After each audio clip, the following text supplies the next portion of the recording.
Politics and Valor Media Network. I also do Counterpoints 40K. Counterpoints 40K is breaking down the wonderful world of Warhammer. So I love science fiction, and then also I do politics on the side. It's pretty fun. Awesome, brother. Hell yeah. Well, good to see you here. Thank you for joining us. And Andrew, if you want to tell us a little bit about yourself too. Yeah, my name is Andrew Wilson. I'm the host of The Crucible. That's it. All right. Yeah, let's do this. All right. So you guys will be having a 7-minute intro, your openers. And then we're going to go to the hour-long free discussion. And then afterward, we'll have about a 5-minute closer. And then we'll go into Super Chat Q&A. So that will be today's format. So let's get this started. Who would like to go first? Generally, Challenger goes first. So, Connor, if you want to open, that'd be fine with me. Sure. Give me 1 second. I think in Cool's DMs, I sent him a definition of Christian nationalism. So I'm just going to pull that up real quick, and I'll do that as a part of my opener. Okay. So, and sorry, are you guys ready for me to kick it off? Yeah, whenever you're ready. Okay. So the way that I'm defining Christian nationalism is that's the belief that Christians should form a people with unified principal interests who use the state to further promote their collective interest. I think that aligns with both the definition of Christianity, which I think involves a belief in the Trinity, that Christ is the Messiah come to earth, that he is an incarnation of God.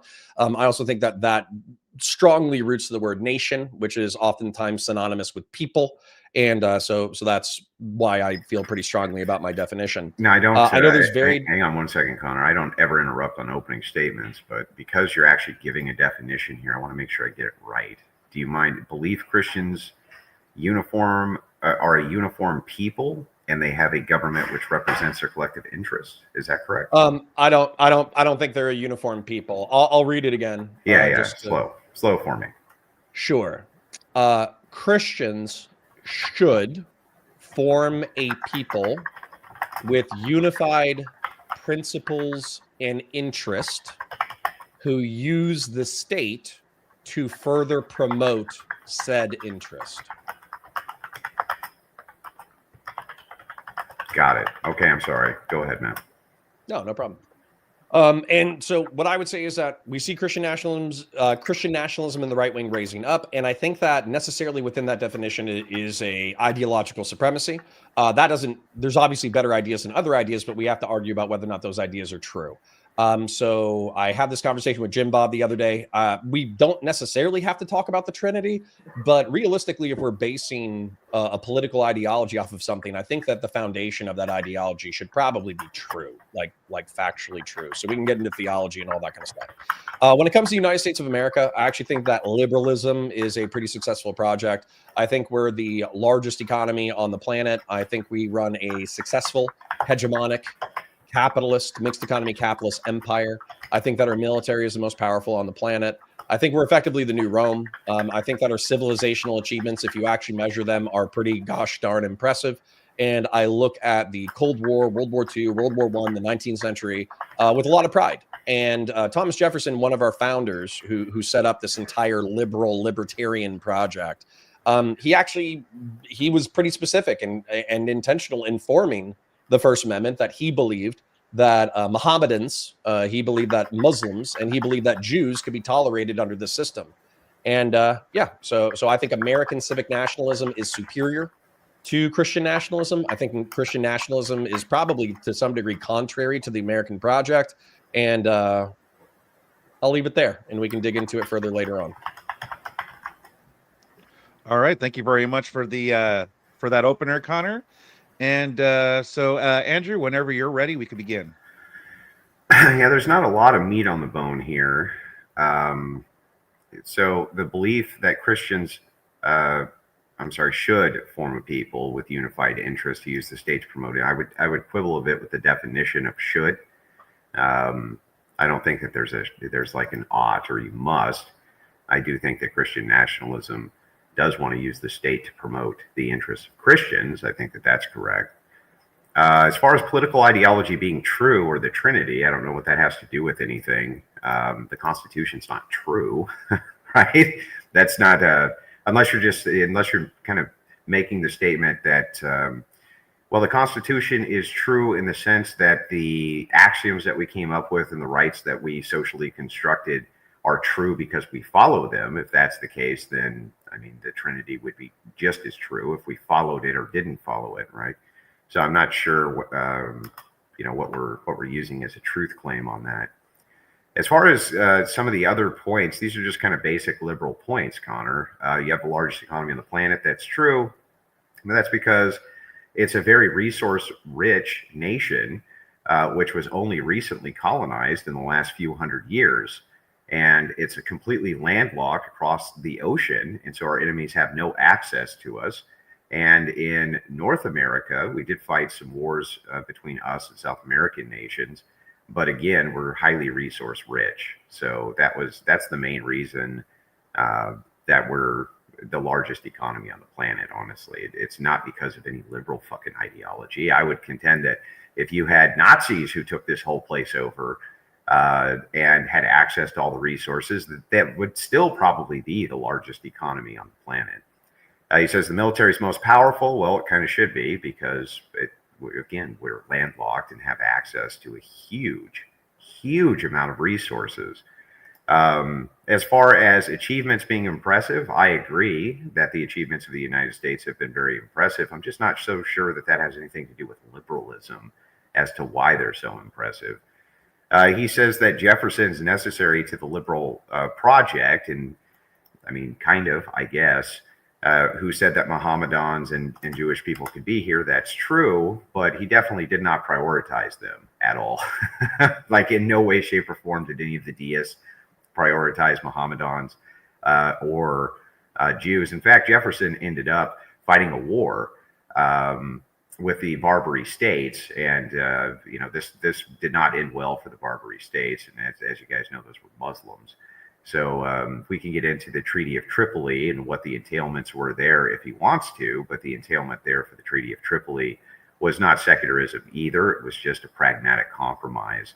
And that's why later forms of this treaty don't actually have the secular standard of not Christian nation. So I don't really know what he's talking about there. Ultimately, I would just say this. The reason that this argument or this debate's happening at all has nothing really to do. It has to do with just one. It's like status quo versus non-status quo. Counterpoints is a status quo guy. I get that. I understand that. But kind of the problem is his form of liberalism is a liberalism which exists only now in the modernity, right? In modernity. Our founders did not have any of this intentioned at all. And where counterpoints goes wrong is where most of these liberals go wrong. Universal suffrage completely destroyed any idea that this guy has of a liberal project or any sort of constrained project.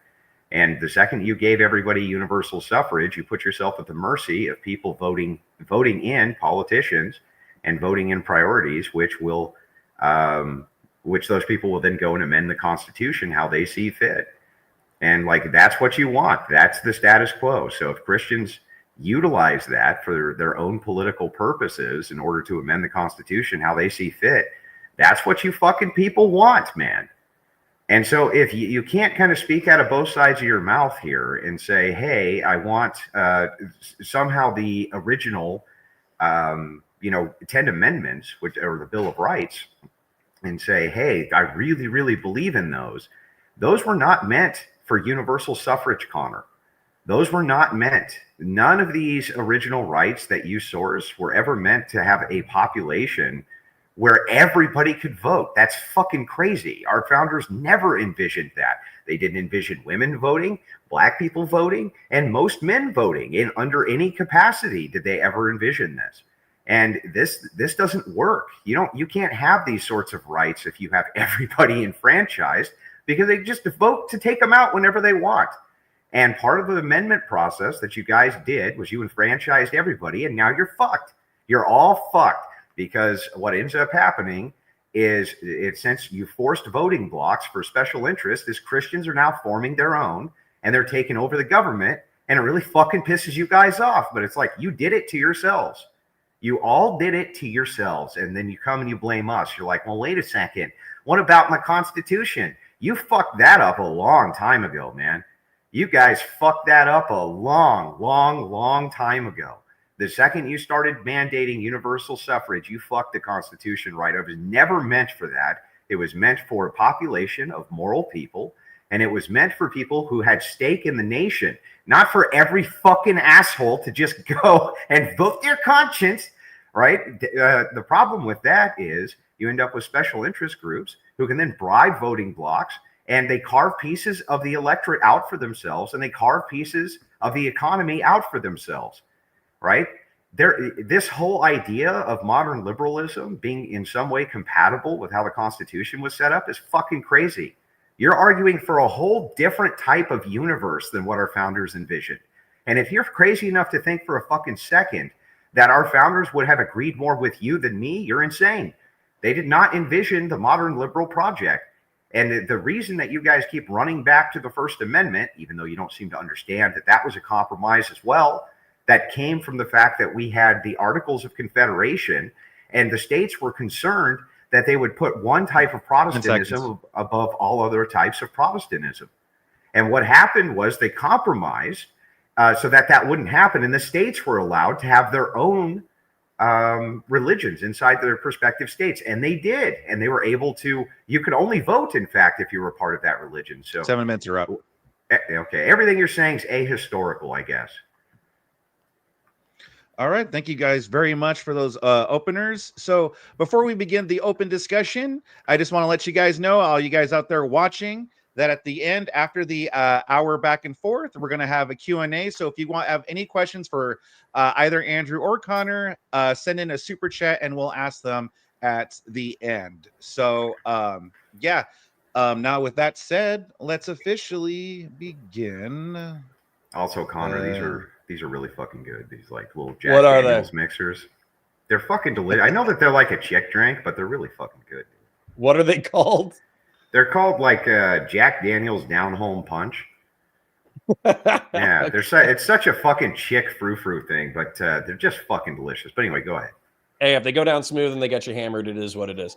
Okay, so number one, I have no problems going into history. If you want to ignore theology, we can. If you want to talk about truth, we can. But one of the things that I wanted to make sure that we nailed on, since it's like Christian nationalism is good, I guess is like the positive statement within this like dynamic. And you're right, it is a status quo versus the non-status quo. Yeah. So I gave my definition of Christian nationalism, which I think is necessarily exclusive of Jews. I think it's necessarily exclusive of Hindus. I think it's necessarily exclusive of Sikhs or atheists or whatever.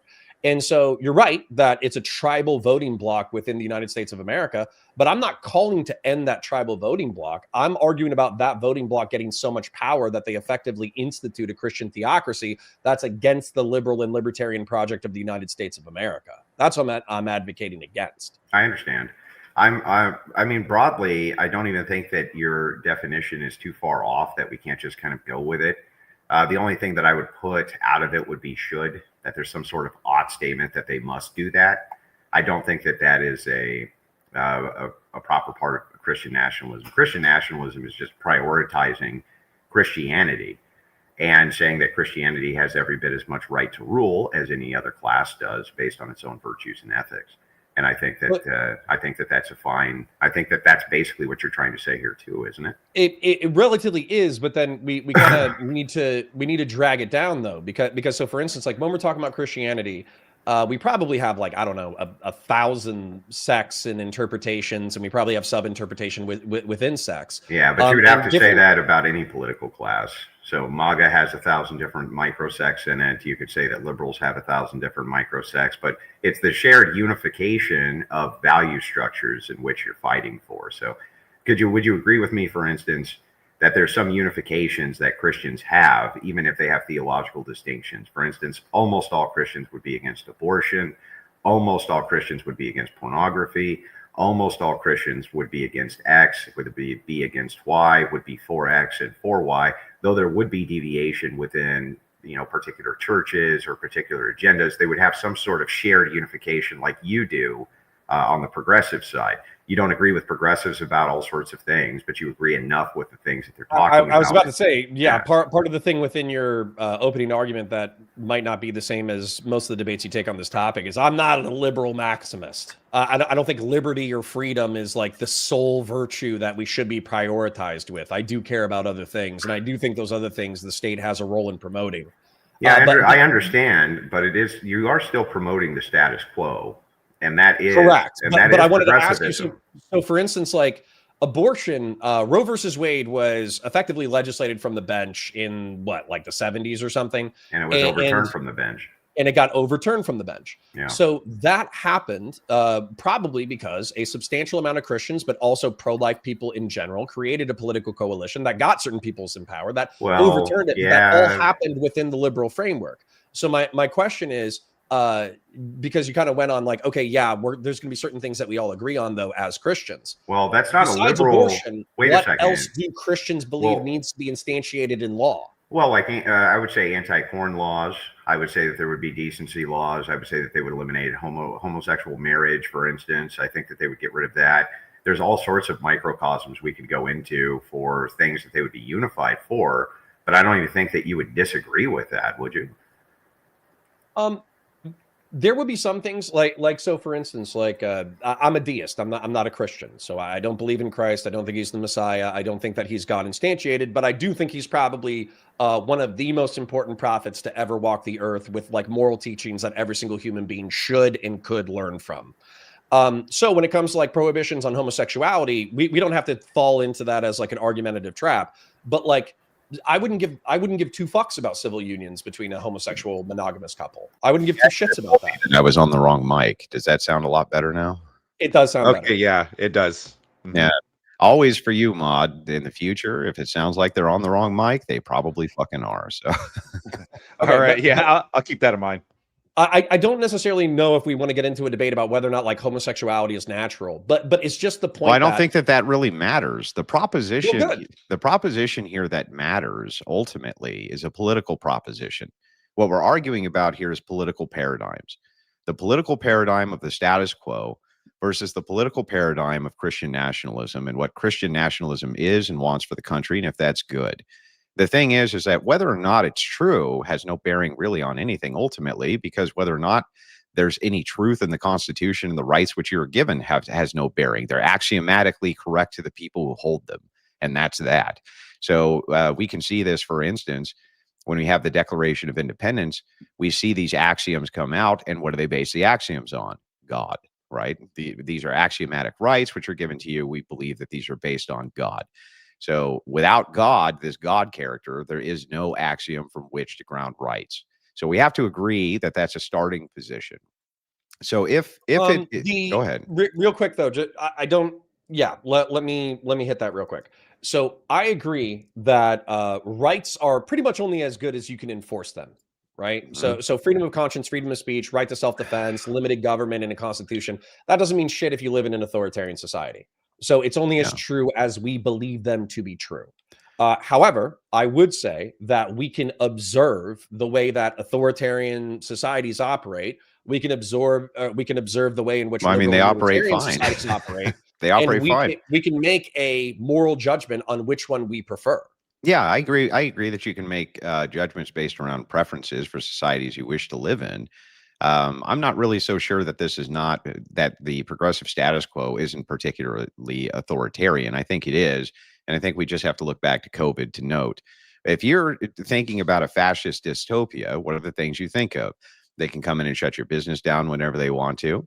They can make you wear state mandated clothing, right? Which they did, and called masks. They can make you have travel papers so that you can go to and from work, which they did, called COVID passports. And they can mandate things which you do with your body from external uses, like they did with vaccines. They can also shut down your church whenever they want for the interest of the public good. And the thing is like, that sounds way more like a fascist dystopia than fucking anything I've heard Christian nationalists propose, to be perfectly frank with you. On top of that, Connor, let's point this out. That's the fascist dystopia. Okay. We lived in it, and it was all promoted by the status quo leftists. And the thing that's really funny about this is like, what is it that Christian nationalists are really proposing that you're even against? The truth is that you guys wanted universal suffrage. The progressives wanted it in the worst way, and they've been fighting for it, and they're still fighting right this second and under the status quo to expand it. I've heard it even like 16-year-olds should be able to vote. That's a real thing. You see it in Western Europe already. It was passed in a couple of countries there. And that's coming here too. They want to expand it to people who have been disenfranchised because there were felons and all sorts of things, which should prohibit them from voting. If you give a stake to every human being, Connor, right, then what's going to end up happening is they're going to be able to vote out and vote in rights, meaning things that they prefer whenever they feel like it. Well, if your largest fucking voting bloc is Christians, which it is, then you're at the mercy of the thing you did, dude. You're at the mercy of that. Yeah, of course. I've never been an advocate for direct democracy. That's we're realistically. I'm gonna work. That's not the status quo. Then you gave me a lot, so I want to give some of it back. Okay, yeah, sure. So I'm gonna work in reverse order. Okay. In my ideal world of worlds, I would actually make everybody take a citizenship test. I think you should have to pass that in Starship order to vote. Troopers, Connor. Yes, unironically. Yeah, okay.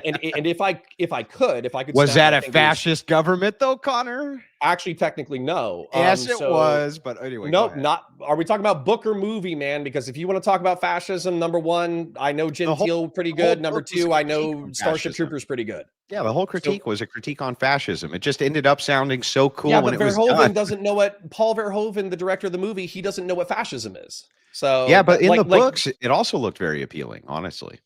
Well, yeah, but the books were effectively, I hate to say this, but it was a minarchist society. The private society was like libertarian with a tax rate, and you could do whatever you want within the private society. But then the volunteer society was militarist, where you had to do a certain amount of service in order to gain the franchise. And those were the ones who could vote. Right. Listen, man, like I know that compared to the Wignats, Chris Nats, dissident right-wing people, and Trump people, I'm to the left of you guys, but I'm telling you, I don't claim conservative arbitrarily. I don't claim conservatarian. Well, I understand. I guess getting to the meat of it, though, I'm not making the claim that you're some big leftist. I'm just saying, what is the actual proposition here that we're quibbling over for Christian nationalism? If it's the case that we're enfranchised because progressives made us enfranchised, and we can vote in or out whatever the fuck we want. You asked me a question to that point that I want to answer. So you said, what are Christian nationalists advocating for that's more authoritarian than what people did during COVID? And to give you a full answer on that, COVID was largely a temporary measure. We don't have to wear the state mandated clothing anymore. We don't have to present our vaccine passports. We don't have to, we don't have limited travel when it comes to travel. All of that stuff was temporary. And by the way, 1.1 million excess deaths did occur between 21 and 22. We don't have to get into the details, but if that's a fatality rate effectively of like 0.3% of the United States population, even with all the restrictions. If we had the fatality of, let's say, Ebola, then I'm pretty sure that we would be having an entirely different conversation where we might even argue that those steps weren't far enough if it was similarly violent to Ebola. So for me, like measures from the government during an emergency are not necessarily fascist. Yeah, but do you see how that makes my point for me? That the point is that based around joint preference, we can easily restrict behaviors in society that we don't find preferable because society, authoritarian societies, because society suffers because of it. And so that's just true of society in general. Well, the thing is, though, Connor, is that if that's the case when it comes to universal suffrage and that's a demand which is made, you can't then get upset because one of the voting blocks happens to be the largest is fucking Christian and they're going to push their agenda through. You fuckers did it to yourselves. So how do you, I don't know how you reconcile that position. Because there's two games, okay? Because I do not presume that you are a Christian nationalist who wants to take secularists, liberals, Jews, atheists, Creaster Christians, moderate Christians. You probably don't want them to create a tribal group that beats you at the state game. You want to win.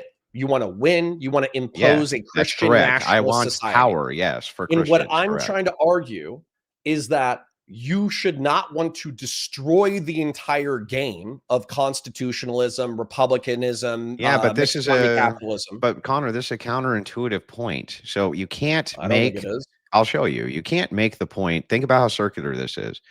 Everybody should be enfranchised. But we know if everybody's enfranchised that they're going to create interest blocks. When they create interest blocks, the only way that you can actually have power is through joint interest blocks. You yourself as a voter have no fucking power at all. You as a collective voter have a lot of fucking power. Okay. Right. Hang But on, hang I'm on, hang on. arguing. Hang on a second. Let me just finish the Uh-huh. circularity of the argument. If that's the case, when you say, well, Christians are forming this fucking block in order to maintain power before somebody fucking else forms a block and maintains power, then I don't know what you're arguing. Of course, we're going to do that. If we don't do that, Connor, then fucking Marxists will do it. Leftists will do it. People like this will do it. And they don't have our best fucking interest in mind, dude. So what choice do we have but to form a block and pass our agenda now when we fucking can do it? What choice? Okay. So what I would say is I also hate leftists and probably hate them for the same reason. I also hate fascists. I also hate them for the same reason. And when it comes to Christian nationalists, if you're just talking about a political alignment of people of shared values who advocate within the republic for their own legislation, that's all we've ever been doing for 250 years. No, it's that's more. all we've been No, doing no, for no. 250 You're missing years. a point. You're missing Yes, a critical point. no, I'm not missing the point. And by the way, I'm sorry, you just keep interrupting me, so I want to continue for a little bit. All right, go ahead. Okay. You're saying that, oh, well, we create special interest groups that then advocate for policy. That's just been true. That's just been fucking true. Well, it hasn't been true. How is this any different It than the republic wasn't. that It wasn't existed in the true 19th century or the early 20th century Well, or I'll the middle tell you. 20th century or the late 20th century? It wasn't true the two-party system is an emergence which happened from universal suffrage. There was no two-party system before that. Okay, that's an emergent property of universal suffrage. Because why? The two parties are made up of a series of special interest groups who have aligned into the two-party system. But let me explain why that is the case. It's the case because of a consolidation of power. The idea here is if we're going to have voting blocks, then we want to have power, right? And the only way to have power is in numbers. So if you have one that's adverse to the other, we have a block that's large enough that we can actually maintain some sort of power.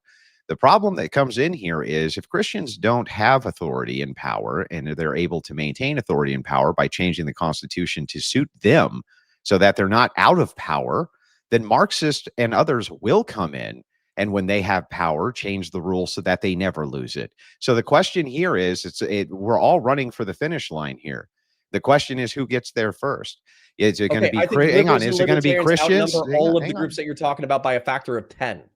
I don't think that that's correct. And let me give you a demonstration for why I don't think that that's correct. I think that what you see coalitions now forming based around the idea of not just ethnos. Now, you remember when ethnos was the thing that coalitions were trying to kind of bring up.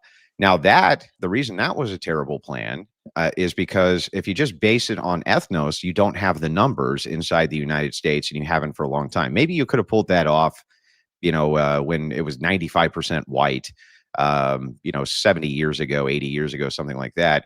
But that's no longer the case. Whites are 60%, and white women vote against white men anyway, unless they're married. So now the coalition is generally under religion or some other political faculty, but religion takes the priority because it's still a shared value. So me and Hispanic people have this shared value. Me and Chinese people have this shared value. We all have this shared value. Because of that, that does create and form a very powerful voting bloc. If we get in and we don't change it so that we don't have mass migration and so that we can't keep Christianity as the most powerful voting bloc, other voting blocks will form under Marxism. Okay, but they will form under Marxism and they will do it. Okay, but here's a contradiction, and also I want to know your definition of Marxism in a second.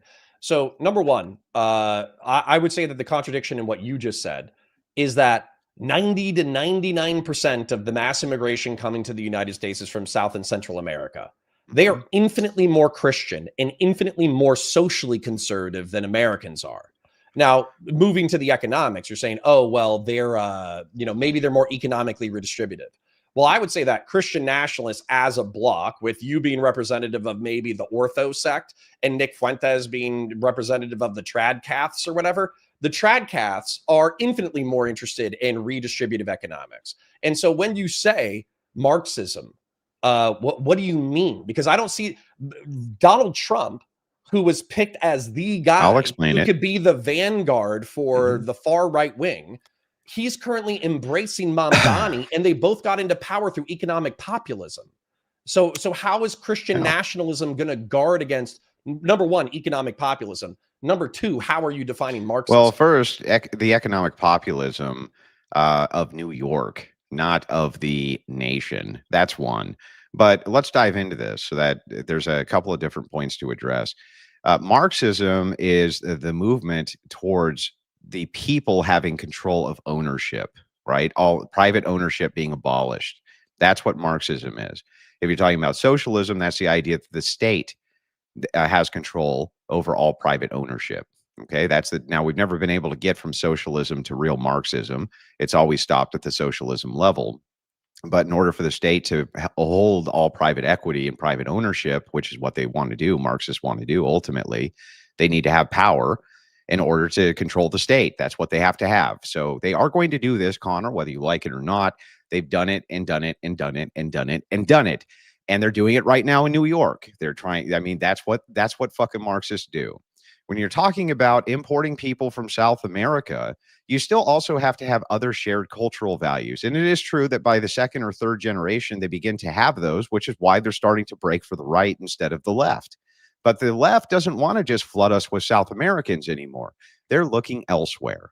And so the thing is like, look, ultimately, there is a shared voting bloc here. And the shared voting bloc is Christian values and Christian ethics. And if it's the case that we can control power so that we can keep other people out, and our voting bloc is assured to be in the power position for the social order of society, that's good, because otherwise some fucking buddy else will. Now, even if you disagree with me on mass migration, or you disagree with me on immigration policy, or you disagree with me on economics or things like that, you're not going to be able to disagree with me on power distribution.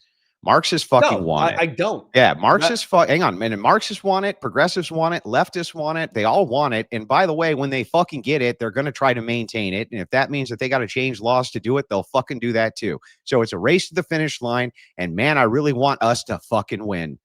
Okay. I appreciate what you said. But what I would say is liberals and libertarians and Republicans, by the way, people who believe in a republic, people who believe in the Constitution, don't have a republic. And ordered law and ordered There is liberty. no republic. I just listened for a few minutes, so I'd like an opportunity to speak, go ahead. please. Yeah, that's fair. So people who actually believe in the Republic of the United States, for which it stands, and all the shit that we get taught as children, they want to perpetuate the game as we currently have it, which means keeping the First Amendment, which is freedom of conscience, freedom of speech, the Second Amendment, which is the right to keep and bear arms up to and including against a tyrannical government. It's shit like the Fourth, Fifth, and Eighth Amendment and the 14th Amendment, which are basically due process laws. And so they want to keep all of that shit. So when you're talking about, and I would say a majority of the population, you have to bear in mind a third of the population votes left, a third of the population votes right, and a third of the country doesn't vote at all. And also, even within the Christian bloc, which you keep mentioning is the largest demographic within the United States, let's be real, 30 to 35% of the country is secular or atheist, meaning that they actually don't believe in God at all. And then the 70% of the Christians, probably, let's say half of them to probably 80% of them are Creaster Christians. And what I mean by that is they don't take their faith seriously. They don't think about God. They don't think about Jesus. They don't think about heaven. They don't think about divinity. They just go on Easter and Christmas. And so what I'm saying is I have no resentments towards you trying to build a Christian political advocacy bloc. What I'm saying is that civic nationalism covers all of those people. And civic nationalism only involves the proposition that you believe in the Constitution of the United States. It's a far lower bar to entry. Yeah. So again, these things are contradictory in their own right. First, we don't have I'll tell you. First, we don't have a republic. A republic, if you have everybody enfranchised, that's no longer a republic. Okay, we vote for representatives. Yeah, but we never were supposed to. No. Hold on. We never were supposed to. ever. Excuse me, but black men getting the vote, I'm just going to see as a moral good. Women getting the vote, we could argue about. I don't really care. But the point is that, like, we still choose representatives. The average citizen does not write And legislation. were we supposed to ever select representatives, Connor? Yeah. No. Wait. No. We started as a representative republic. What the fuck are you talking about? Listen to me. Maybe you just have no idea. How do you think the president used to get elected? Do you think that the people got to vote on him? No. No. Exactly. No. Right. Who was people he didn't get to chosen vote. by? The people didn't get to vote on anything except their state reps. The state reps were the ones who then sent the federal reps up. And only certain people inside of the states were able to vote at all. And most of the requirements were that they were Christians, because what? You had to be of good moral standing. They didn't want people. I don't think you contradicted me at all. Hang on. They didn't want people who were in bad moral standing. The second So you I'm claim, sorry, who picked the president in the 19th I didn't century interrupt and you. I the let 18th you century? go. Can I finish? Absolutely. So the thing is, man, is that the big problem that you have, the contradictory nature of what it is that you're stating, is you start first with a presupposition, which is false, that we still have a republic. We don't. We now are moving towards direct democracy. And that's probably what we're going to see in our lifetime, or something more akin to it. That's the ever expansive flow, is towards that, not a republic.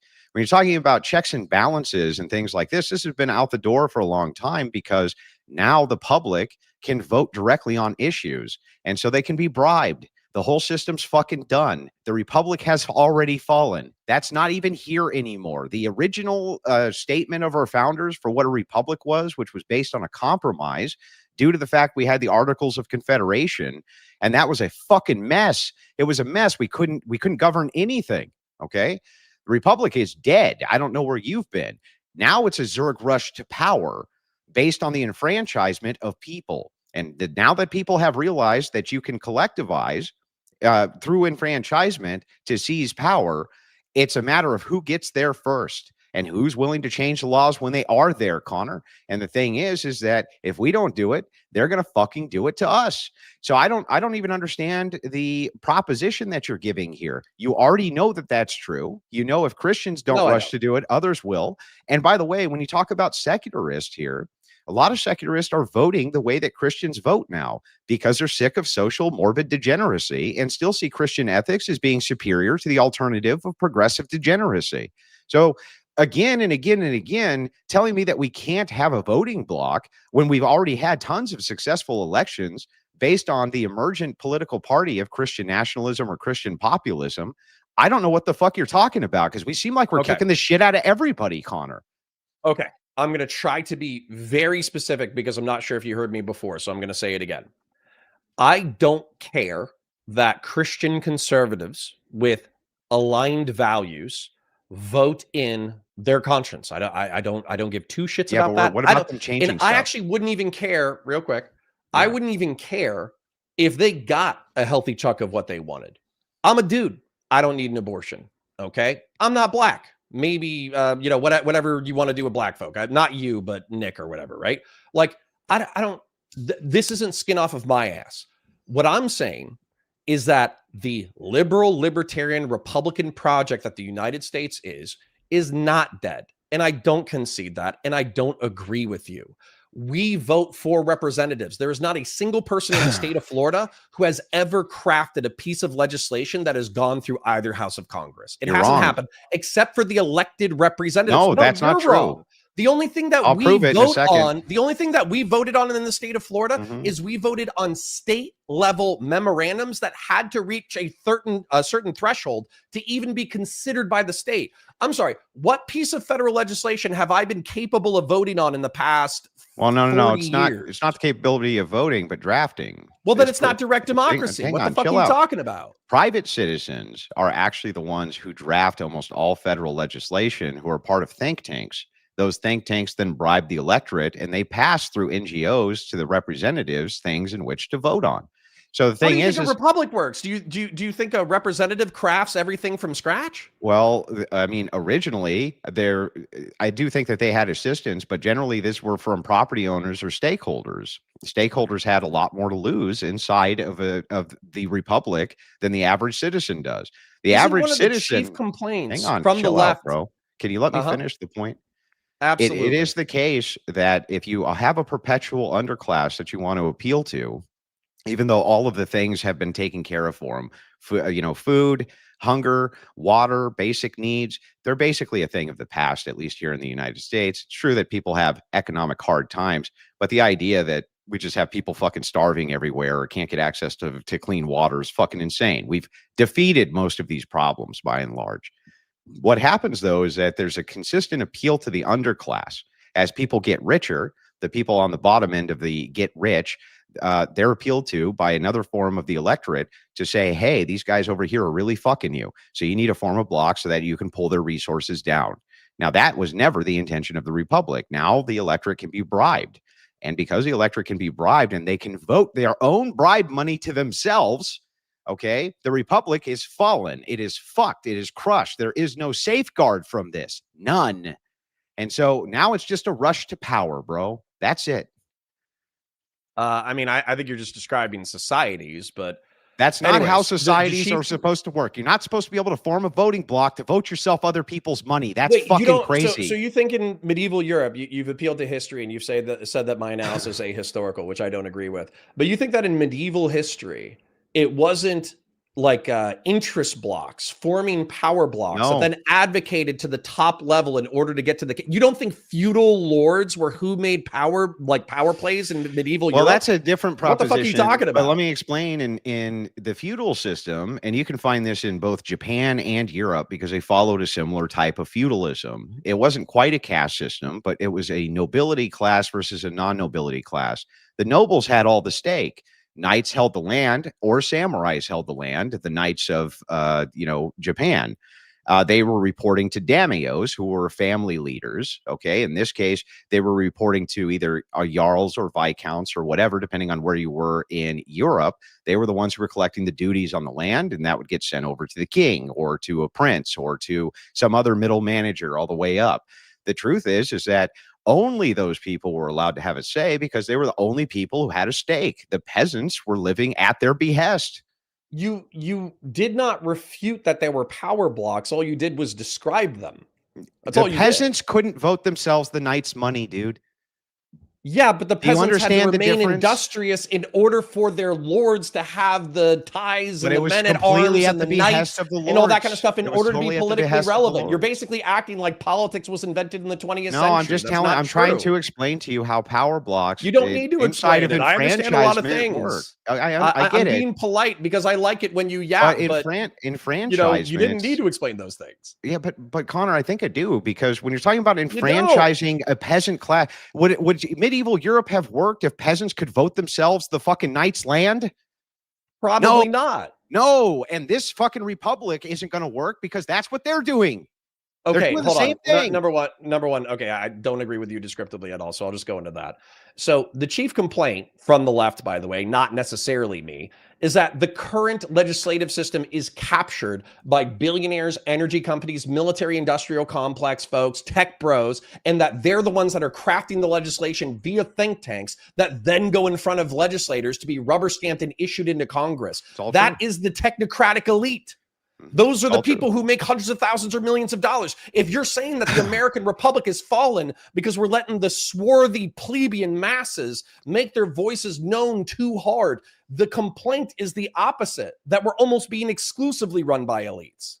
No, what's going on is that those think tanks and those NGOs and those technocrats and those billionaires, what they do is they craft mass propaganda campaigns in order to get carefully selected politicians who are in their pocket elected by bribing certain parts of the electorate. This is why you see the propaganda coming out of the think tanks on the left for things like DEI, for things like reparations, for things like this. These are all bribes to the electorate in order to get specific politicians to get elected, who will then pass whatever their non-governmental organization, NGO, or think tank has set up for us. This only that in developed countries, Americans are uniquely bad at bribing the peasant class, right? No, they're really good at it, actually. That's one of the big falsehoods. That's one of the big falsehoods of the left. These last riots, for instance, that happened in California, the No King's Day was not organic at all. It was grafted by 500 to 1,000 specific NGOs, and I read a list of them. And what they did was they began paying the peasant class to show up to these things, which they often do. And they were trying to propagandize portions of the electorate against Donald Trump because he's some type of thorn against their agenda. So they were saying he's a fascist, he's a this, he's a that. It's crazy. How is that, real quick, how is that different from what you or I do? What do you mean? Because I wake up every single day, I go onto a live stream, I have a certain ideological set, and I get financially rewarded as an ideological set by my chat. And as a result, I advocate for a certain set of beliefs that I'm trying to convince a maximum amount of people to believe in. So how are these people? Because you're using scary words like NGO so your goal, and propaganda. So your goal is to use the electorate for power. How are they different than you me? Well, first of all, I'm not I guess both of us would be non-governmental organizations, but we're not think tanks. The thing is, though, is that I'm a tank, and I like to think. Yeah, all you're doing is affirming my point. The idea here is that we're trying to mobilize the electorate to put them in position, or put people in positions of power who reflect our belief structures on the country, knowing that if we don't get our people there, somebody else is going to get their people there. Okay, but hold on, real quick, right here. I think this is the argument right here. Okay. Okay. Donald Trump did specific things that are contrary to the Republic of the United States. And what I would cite specifically is the fake elector scheme by John Eastman, where he tried to say that the vice president's role is not ceremonial, and that because there's alleged fraud in XYZ ABC states, then Mike Pence can declare that because of this fraud, these ballots are cast out. Therefore, Donald Trump is the president. So then they had like another backup plan. Then they had a backup plan to the backup plan. Then they had the protest. I'm just going to grant all of it's true. So what? Okay. All of that shit is people are getting called seditious for saying that the military should follow legal orders and not unlawful orders right now. All of that shit was illegal as fuck and treasonous as fuck. I'm going to tell you a truth of the world. The only thing that's fucking illegal is what the guy with the fucking gun tells you is illegal. And ultimately, so you don't believe in a constitution anymore. This is exactly what I'm advocating against. Well, okay, but hang on, calm down, right?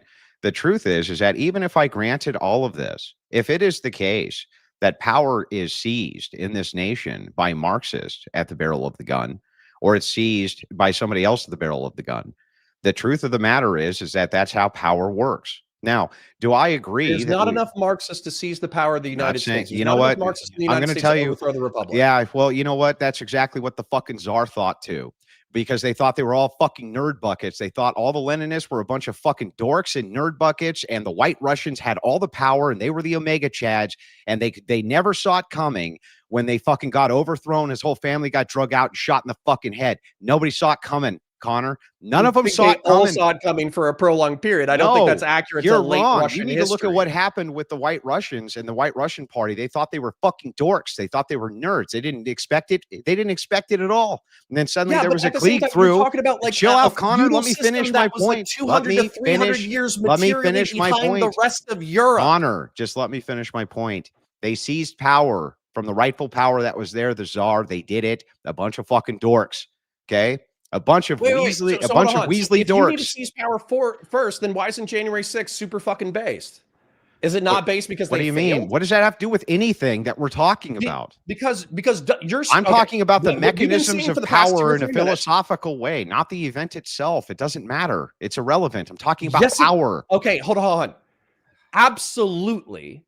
Whether or not we continue to propagate the peaceful transfer of power in a republic absolutely matters. We don't have a republic, and there's no peaceful transfers of power anymore. I don't know what you're talking about.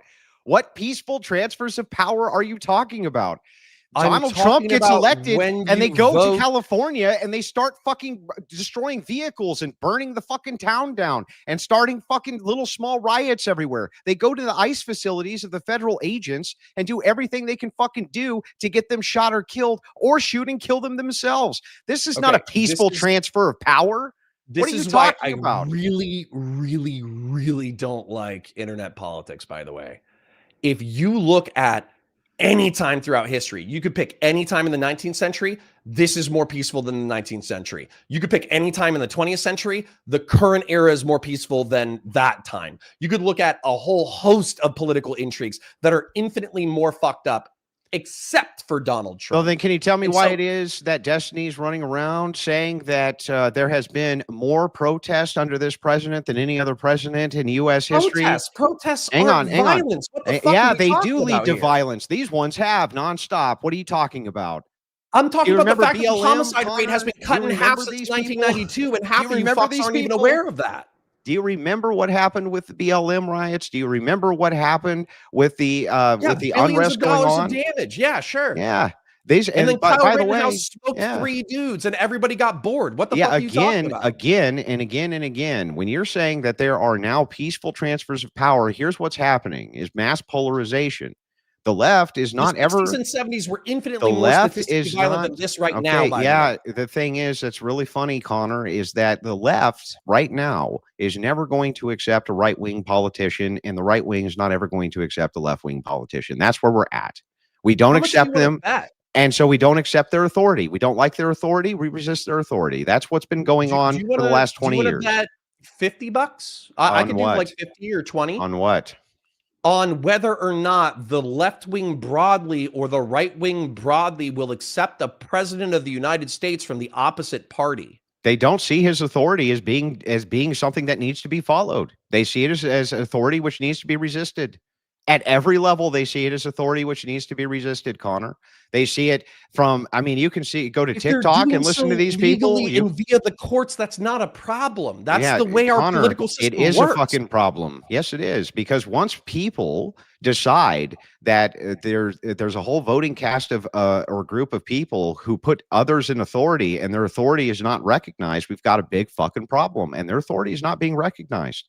Okay, 6 Democrats said the other day that if the president disobeys the law and orders them to do something unlawful, then it is their job to refuse the order. This has been labeled largely on social media as a seditious action. Have we seen the United States military rise up and seize Washington, D.C.? Have we seen a rebellion that's deposed Donald Trump? Or What is does that have to everybody, do with what I'm relatively saying? speaking, following his orders as long as they think they're approximately legal? Yeah, well, I'm talking about erosion, right? You're talking about a specific event. The thing is that the erosion is happening because neither side concede the authority of the other side. In other words, Donald Trump's not my president is what you'll hear from a leftist a lot more than he is my president. They'll agree that he was elected. They won't agree that his authority is something that they need to actually adhere to. And the problem is that this To is the point of illegality or to the can you point of chill out? protest?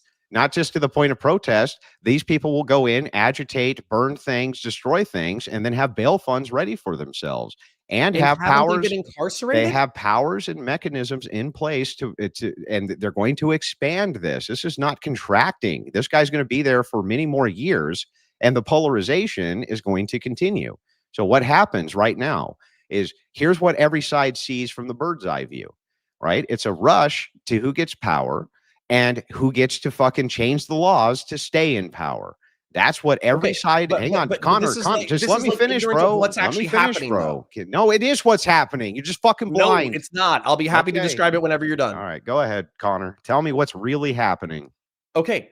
Donald Trump has not been able to pass legislation. He has not, besides the big, beautiful bill, he's not been able to pass shit, which means that the only thing that he's done is executive orders, which means the next time that a Democrat gets back in there, the same way that he reversed DACA, the same way that he reversed Remain in Mexico, the same way that he reversed all these things, a Democrat is going to be able to reverse all those same things because they weren't passed via legislation. So no, and by the way, this is all perfectly legal because what he's doing is he's doing random things using the executive branch, and people think they're testing the limits of the authority that's invested in his seat, and they're challenging him in court. That's the way the system is supposed to work. If some dickhead for $20 said, you don't understand force doctrine, I understand force doctrine more than you, dickhead. The society only works, number one, as long as we believe in it, and number two, as long as people are forced or compelled to do it. So no, I understand that completely, but pretending that we're in this fallen direct democracy anarchic shithole on the verge of civil war is fucking cope. It's just statistically, it's that's cope. also what's real cope is when you straw man a position. I didn't say any of those things. Here's what I've said, and I'll be very I feel like clear. you painted that picture pretty vividly. You're focusing, what we're focusing on right now is erosion, societal erosion. Well, And you that's, also said that we don't live in a republic anymore. I don't think we do. Not at least the way our founders intended it, not at all. And I think that enfranchisement destroyed a lot of that. And so the thing is that and we can pull up the original way that people were supposed to vote to notate this. But let's point this out. You're dealing right now with social erosion. And what happens with social erosion? Right now, you're dealing with old school boomers and shit who are still in office. They're dying off, Connor. The old guard's dying off. There is not going to be the Nancy Pelosi's and the kind of this old guard status quo anymore. It's leaving. Instead, you're getting communists who are getting elected in New York. You're getting something different now. Okay. And this different thing that you see is a maxim of polarization, that there is no more room for the center. And the reason for that is because either they get power or we get power is now how we're looking and viewing politics at the national stage. You're talking about systems and mechanics which are in place to assist against this, but they're being eroded, whether you like them or not. And if it's the case that the left can change these laws and Marxists can change laws and amend laws, if they could get an abortion amendment through tomorrow, they would. If they can get an amendment for no more guns tomorrow, they fucking would. If they could amend the Constitution to suit them, they will do it. And so, And yes, they can. The problem is like you're fucking wrong. They can. Yes, they can. Do you think they can eliminate the Second Amendment or the First Amendment? Yeah, I think it's very possible that you could have a constitutional convention in our lifetimes where you could have some of these amendments which are being viewed. Yes, I think that that's a full possibility. We've been talking about having another constitutional convention for years. It would not surprise me if the polarization got so bad that other states decided that they wanted to move towards a constitutional convention. It could happen. But this aside, the fun thing about this, though, is like, let's just say it doesn't. Let's just say it doesn't. Let's just say that what happens instead is like social populism happens this way. Let's say that there's a bunch of leftists who get together and they're like, look, people hate this mass migration shit. They go ahead and elect into office tons and tons and tons of social fucking progressives who are against mass migration, but want their economic policies passed. Okay. Let's just say that that's extremely popular with the electorate. If it becomes very popular with the electorate, yes, they probably can begin to unwind some of these amendments, which would help them with power in the future, Connor, because they've been doing it now. The whole point of enfranchisement was to secure power. That's what it was for. Okay, so I want to shift the conversation just a little bit, okay? Because what we're saying is probably for the past like 30 or 40 minutes or whatever, I'm not trying to be rude here, but I feel like you've just described like societies and power blocks. Like I think if you went to the 1960s and you were describing what was happening in American politics, they would probably describe it similar to the way that you were doing. Same with the 40s, the 20s, the 1880s, the 1860s, the 1840s, the early 19th century. I think they would just describe society almost at the time that we were exactly having social unrest and civil wars and Marxists were seizing institutions. Yes, read the history of the 60s and 70s. The entirety of the Cold War. Yes, the entirety of the Cold War was about prohibiting Marxists from seizing power within the Western world. But they did. They seized the institutions, didn't they? No, Connor? They didn't. They did. No, yes, they did. Yeah, they did. Black people being in movies is not the same as a Marxist revolution. Are you saying that all of academia wasn't seized by Marxists? Are you really going to make that claim? Was, but great. Hold on, real quick, because that Hollywood wasn't seized by Marxists. Real quick, I'm familiar with this history. Tell me some more fucking lies, bro. Tell me some more bullshit lies. I would like to highlight this because I'm familiar with this history. Okay, Gramsci in the early 20th century was a Marxist. He was a socialist. And he was wondering why that socialism hadn't happened in developed Western economies. They'd only happened in feudal places like China and Russia. And so he's like, well, what the fuck's going on? It was the stupidity of the people. That's why. I would like the opportunity to finish. What he realized is you're really good at not letting me the opportunity to finish. I just want to point that out. I'm sorry, but you say a lot of things that frustrate me. So my apologies. The thing is, he realized like, oh, well, law enforcement, the military, the political class, the industrial class, pop culture, these are all forces that are contradicting a socialist message, and therefore we're not able to get socialism through. So what we need to do is we need to take a left-wing lens and we need to apply that to the social sciences and to culture, and we need to advocate for more left-wing ideas and propagandize the population. That way, eventually, they're more favorable to socialism and communism. And it worked. Okay. I don't think most people talk about decommodification of basic human needs or workers owning the means of production Oh, or man, any of the no, shit that Gramsci bro, gave a fuck they about. do though. They just do it in a different way. They Yeah, advocate they do it it. with like gay race shit. No, not just with race shit. No, in fact, they do it the opposite way. Oftentimes, they do it through DEI agendas. They do it through egalitarian agendas instead, by convincing one form of the electorate that they're getting fucked by this other form of the electorate. So that electorate needs to go against them. This is very common with what are called color revolutions, which has nothing to do at all with skin color. It has to do with flag color, right? So the idea of a color revolution. And this is how you're trying to pit one side of the electorate against the other. This is why universal suffrage is also a fucking terrible idea, by the way. But what's going on right now, whether you like it or not, Connor, you can't convince me that we're not polarized, because I talk to leftists all fucking day, and I talk to the young kids coming out of college, and I know exactly what never they made that fucking claim. I know exactly what they believe. I know exactly what the poli-sci fucking kids believe. I know exactly what the fucking psychologists who are coming out of universities believe. I know exactly what's going on with these people, because I've talked to thousands and thousands of them across the world. By the way, Okay, let me point. but Hang on. you Let me just point acknowledge this that within last the thing past out. 5 I'm to 10 almost years, done, a lot of this Connor. shit I'm has been almost rejected, done, right? Connor. I'm almost done. Okay. It's not. What's going on is a polarization. You see that the right is swinging with young men. Okay, that's happening, and that's good. Okay, but ultimately, why? They're trying to find a power block that they can be a part of. And it seems like Christian nationalism is a power block that is very appealing to them. That's some sort of shared something, some sort of community, some sort of tying block for people that they don't ordinarily have. And leftists can't provide that. That's why Christian nationalism has become so popular. They don't provide a sense of community. They're anti-natalist. They don't care about families. They have no shared ethics or virtues. They don't give a shit. They're mostly fucking productively, they're nihilistic. And so because of that, you see young men moving over to the right. That's why. Okay. So ultimately, yes, this is becoming a battle over centralizing power. And you still haven't told me why it would be bad for Christians to have it, which is the whole point of this debate. Because no, I've already told you multiple times that I think that we should continue playing the Republican game, and I don't believe that we're as far down the track as you think we are. And by the way, hold on real quick, because this was a few minutes ago. You were saying like, oh well, you see all this like left-wing thinking and pop culture, and it's going through DEI and CRT and all that kind of stuff. Yeah, you know what happened though? Is because we're largely in a free society in which you're able to express yourself. There was like a draconian 1984-ish You're not social allowed to media express attempt. yourself. Hold on, I'm Stop not done fucking yet. I lying. listened to you for several minutes. I would like the Such opportunity to finish bullshit. my ideas as well. Yeah, go ahead. So there was an attempt in the late 2010s to kind of force feed people this progressive bullshit. And what's happened is it's been so thrown up, it's been so rejected by the popular consensus that Donald Trump won twice. And the broad consensus on the left is that like, oh shit, we have pissed off so many people that we are the least popular we've ever been, despite the fact that Donald Trump is one of the most dumbass, incompetent, bumbling presidents in American history. So no, there isn't like this primed Marxist revolution that's on the verge of taking over. It's been solidly kicked in the dick. This is complete revisionism.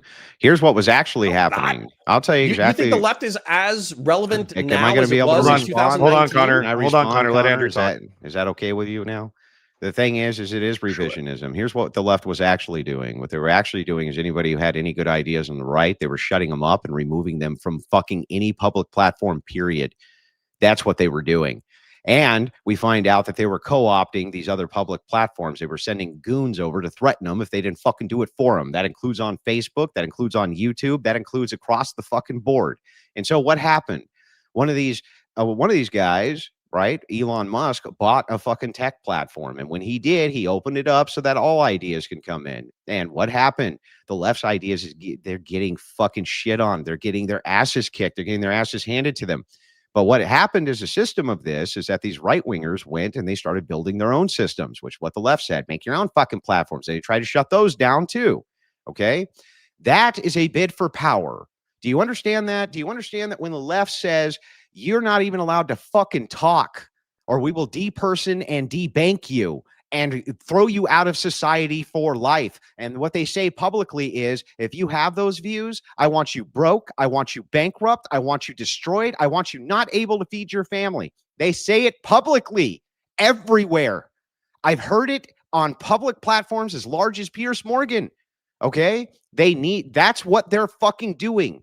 That's a bid for power, sir. What that's doing is that's saying, look, you don't get to talk. You don't get to participate. You're fucked.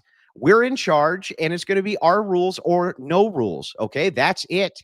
And they were co-opting that for 20 fucking years. Now the right wing is moving back in, and everybody's in a fucking panic. The status quo people are in a panic. Oh, I'm sorry. Are we winning elections again? Are we kicking the shit out of you again? The thing is, though, is that it seems like our ideas are winning in these arenas. So how long before they start the fucking mass deplatformings again? It ain't going to be long. How long before they start depersoning the right? Not long. How long before they start shooting our fucking commentators? Well, that didn't take very long either. The thing is that for you to naively try to fucking tell me that these people are playing within the system and that we're all just playing fucking kumbaya and all the checks and balances are working is fucking naive, and it's retarded, and it's not what's been happening. It's total revisionism. And on top of that, let me point this last thing out. You still haven't told me what would be bad about Christians being in charge. Not one thing. Okay, yeah. But maybe I could address that. So what you just said, regardless of whether or not you'll admit that this is what you just said, is that a country that has freedom of speech and freedom of conscience, private individuals who were barred from private platforms from expressing their conscience, then bought a platform and also created their own platforms that then became economically viable. And this was tolerated within the liberal system and libertarian system because of freedom of conscience, freedom of speech, and the free market. That's what you said. That's Yeah, what you right. just said. You just Well, said that the entire problem no. was corrected via the freedoms that were already enshrined in the No. Constitution of the United States. And on top of that, the left wing has to take you seriously because they don't have the ability to deplatform you. I'm sorry. How would they deplatform Rumble right now? How would they deplatform Kick? How would they deplatform Twitter when it's owned by one of the world's richest men? They're not capable of doing it because we live in a free society. And by the way, Andrew, you asked me an important question at the end of your rant. Glasses you're looking through what there. would be bad? You said, what would be bad about a Christian taking charge? I would say that if a Christian authoritarian took charge and they didn't believe in freedom of conscience and freedom of speech, and they started doing what the left did in the late 2010s, I would view that as just as evil and pernicious as what the left tried to do in the late 10s and early 20s and failed. You basically just said the left failed.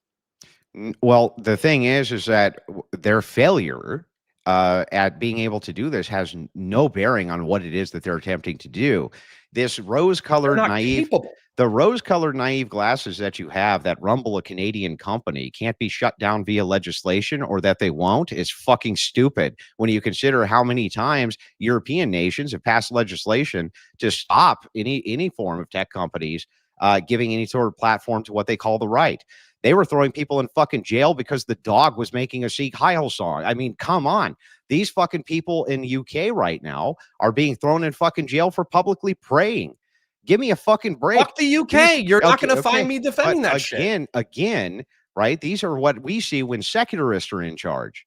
And the secularists are moving to be in charge, and the atheist nihilists are moving to be in charge. The only thing that you've told me is, if Christians get into power and they do things I don't like I don't know, deplatform leftists, then I won't like that.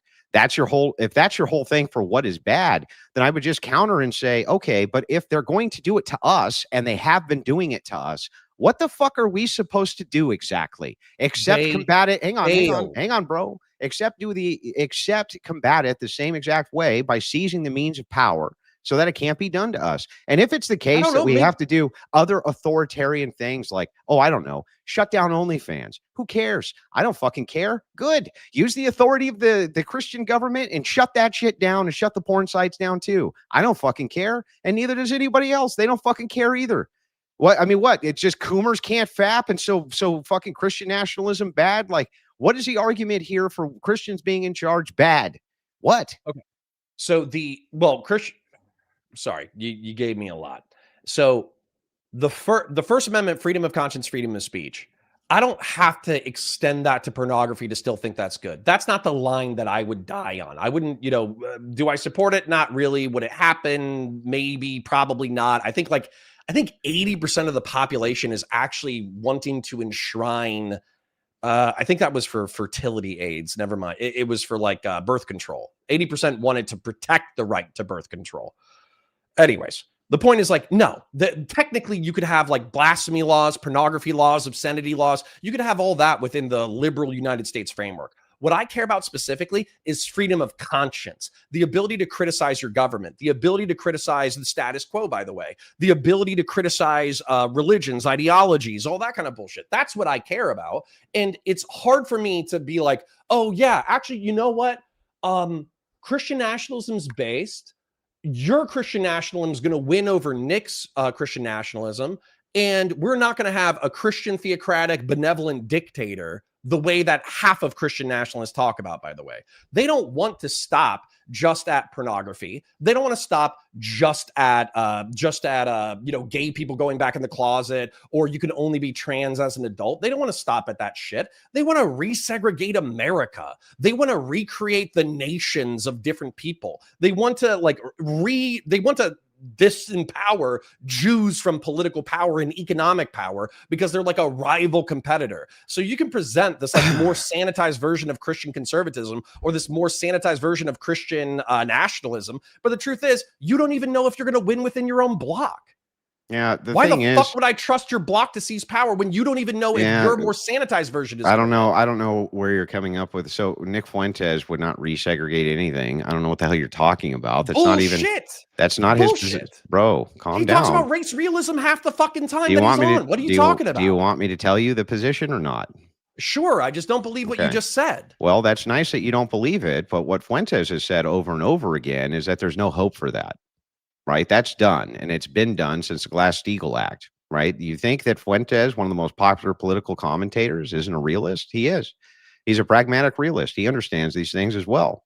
The thing is that on the one hand, when the guy is talking about race realism or the various things that he's discussing, whether or not that's true and whether or not that is politically pragmatic are two separate questions. When you're talking about what is politically pragmatic, what is political pragmatism, all the things that you just said, that you just stated that you feared from Christian nationalists is exactly what Christians fear from the left. The difference is that the left's already done it to us. Okay, so we have every business to fear it. They've already done the deplatforming, depersoning, shoot us while we're fucking publicly speaking, blockade our fucking events, terrorize our families. They've already done it. And so we have every right to fear when leftists are in power and every right to try to make sure that we're in power instead, because it seems like when we're in power, we're a hell of a lot more fucking benevolent than our enemies are. And so the thing is, Connor, but you're also if that's not the case, if that's not the case, then tell me where the fuck all these Christian nationalists who are in charge were fucking oppressing anybody, because I haven't seen it once. Where? Hold on. So you want, number one, I would cite Fuentes. I don't think a Christian nationalist has gotten into the Trump administration to the point that they've been able to advocate for anything. And the strongest, nowhere. So you have the strongest. Okay. But that doesn't mean shit to me. But you can definitely we haven't done it yet. Why would I let you do it? You've seen what our opposition has done to us. And fuck them too, Andrew. Yeah, but we have every reason. Christian nationalists like Charlie Kirk, people like this, Christian populists. I don't even think he was a Christian nationalist. He said he was moving towards that side. Matt Walsh says that he's moving towards that side. They're all saying that they're. Yeah, but Matt Walsh calls himself a theocratic fascist because they know that Fuentes is more algorithmically relevant. I don't think that has anything to do with ideology. Whether or not this has nothing to do with anything. What I'm telling you is this specifically. Christian populist, Christian nationalists, whether I agree with Fuentes or not on certain issues, has no bearing on the fact that when these guys are saying, look at what our fucking enemies do if we don't have power, they're right. And we can demonstrate it over and over and over. And all the things that you fear Christian nationalists are going to do is what are being done to Christian nationalists. That's the whole problem with your argument. And that's why it's very obvious to me. It's very obvious to me. Okay, then, right? Then let me that you yourself don't even understand the proposition of Christian nationalism. I think I do quite well, actually. But here's my frustration with exactly what you've just said. Okay, the left wing tried to and failed with the deplatforming. They said create your own social media companies. The right wing did create their own social media companies. They said, oh well, Twitter's a private company; it can do what it wants. Well, now it's owned by a private individual who believes in freedom of conscience and freedom of speech, and Twitter is doing whatever the fuck it wants. So the system in that regard is actually still working quite well. No, the system is diametrically opposed, trying to shut it down. I've listened to you yap, and I feel like I've been pretty polite. I would like the opportunity. Yeah, that's fine. Go ahead, Connor. Myself. It's fine. It's fair. Go ahead. So when it comes to that, I don't think that you're asking for my permission, nor do you need it. But I don't think you're asking for my permission to create a political block of self-interested people who form a political tribe and participate in the system. That's already possible within the liberal system. What you're saying is, and what it sounds like, is that the left wing has done all this vile, evil shit to us. Therefore, if we do vile, evil shit to them, you can't complain. No, the opposite. But that's not true. I've complained it when they did it, and I'm going to complain it when Christian authoritarians and right-wing authoritarians did it. Last point, and then I promise I'll shut up. Yeah, go ahead. Here's the fucking thing with the right wing that actually does legitimately piss me off, okay? Y'all have let January 6, 2021 go off of you like water off of a duck's ass. And yet, what was really going on there is a guy who was not able to prove outcome determinative voter fraud, claimed it in half a dozen states, did not prove it in or out of court, tried to stage a political overthrow of the Republic of the United States. And you guys act like it's a no big deal. No offense, but 1 million podcasters, including myself, could get shot every single year, and that would not be an existential threat to the Republic of the United States. Having somebody lie about the way that our republic functions in order to seize and maintain power, that's an existential threat. Yeah, so the and that's couple coming things from the right, by the way. That's not from the left. Yeah, that's not from Marxists. That's not from Leninists. Yeah, that's not okay, from got it. progressives. That's not from blue hairs. Am I allowed to respond now? Yes. Okay, so this is pretty simple, right? What you just got done saying, again, it was just a straw man of the position. What you said is, Andrew, I'll be just as mad at Christian nationalists for doing the things already done to Christians and Christian nationalists when Christian nationalists get in power and actually do any of those things.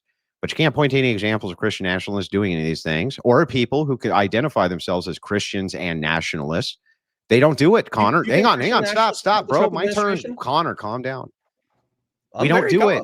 It's already the case. It's already the case that these horrible things are being done. We have every right to believe that if we don't have power, that they'll continue to be done to us. You get to have the rose-colored glasses of saying that you get to talk. You don't have to delete all your fucking content, Connor.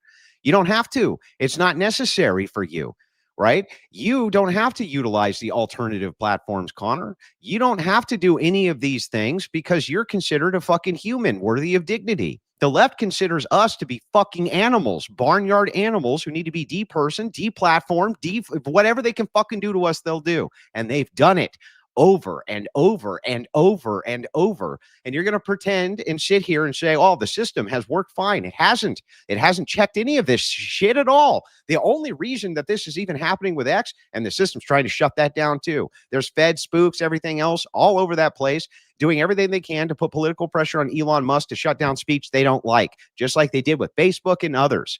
And that's going to continue. And so the thing is like, no, the system's not checking any of that. And ultimately, Christians have no fucking reason at all to believe that leftists are going to suddenly become benevolent when one of our great speakers was just shot in the fucking throat for talking. All he did was talk to people, and they shot him in the throat, Connor. And I know that you knew how bad it was because you were the guy who sent me the original video before almost anybody else had it in their hands. So the thing is, man, is like, look, you can play pretend all you want. You can play pretend that the system is working and it's checking and balancing, but it's not. One side has been unfairly treated for 20, 30 fucking years. Okay. And they finally do something about it. They give just this tiniest amount of pushback. And these people are in such fucking panic mode about, oh my God, the fascists are coming to take things over. They're going to destroy our fucking republic. They're going to destroy everything. And it's like, no, I don't think so. I think that they'll get in power. And if they're in power, then our enemies aren't going to be able to fucking continuously destroy us over and over and over and over again, deperson us, right? Debank us, make it so that we can't live, we can't have jobs, we can't do any of these things. And Connor, they've been doing it to us for years. So it's like, we have every incentive to move our people into positions of authority. And there's not a fucking thing that you can say that's going to change any of our minds on that. Once again, I don't think that I've advocated that you can't create a political bloc and then advocate for No, power you're just within the saying that liberal if and you get libertarian it, system. you're going to do bad things. But prove it, fucker. What's the proposition we're proposing that's going to fucking do a bad agree thing? that Christian nationalists have disproportionately promoted and supported Donald Trump? Well, not Fuentes. Right. Not But Fuentes. do you think that he supported Kamala Harris? Okay. Do you think most Christian conservatives have supported Donald Trump? Yeah, Christian conservatives overwhelmingly have, yeah. Okay. So what I would say is you're saying y'all haven't, or we haven't done anything. We haven't done nothing. Okay. Number one, I would just recommend reading the John Eastman memo. I would just recommend checking out December 6, 2021. I would just recommend that. It was actually an attempt to overthrow the Republic of the United States for bullshit reasons. I would also cite the 2022 tweet where Donald Trump basically said, with such proven mass voter fraud, we can suspend all laws up to and including the Constitution of the United States, despite the fact that he still hasn't proven outcome determinative voter fraud in or out of court. What I would also say is that drone striking in the Caribbean without an authorization for use of military force and also declaring like Antifa and narco-terrorist organizations unilaterally from the This isn't about your TDS, that's setting Connor. up. You asked me a question about how Donald Trump has violated things that are actually fucking I didn't dangerous. ask you anything about Donald Trump. You fucking okay, TDS. this is the right wing, and these are things that are potentially they voted for him because dangerous. Kamala was worse, dude. Come on.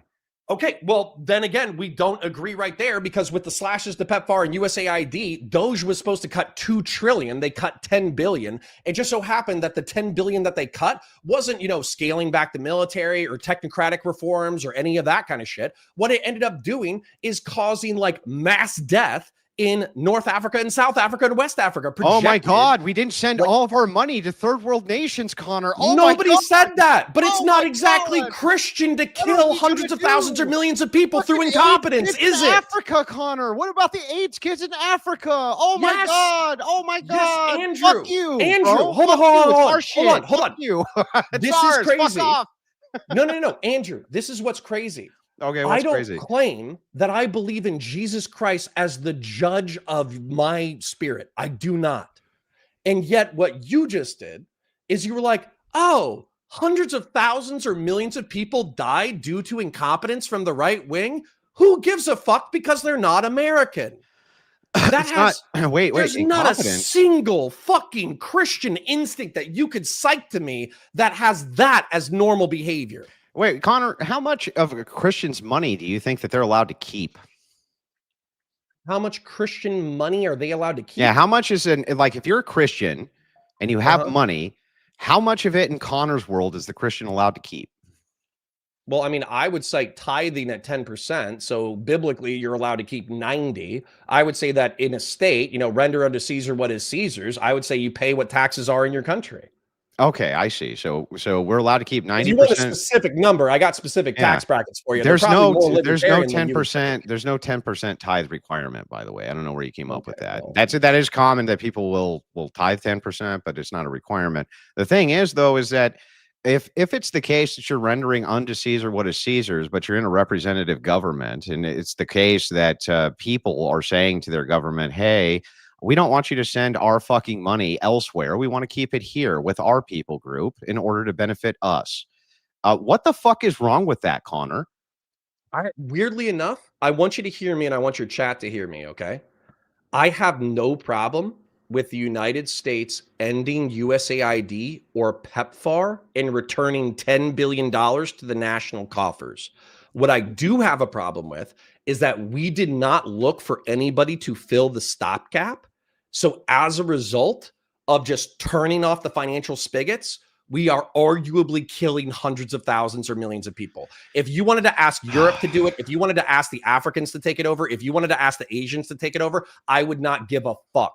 But So our incompetence is killing people. Yeah, I got it. So the United States has to make sure that the entire world is fed and clothed and taken care of and has their fucking AIDS meds. I actually, hold on, Andrew, I want to point this out because I do enjoy speaking with you.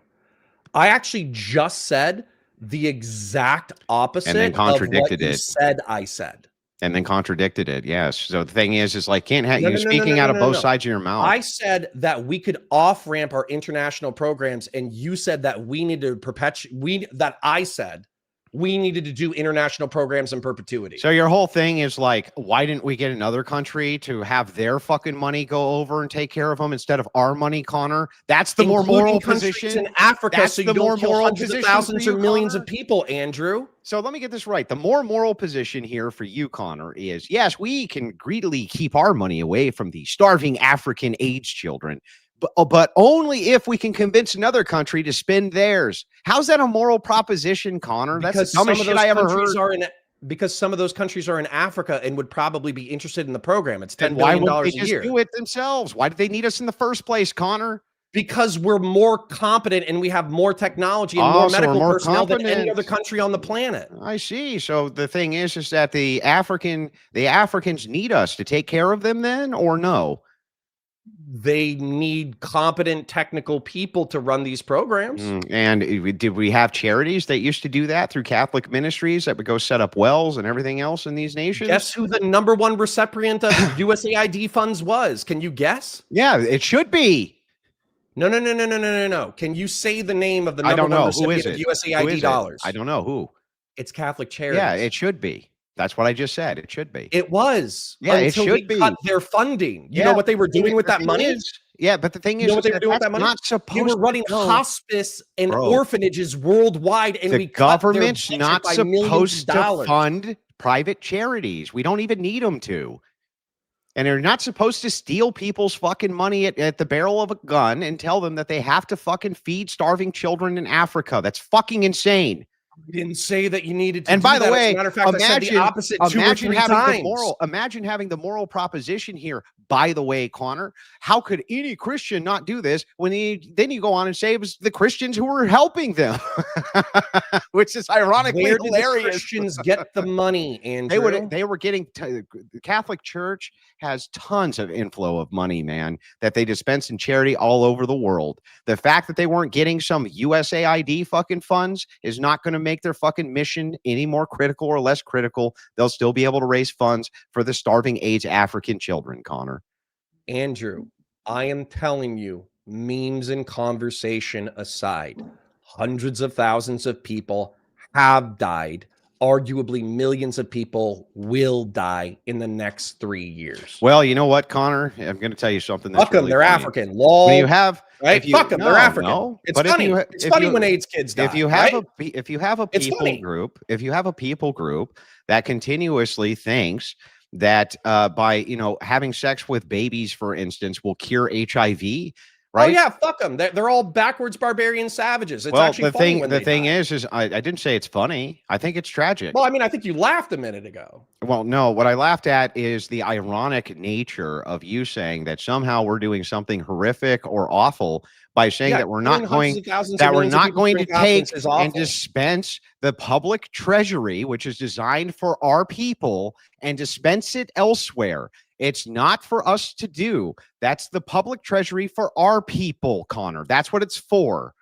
It's like when they raid Social Security so that they can fucking then give that trough to somebody else. It wasn't meant for that. It was meant for people who paid into that system to get the benefits of that system. That's the correct and moral thing to do. Not rob those people and then give them to other fucking people, Connor. Yeah. So this is what annoys me. Okay. Number one.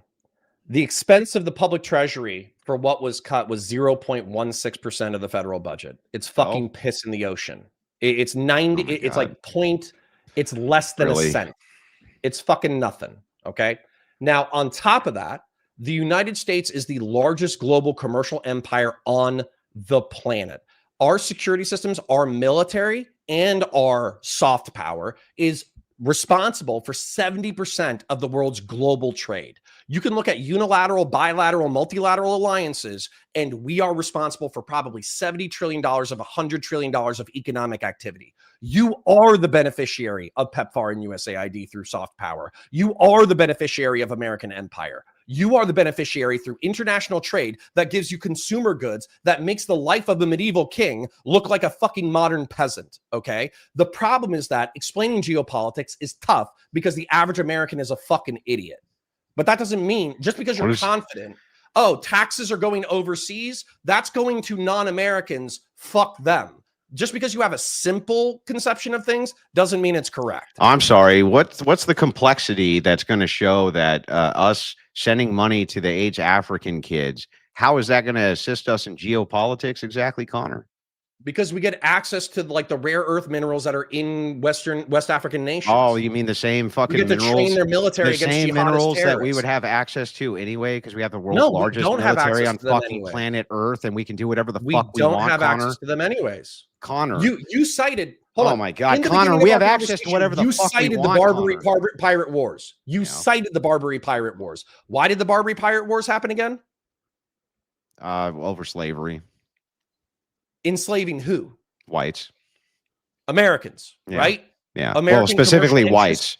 Like, I think American if they were stealing black slaves, were being attacked by random people. Yeah. How did we solve the Barbary Pirate Wars? Well, we used, I think it was Mark and Appraisal or whatever. We basically made sure that we had privateers who went out and killed them. Okay.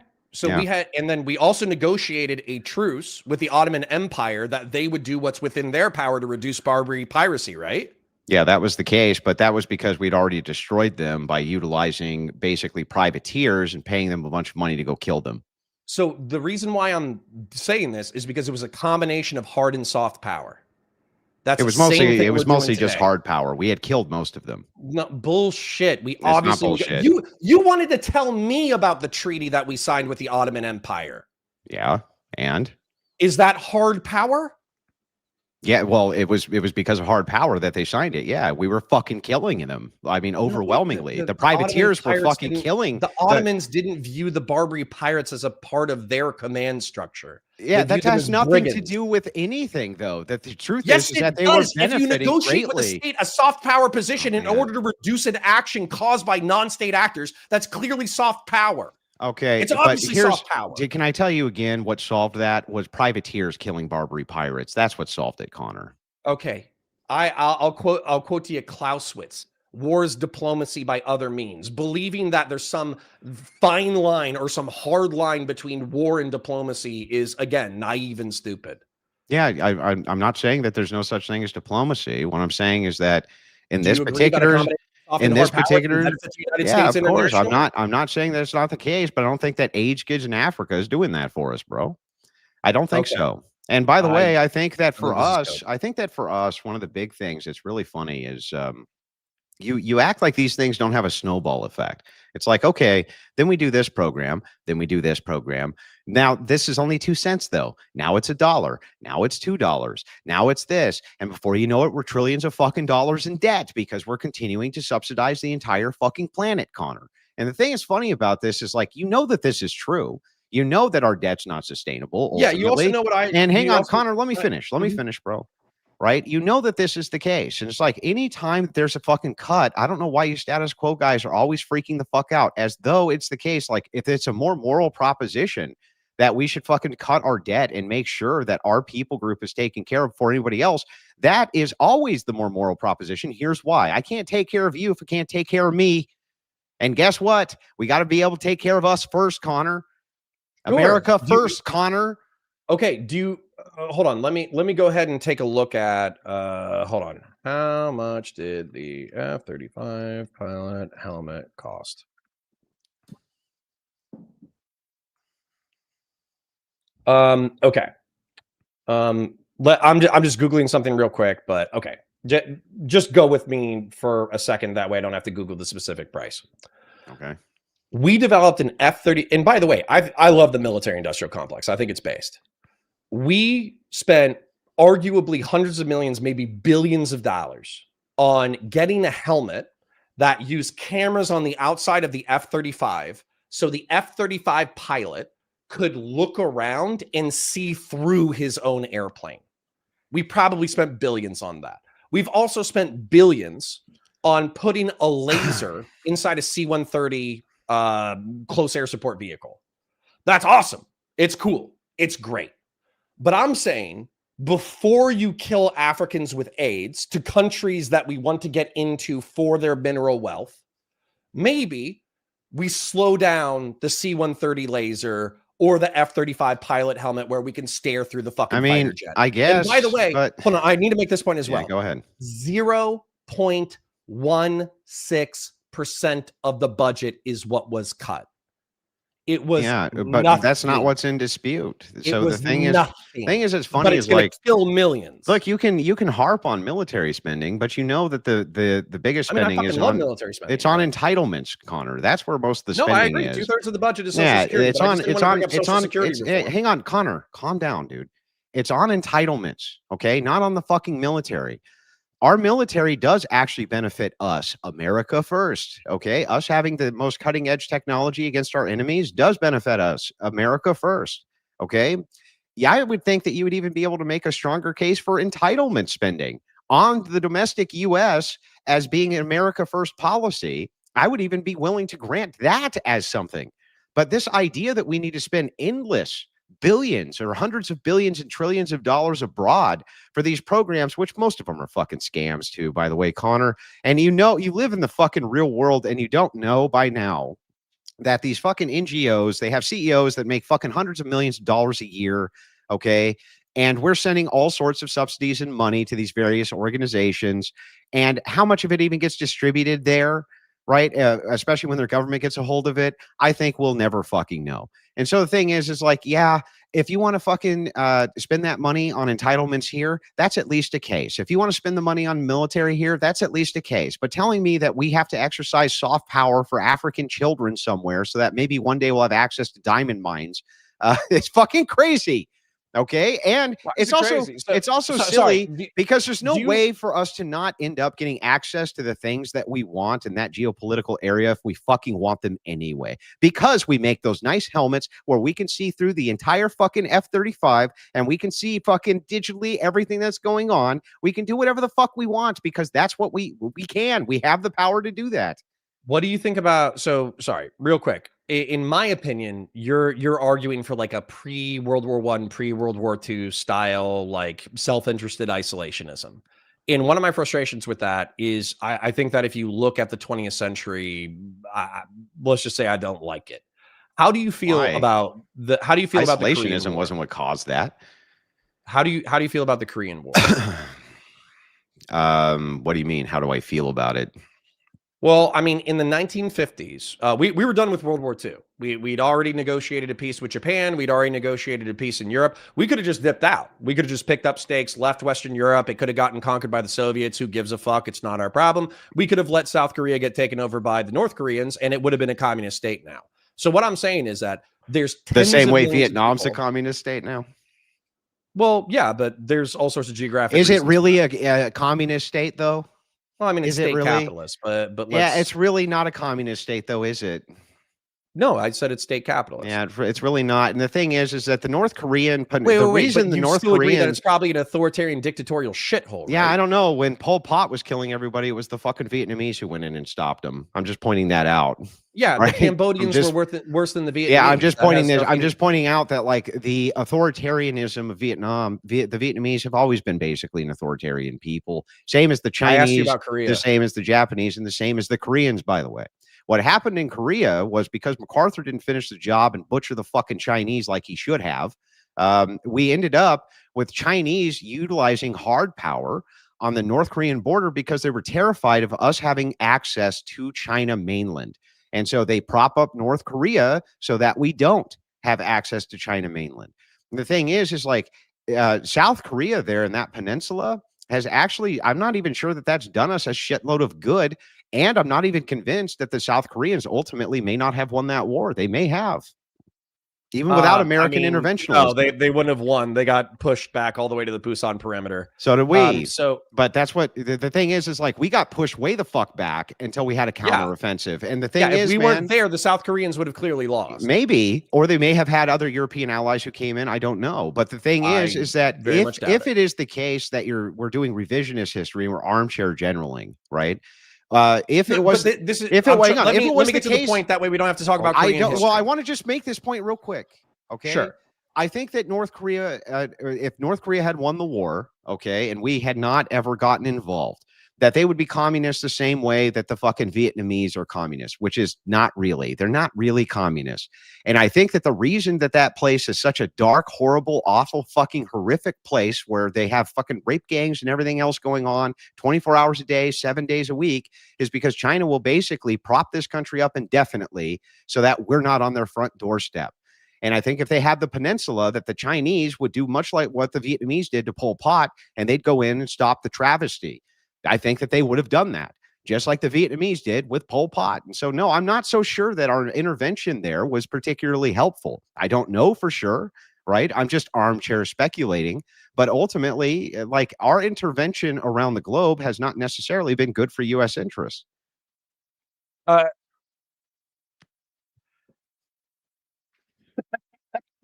Just like that's.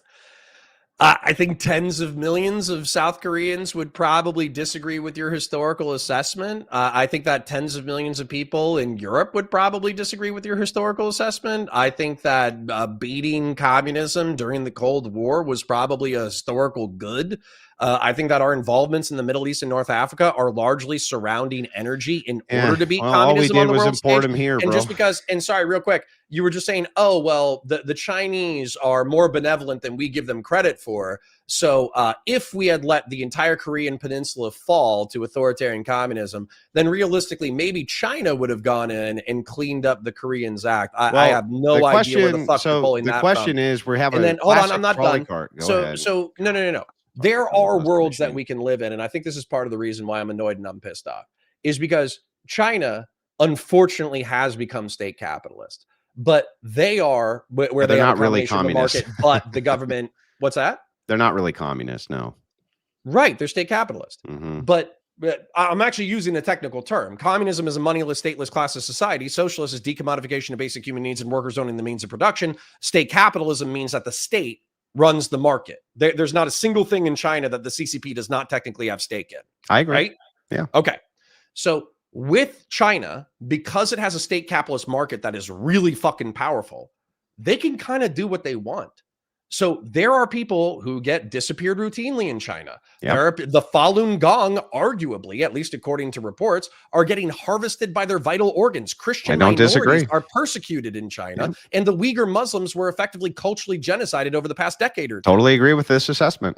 Okay, so my point is that authoritarianism in and of itself, I view as a moral wrong. Well, so if you're saying that, that's a claim that's too much, man.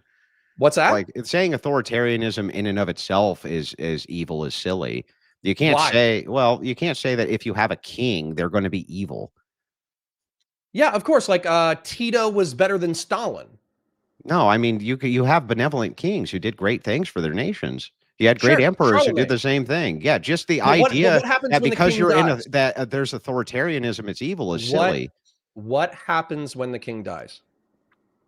Well, usually there's some type of successorship, and this was something. Isn't history of monarchy and authoritarian societies effectively that even if you had a benevolent dictator or a benevolent king, there's oftentimes a piece of shit successor that fucks up the country? That's no different than democracy. All right. So that's honestly like for me that's the problem, right? Is like a ahistorical anti-American statement. I just can't really. It's not. I'm talking about democracy right now. You think that America was the first fucking democracy, or what? 50 years of our democratic republic is as bad as like Nero or Pol Pot? Do you think that, like, for instance, when we went through and we killed off all the Plains Indians? When we did all of these things, which you would perceive as being these horrible, unjust evils, that because the transfer happened from one person to the next person, that was how that was able to happen, just like these perceived evils you're talking about. Intrinsically, systems of government themselves cannot really be evil. You have to be talking about the actions of people who are inside of these systems. That's what makes them evil. For instance, take communism. Calm down, Connor. Let me make the point. Let me make the point. Yeah, hold on, Connor. Okay, so if you have a commune and they're all practicing communism, I don't give a shit, and neither do you, right? If that's what. All right, say that again because I might. If you have a commune and they're practicing communism in the commune, nobody cares, right? And why would they care? And they're not. And by the way, they can do a lot of good inside that commune, and probably do. Okay. The idea here for communism at a grand scale and for why that leads to evil outcomes has nothing to do with the system itself. Systems themselves can't intrinsically be evil. The thing itself is not evil. It's the actions done with the thing that's evil. It's like a gun. If you have a gun, the gun's not evil. The gun, it doesn't do anything evil or not evil. You do a thing which is evil or not evil with the fucking gun. That's how that works. There's nothing intrinsic, though, that you can point to and say, well, authoritarianism is intrinsically evil based on what? How the fuck could you ever make such a claim? Can you think of any positive examples of fascism or authoritarian communism or jihadism? Well, wait a second. Like positives? Yeah, I mean, you just said it's all ideologies are effectively tools. Yeah, it's how you implement the ideology. Yeah, it could be the case. For instance, like let's say jihadism. I just want to restate my question in case people didn't hear it. Mm-hmm. Can you think of historically any positive examples of authoritarian communism, fascism, or jihadism? Yeah, for instance, the jihadis who were attacking the Russians, right? Who put a jihad on Russia going into Afghanistan. From that proposition, it seems like they had the more moral proposition there. Wouldn't you agree? I wouldn't put them in as like a system of government. No, but I don't. Yeah, jihadists fighting communists is probably. So I mean, no, Andrew, hold on. I don't want you to pretend that that's like a huge like unnuanced W. Okay, pitting a jihad. What I asked you for a positive example of any of those ideologies. I just gave you one. Power. Yeah, no. But you didn't say any example of them being in power. You said an example of good time in history was when one ideology was fighting the other ideology. Yeah, so I'm giving you what I'm saying is that there can be within the system itself positive examples of how the system can be used for the good of whatever the people group is. And if that's the case, if you're talking about hang on. If you're talking about authoritarianism, I can give you many, many examples of great kings who did wonderful things in Byzantine Empire, for instance, even Alexander the Great and what he did in the region that he conquered before he died. Like there's tons and tons of in fact, the longest lasting civilizations were authoritarian and the least longest lasting have been democracies and republics. They change their form constantly. So it's like, I don't, I'm not so sure that that when we have these interests, and yes, look up the longest civilizations are all authoritarian. That's not a joke. And by the way, let's point this. Hold on. Let's point. Hang on. I'm just going to point this out. Like the systems themselves, I would not say are inherently evil. I think propositions of evil you have to attribute to men. Men are the evildoers or not evildoers, not systems. So sorry. Jihadism. Being the exclusive like advocacy for Islam to dominate a society and the willingness to use violence in order to affect that outcome. Can you think of like a positive example? Yeah, of course. If they, for instance, perhaps they had a more oppressive people group or something like this, or they were being encroached on, and so they were able to bank on this, the idea of jihad in order to protect their people group. From their perspective, like Crusades. Well, from their perspective, I could see how they would see foreign occupiers as being a problem, and then they do jihad, right? And how that could be beneficial for that particular society. I don't know intrinsically that you could always make the case that this is bad. You see what I'm saying? I would like to respond to this in depth. Okay. So, and I'll try to be as brief as I can. Okay. So when you look at the history of the caliphates, Abbasid, Umayyad, whatever, the histories are typically of like expansion and conquest. And then what happens is they seize the territories that they're going to rule over for a long time. And then once a caliphate falls out of power, effectively like power abhors a vacuum. And so as a result, another caliphate comes in. But because especially concentrated power doesn't like to go down, there's a huge amount of violence between an authoritarian system changing hands with another authoritarian system. You brought up Rome as an example where you were like, oh, well, authoritarian systems typically outlast. The longest empire in the world was Rome. Well, Rome was a republic initially. And then no, I don't think that was the longest empire. What's the longest? I think that the longest unchanging empire was the Byzantine Empire. I think that's the case. Well, from a historical perspective, you could consider them separate from Rome, but realistically, they're the Eastern Roman Empire. So yeah, that's not the same though. We're not talking about the same things there. So the thing They is thought like, of themselves as Roman. They just spoke but Greek. you have to admit they were authoritarian. Is my point. Okay, but what I was going to say, though, is that the Byzantine Empire and the Roman Empire in particular, and the Byzantine Empire is the Eastern Roman Empire, is that they had, sure, they had a dictator. I'll admit it. They had an emperor. I mean, literally Tsar, Caesar. That's where the term comes from. And it comes from Julius, who was almost a contemporary of Jesus. And they lasted for another 1,500 years. So arguably, as a political entity. However, what I would say within Rome, I wouldn't credit having a dictator or having a king with why they lasted so long. Me What I either. would say is that they had a pretty rich culture that stretched back centuries or millennia into Greek antiquity. And they also had bodies like the Senate, rule of law, constitutionalism, literacy. They had a whole host of like civic virtues separate from an emperor that made their society I think great. it was the virtues that made this society great. I agree with this. Okay, but the thing is though, is that Uh-huh. a lot of those virtues were from the top down. That's one. And another thing that you need to look at is that the systems themselves were not intrinsically evil. Now, maybe you could make a case for something like not even slavery necessarily could I make the case that that is an intrinsically evil institution, because I can give examples of when perhaps during wartime you would need to enslave a certain portion of a public so that they could not continue to fight and wage war against you. I don't think intrinsically the ideas that we give these descriptors of systems are evil themselves, that the people who engage in these systems conduct evil actions or do not. I'm still going to stand by the position that I think evil is more likely with concentrated power. So for instance, like that's not what you said, though. That is not what you said.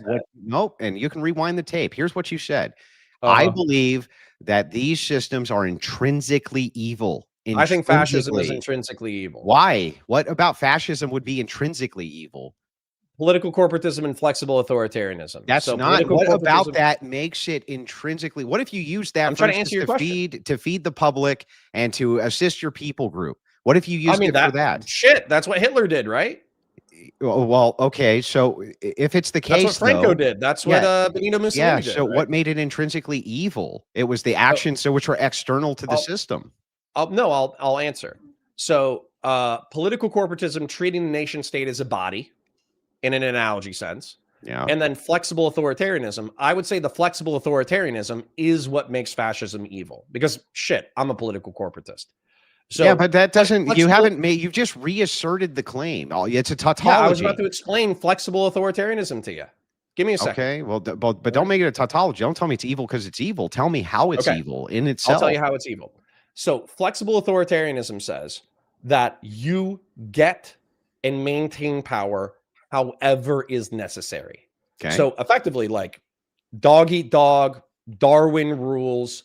If you can get in there through elections, awesome. If you can get in there through appointments, awesome. If you can get in there through violence, awesome. However you get into power is how you get into power.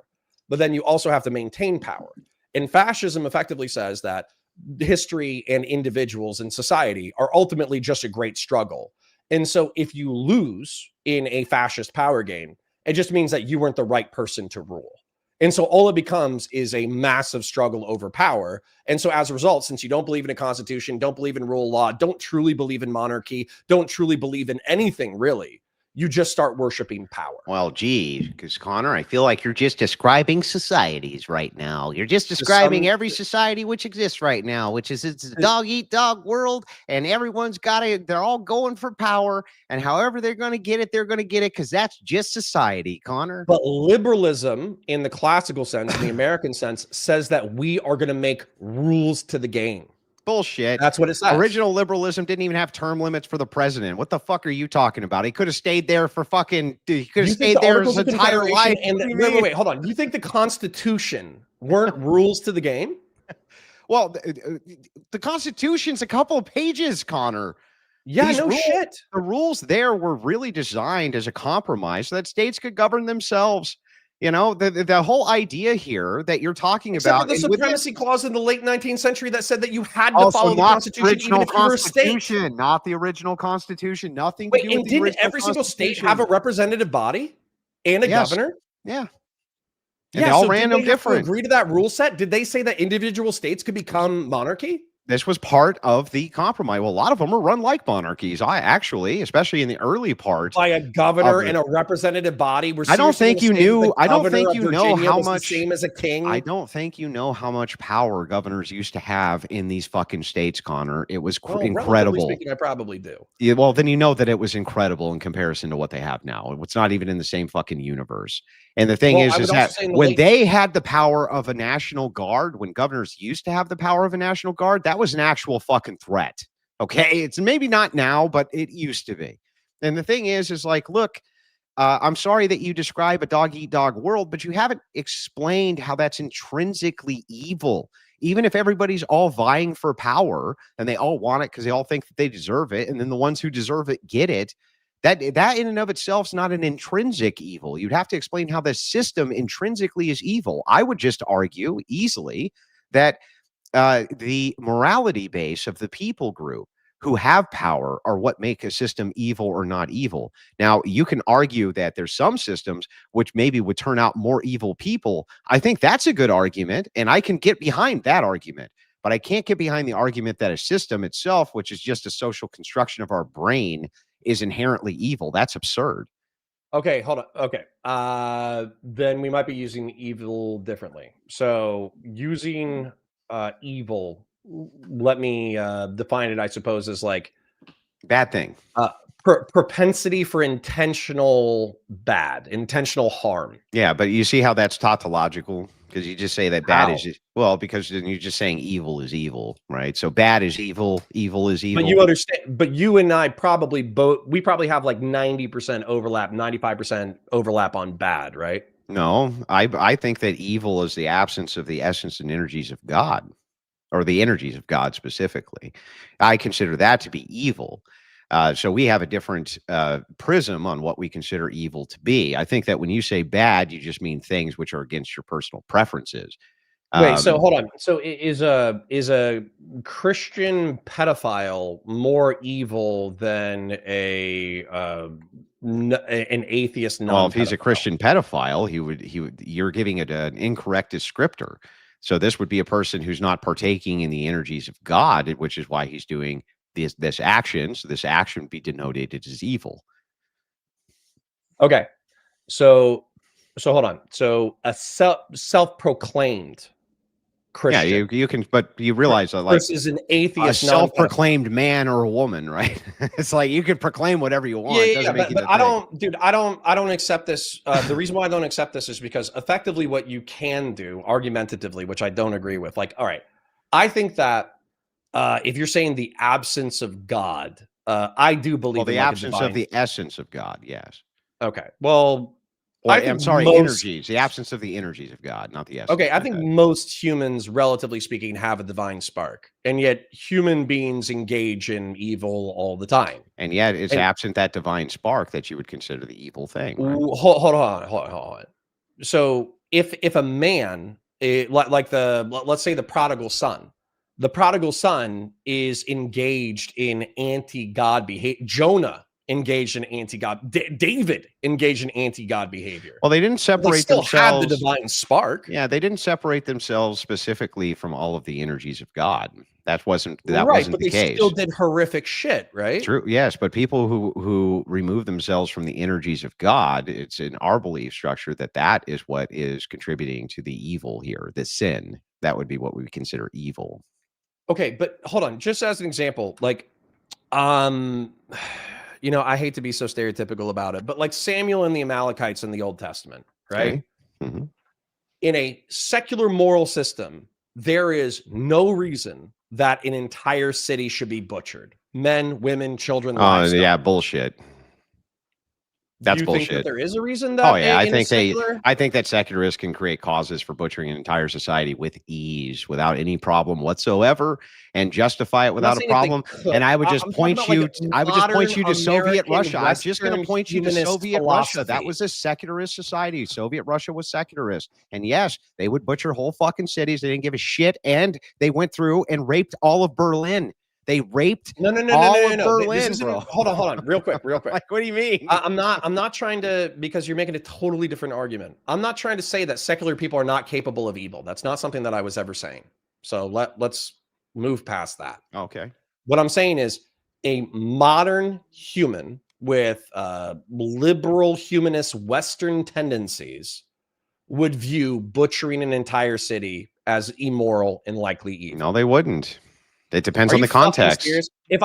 I'm sorry, you're being a fucking debate pedant. If I go down to like downtown Orlando right now and I walk up to 100 people and I say, "Hey, do you think that you could ever come up with a moral argumentation for why you should butcher men, women, and children and the livestock of a single city?" You Mhm. think that there would be a single fucking person that would be like, "Oh yeah, I got like 10 reasons off the top of my head." Well, the thing is that the dialectic there is interesting. If you take the trolley cart problem and you ask a person, would you throw the switch in order to hit the one person over the three? They almost always will say yes. But if you ask them if they'll push their friend off of a bridge in front of the train to save the three, they almost always say no. All I'm And trying so, to hang on, argue with you is Connor, that most people would calm not down. view butchering Connor, a would you city calm and down? Hold on, livestock Connor. At as least explain. good. Connor, And Connor, I let can't Andrew even get explain. that. Calm down. What I'm showing you is that it's how you frame a thing. So if you went in and you said, could there be good justifiable reasons in wartime where you have enemies who are ruthless, who are going to fucking destroy you, to go through and conquer and destroy their entire city, even if that means killing everybody in it? I think you'd get a totally different answer based on that framing than the framing that you Do you gave. think most people would say it was good, or do you think they would say it was necessary Depends evil? on the context.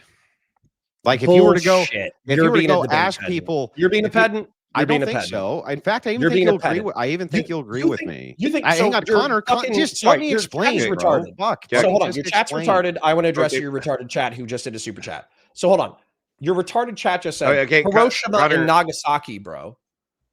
How many Okay, people?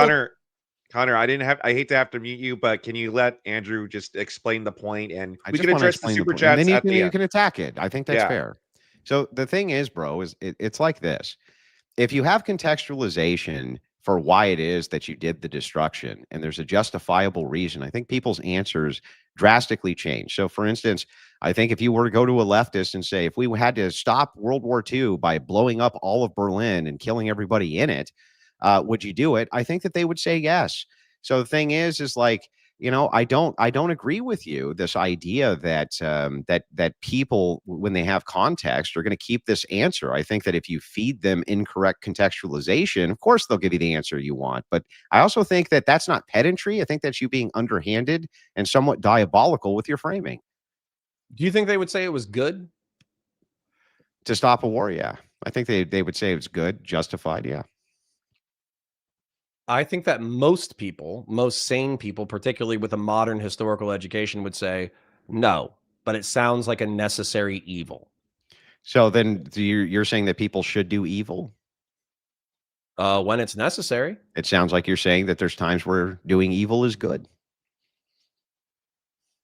No, I'm not. Yes, you are. You're saying No, sometimes there's a lesser of two evils. then isn't it So- good to and is it so good hold to on, hang hold on, on. is it Even good to within pick your the own lesser of two example. evils? Is Even it within good your to own pick the example. lesser of two evils? Even within your own example.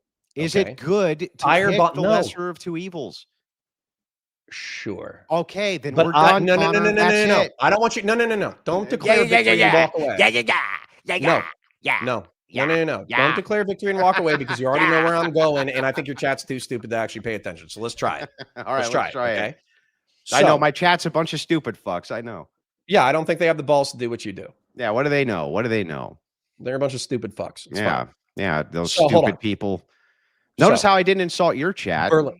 No, fuck my chat. I love them. They're brilliant. But fuck them too. Yeah, see, So I anyway. would have just assumed that your chat just instantly agrees with Well- everything that I say because I'm so fucking intelligent. what do I know? All right. You All know? right. All right. Let's make the point. All right. Burning Berlin, men, women, children, pets, livestock, everything in order to prevent World War II. Mm-hmm.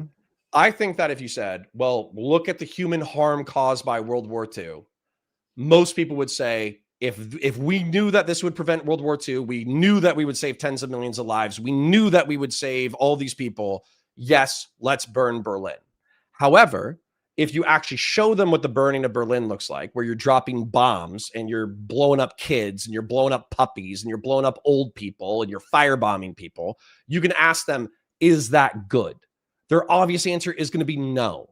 And so therefore a lesser of two evils does not mean a good. It could be a contextual good, Yeah, but but it's not a specific good. Yeah, but do you see how this ethical system that you're producing makes no sense? And it's because you're There's trying not to. a single thing that I've said that doesn't make sense. I'm gonna explain it to you. It's because you haven't thought this position through. The dialectic actually makes no sense.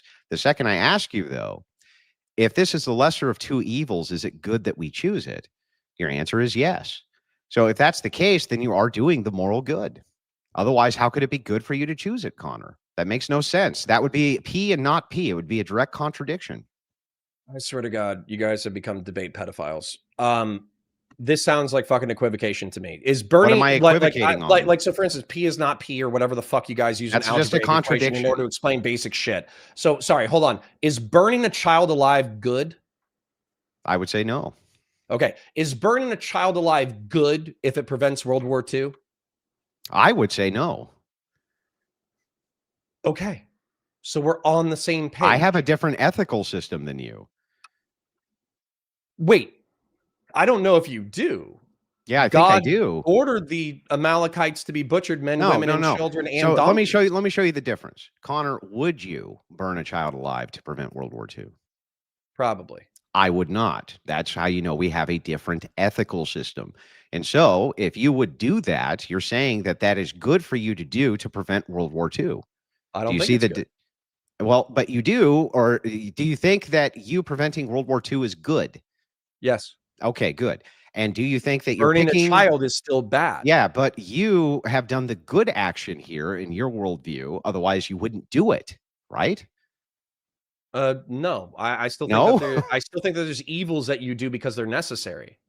Well, I don't think so. I think that you would be saying, in your view, that it was good that the child was burned to prevent World War II. Even you're framing it as the lesser of two evils, but you still think it's good that the person picked the lesser of two evils. So that's just still for the good. You still consider this a don't think good this stands up to action. any scrutiny whatsoever. Like biblically, Mhm. biblically, the sack of Canaan, the destruction of Canaan. I don't think God was like, "Hey, rejoice at the slaughter of the people of Canaan."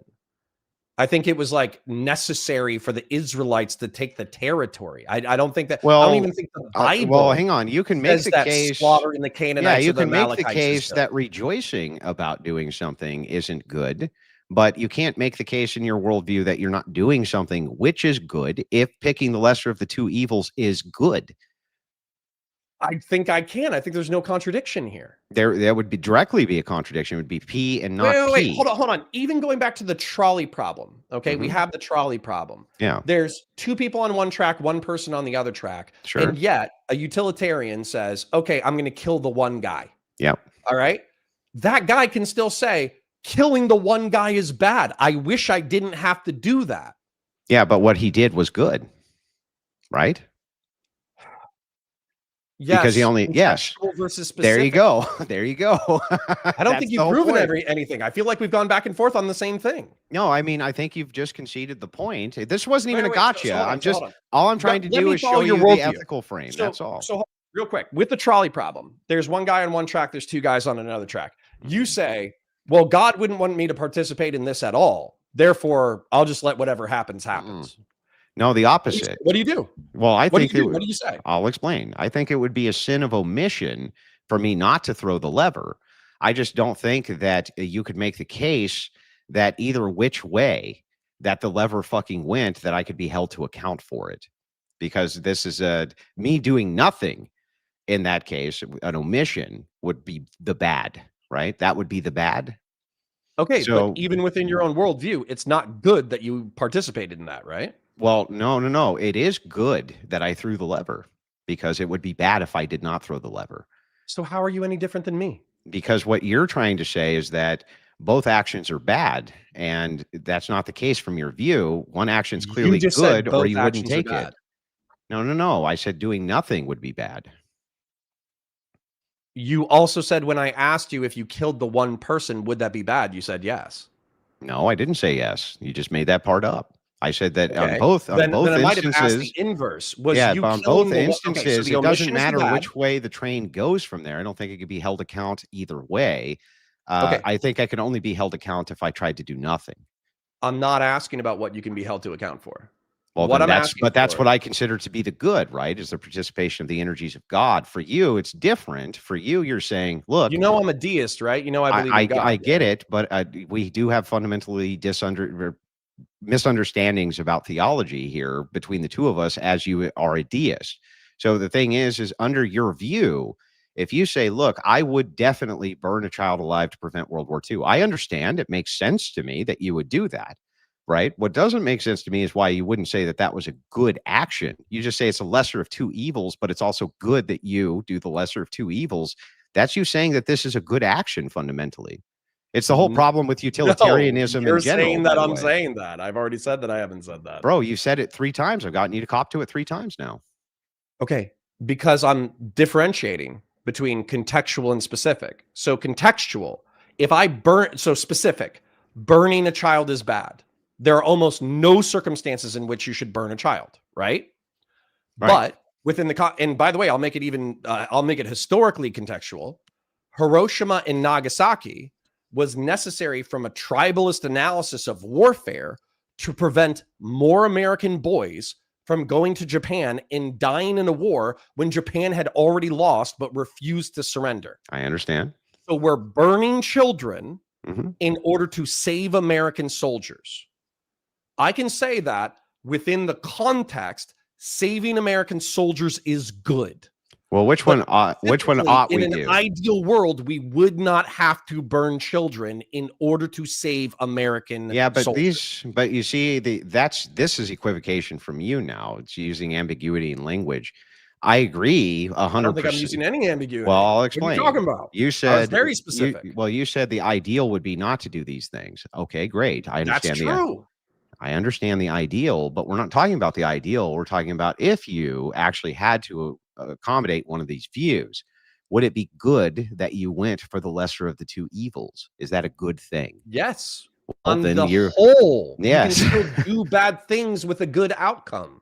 So what you're saying is that it's a good thing in this situation to burn the child alive. No, why the fuck? I'm sorry, Andrew. The reason why I keep using the word pedant, okay? Pedant is where like you're overly focused on words. Can we agree that there are things that are both good and bad simultaneously? You're having tobacco, you're drinking alcohol. I love alcohol. I used to love tobacco. They're delicious drugs. They Mhm. make the world a better place. And yet they are damaging your body. Sure. So is alcohol good? Yeah, well, I mean, when you're talking about what are called like trivializations and or things like smoking or having a beer or something like this, um, if you were like a drunkard, for instance, and this was taking you away from participating in the energies of God, I would say that that would be bad, yes. But I would also say that there could be like, for instance, omissions where you would probably want to smoke under certain circumstances or even want to have a drink in celebration. I would say that there's plenty of times for that. So that's not such a clear-cut question. When you're talking about So is it a mix of good and bad? well, under context, of course, it could be good or bad. That's what I'm saying. That makes my point, not yours. No, it makes my point. No, because what you're saying is It that makes my point. you're I saying said that there both can of be these bad actions. things that have elements of good within No, them. what I'm Yes, saying you is just that said exactly no, that I about didn't. alcohol You're and tobacco. wrong. I'm saying that under certain context, I could say that this action good or this action bad. Okay, I'm But gonna here, say hang your on, action Connor, is hang on. Let bad. me just finish. Under Uh-huh. your view, though, you've already given the context for what is good and bad. Do you understand the difference? I don't understand the difference between how you're saying like, oh, alcohol and tobacco, depending on context, could be good or bad. And burning then a I've child used alive from your specific and I've position. used contextual. Yeah, It feels like you're doing a direct analog to what I'm saying. Because I'm not. Because under your view, you're saying that under certain contexts, burning a child could be good or bad. It's the same Uh-huh. thing. And when you say that I'm picking the lesser of two evils and that's good, you're actually saying that this is good to do this under these circumstances with this context. Okay, but what I'm here, let me And the let me press you a little equivocation bit comes more. in because you I wanna tried to press you a say, little bit no, more. they're both evil. I would like to Like, press you what? a little bit more. I would like to press you a little bit more. There is almost no physiological benefit to tobacco consumption. Oh, no, There's that's not almost true. none. No, It's that's totally untrue. especially You, the you think there's a nicotine delivery physiological system. benefit Oh, to yeah. tobacco consumption? Can you tell me what Huge. it is? Yeah, for one thing, the nicotine delivery system, which is instantaneous, helps you to think. It makes sure that your mind decays way less. There's all sorts of short-term Also benefits to clogging tobacco your use. arteries and like quintupling your chances of cancer. Yeah, but you just said there's no benefits. That again, you're making distinct statements here. You could achieve the okay. So okay, I would say that there are. You're also making an argument for why tobacco is simultaneously good and bad again. But what I would say is that No, I'm not. let's just say the negative effects of tobacco Mhm. outweigh whatever positives you have. So, anyways, with tobacco, you are probably shortening your life by years, perhaps decades. Maybe. So, as a godly man, someone who is Mhm. called to this plane of existence in order to advocate for your beliefs, in order to impact the world, are Mhm. you not engaging in a bad behavior that is actually cutting your earthly mission short? To what end? To what benefit? Well, would you say the same thing for a cheeseburger? Yeah. Yeah. So then, from your view, should I be a monk? No. But I Well, think you then should I live don't. within What? moderation. Well, what can I participate in? I would say obviously it's a balance and that there's good within bad and there's bad within good. And So asking you're. if something is a holistic Mhm. good or a holistic bad is pedantry. So I'm not. But we weren't talking about holistic Yes, goods you or said bad. if burning a child is good. And I said no 10 times. No, you said yes 10 times. I You just don't said know it. depending on context, but it's still a Right. lesser of two evils. I've That's already right. said that So 10 depending on times. context, it could be good to burn a child alive. Thank you, Connor. Sure, the same way that smoking a cigarette, if you're smoking a cigarette in order to celebrate something within your life, it could be good. But if you smoke so many cigarettes that you develop cancer, that you cut your earthly mission by 20 years, that is bad. You are Well, engaged in a behavior that is both good and bad. well And if then I ask Connor, you if it's good, or if no. I ask you if it's bad holistically, I'm being a fucking pedant. The See, way that you're being a pedant. see here I was about to agree with everything you said until you said both good and bad. And yet here you continuously delineate between what is good and what is bad. Not that they're both good and bad, but that under contextualization can be good or bad. Same thing with your view with the child. The view with your child is under contextualization. Burning one alive could be good or bad. Do you understand the difference now? No, I also don't understand the difference because we went through the trolley problem and you said that killing the person would be something that you couldn't be held to account for, which also wasn't even a part of the equation. I asked you if it was good, not whether or not you could be accountable for it. Well, but I have a difference. I have a different moral system than you when I say the word good. And part of that moral system is held to account, not by fucking you. It's being held to account by my God, not by fucking Connor. And so when I'm talking about what is moral to me and the participation in the energies of God, this is my reference for the good. When you say the good, you mean something different. You mean intuition, preference, things like this. I completely understand what you mean by that word. I'm fine with it. The problem is the equivocations coming in from you. Because when you say there's certain contexts which make an action good or bad, I agree. But the second you say an action's both good and bad, that is a P not P proposition. It's a contradiction directly. That's what I'm trying to save you from here. You could just cede the point and we would end up in agreement. I won't. Okay. All right, guys. Well, I went, I think like an extra hour or so because you guys were having such a good conversation, such a good debate. So seriously, that was awesome, guys. Would you guys want to do your ending statements now? Sure. All right. Let's see, Andrew, would you like to go first?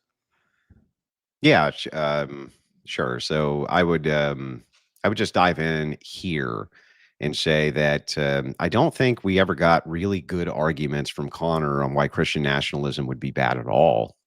He did dive into saying there's potentials there that he would not prefer under Christian nationalism, but couldn't give any examples of any of them happening. The reason he can't give any examples of them happening is because they haven't, but he could agree with me on the endless examples of what have been done to Christians by the left, especially people who are conservative Christians by the left. And he ceded point after point after point of all the horrible things they did to us, but somehow think that us having some form of power, he says, I agree with you. You should have a power block. But then it's like, Well, but if we have a power block, we're going to utilize the power block for our benefit. That's what we're going to do, right? So if you want to have this kind of like a constitutional republic, and then at the same time, this mass democracy, if we end up with blocks where we have to protect ourselves through getting into positions of power so that we can't continue to be abused, that's exactly what we're going to do. He seems to see that that's exactly what we should do. But that his fear is that we're going to, I don't do some fucking bad thing to him. But when I point out the things we're proposing to do, he doesn't. There you go. About to sneeze. Never mind. Okay. So anyway, when he says these are the things that the Christian nationalists are going to do or this or that, when we get into the propositions, he doesn't even really seem to disagree with most of them. He's like, well, if you use state force to stop OnlyFans, or you use state force to stop gay marriage, or you do these types of things, you know, I ultimately don't even have an issue with that. He even said when it came to blasphemy laws, things like this, within the confines of what the 10th Amendment, he agrees you could even do those things. Ultimately, I don't even know what his beef with Christian nationalism is, because he didn't really give me one. I tried to hone in on it. The conversation went everywhere except on Christian nationalism itself, though I did try to bring it back multiple times. And then we got into ethics near the end of the debate. I wish we could have dove into that even more, because I think it can help Connor with his philosophy there a little bit better. But ultimately, I don't even think we got at the heart of what it is that we were getting after. And so the first thing that we ended up kind of getting bogged down in some historic context, a little bit of armchair generaling, right? Things like this. I understand that all of that is necessary to the context of a conversation, but I don't feel like we've really got to the heart of what his issues are with Christian nationalism to begin with, or why it is that you can't apply those things fairly to what our opposition's already doing to us. When it came to the idea of successors, he says, you know, authoritarianism is inherently evil, things like this. I think that really starts to dive into what his issues actually are. He really believes that systems themselves, these constructs made out of men's minds, are inherently evil. And I just don't believe that in governance that's true. Maybe you could make some system like a system that's only designed to like buzzsaw little puppies going down the aisle with children or something like that, and that's all the system is ever made for. Maybe you could say that there's some inherent, I don't even know if you could do that, though. I don't even know if even then you could say the system's inherently evil, because it's really just men ultimately that we're talking about and what their agendas are for the world. So I think that that was where we really needed to hone in on the proposition, because he thinks in his mind any sort of authoritarianism is a threat. And the thing is like, I don't think that that's the case, one. And two, when we got into like king successors and things like this, he says, look, when authority has to pass, bad things happen. When I pointed out that's the case for democracy, he ended up kind of agreeing with that too, because it's true. Anytime power is changing hands, you can easily end up with conflict and things like this. So whatever the actual proposition is for Christian nationalism being bad, I don't think he made. I do think that I made a pretty compelling case for the goods that it would bring, though, especially with the proposals that I was kind of pointing out that Christian nationalists would move towards, plus us protecting our people group from the ultimate oppression of the left, which he agreed were being oppressed by the left. He agreed with all of the things I said as descriptors that the left has done to us. So ultimately, I think I made a far better case here for why Christian nationalism is good than he did that Christian nationalism is bad. And with that, I'll cede my time. And counterpoints, I always like coming in and doing a debate with you. It's always fun. It's fun, man. All right, awesome. Thank you very much for that, Andrew. Connor, whenever you're ready. Yeah. So I do think that my argument is Christian nationalists could seize power and reciprocate what the left has done to the right broadly. We brought up specific examples like censoriousness, taking over social media companies, deplatforming, debanking, socially ostracizing, all that kind of stuff. I think the reason why we haven't seen the Christian nationalists do that yet isn't because they're not capable of doing it. It's because they haven't seized enough of a power block yet. The reason why I'm trying to check them right now is because I do think the right wing, which the Christian nationalists are a part of a broader coalition of the right now, I think that if they get in further charge, I don't want to see them taking out members of the American public with, let's say, vengeance rather than justice. I'm actually trying to appeal to justice. I would actually say during this conversation, Andrew kind of made historical excuses and philosophical excuses for authoritarianism. So while he appealed to the benevolence of Christian nationalists so far, I think he was paving the argumentative roads to excuse Christian nationalist authoritarianism in the future. I think that the left has socially frayed our fabric. I think they've fucked up the republic in a lot of regards by not abiding by the spirit of freedom of conscience, freedom of speech, right to self-defense, up to and including against the government, et cetera, et cetera. I also think that some of the evils that Andrew is appealing to are exaggerated. Now, murdering and laughing about a political propagandist in public, Charlie Kirk specifically, that's evil. It's bad. It's something that is horrible and shouldn't happen in a free society. That being said, we could endure one of those every single year, and it would not be a threat to the Republic of the United States. Whereas what I would argue, and I invite the people in the chat to check out the Eastman memo specifically in reference to January 6, 2021, Donald Trump did threaten the foundation of the Republic by attempting to overthrow it in an election that he has still failed to prove had outcome determinative voter fraud. I think that Christian nationalism, if they were to seize power and advocate as a block to the exclusion of others, that would include atheists, that would include deists, that would include Jews, that would include Muslims, that would include Sikhs, it would include pagans. And I think that it's only kind of this more ephemeral Christian nationalism that's like, oh, well, you know, you're citizens of the United States, so we would tolerate you. I think that's just appealing to a benevolence that I don't think you would extend if you had power. Systems can be evil. And what I define as evil is not only being capable of wrong action, but almost reveling in wrong action. Vanguard communism to me is wrong. It's evil. It basically says the people are too stupid in order to advocate on their own behalf. Therefore, we need to murder the people in power in order to seize power for ourselves and instantiate our belief system top down. I think that's evil. I think it's inherently evil. Then you also said that like, systems aren't inherently evil. I don't even think that you believe that, Andrew. What I mean by that is secularism and modernism tempts people away from God. And if you read the Bible itself, it says that if you tempt children away from the path of God and salvation, it would be better for you to have a millstone wrapped around your neck and for you to be thrown in the ocean. So I don't even think that you think systems are arbitrary or don't carry moral character or content, because effectively what you advocate for is for Christianity to be the most dominant system within society. Finally, I would just say I don't think ideologies are arbitrary, and then I don't think Andrew believes that either. And I would say once again, I am a Republican. I advocate for a republic. I advocate for a constitution. I advocate for representative democracy, not direct democracy. I'm proud of our nation. I love the United States of America. I love the Constitution of the United States. I'm a civic nationalist. I think that if you believe in the founding principles of this nation, you are my co-citizen. And I would prefer civic nationalism over Christian nationalism. All right. Thank you very much for that ending statement. Thank you both of you guys again. Ladies and gentlemen, if you guys haven't hit that like button, make sure you do that. Also hit that subscribe too. Let's see. Let's get to the Q&A. All right. So remember, guys, you still have time to send in some questions if you haven't had the chance to do that. Let's see. Anthony for $10, just showing support. Thanks for hosting this debate. Just found your channel not too long ago. I'm looking forward for more of your content. Keep it up. Not one step back. Thank you very much, brother. W Moderating, W Andrew, and Crucible Crew, not one step back. Thank you very much, Ken, for the $2.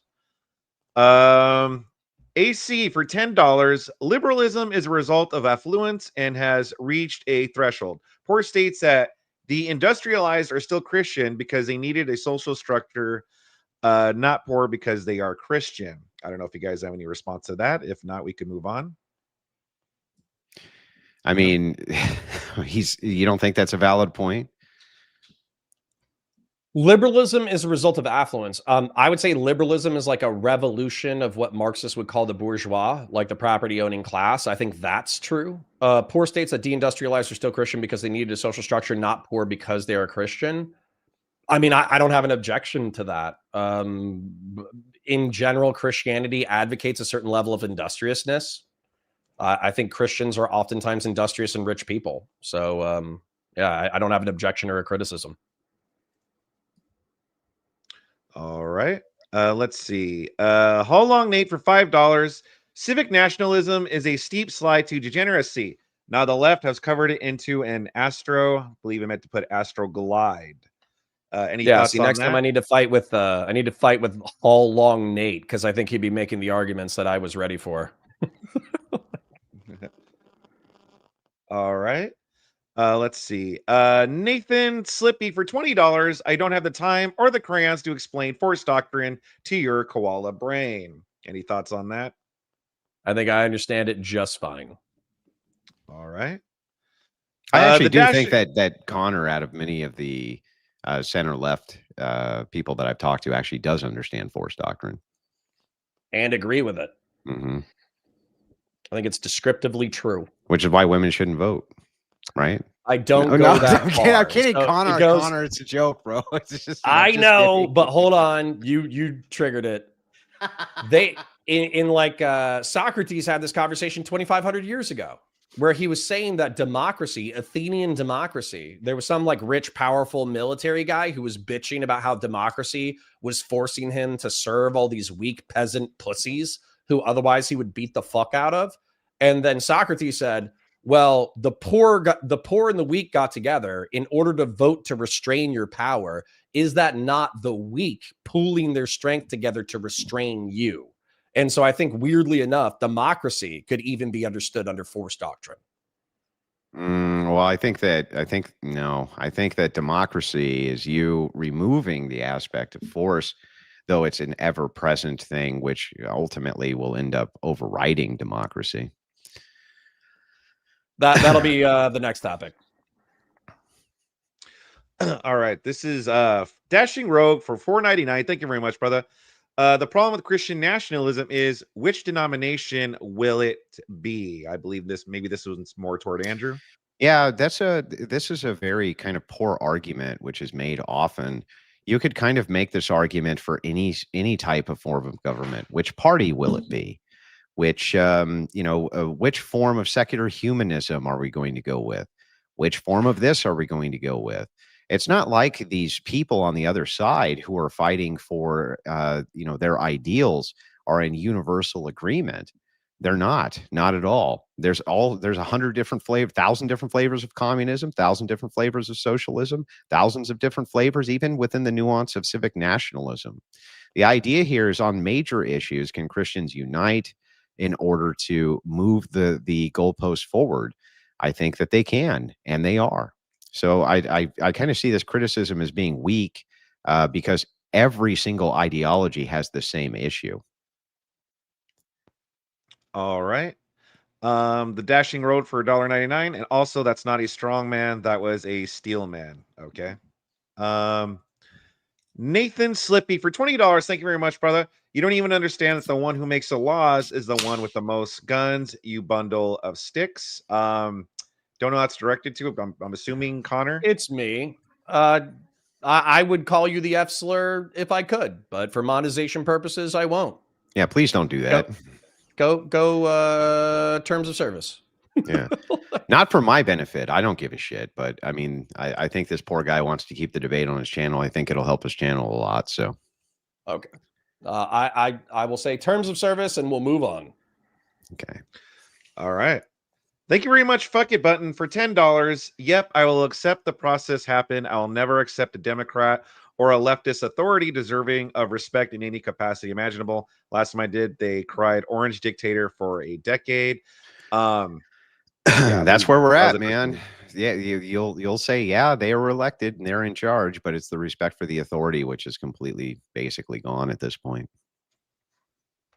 I don't know, man. I don't know if we're romanticizing a time period that didn't exist. When I was growing up, George Bush was called a fascist, dictator, invader, baby killer, murderous piece of shit. And when Bill Clinton was in office, they called him like a philandering, hedonist, nihilist, degenerate piece of shit. And then I could come up with the insults with Obama, but those are probably terms of service. Yeah, there So was I don't know if there even was ever a growing time up. in American politics where we were just like, oh yeah, we all love the president. Yeah, I don't think that happened. even growing up though, listening to Limbaugh years and years ago, even those old talk radio hosts would talk about how you still need to respect the president, and they would say things like, "I do want to see my president succeed. I just don't like this particular agenda." It would be things like that. There was still a national undertone of patriotism, which has been enveloped by nihilism, Connor.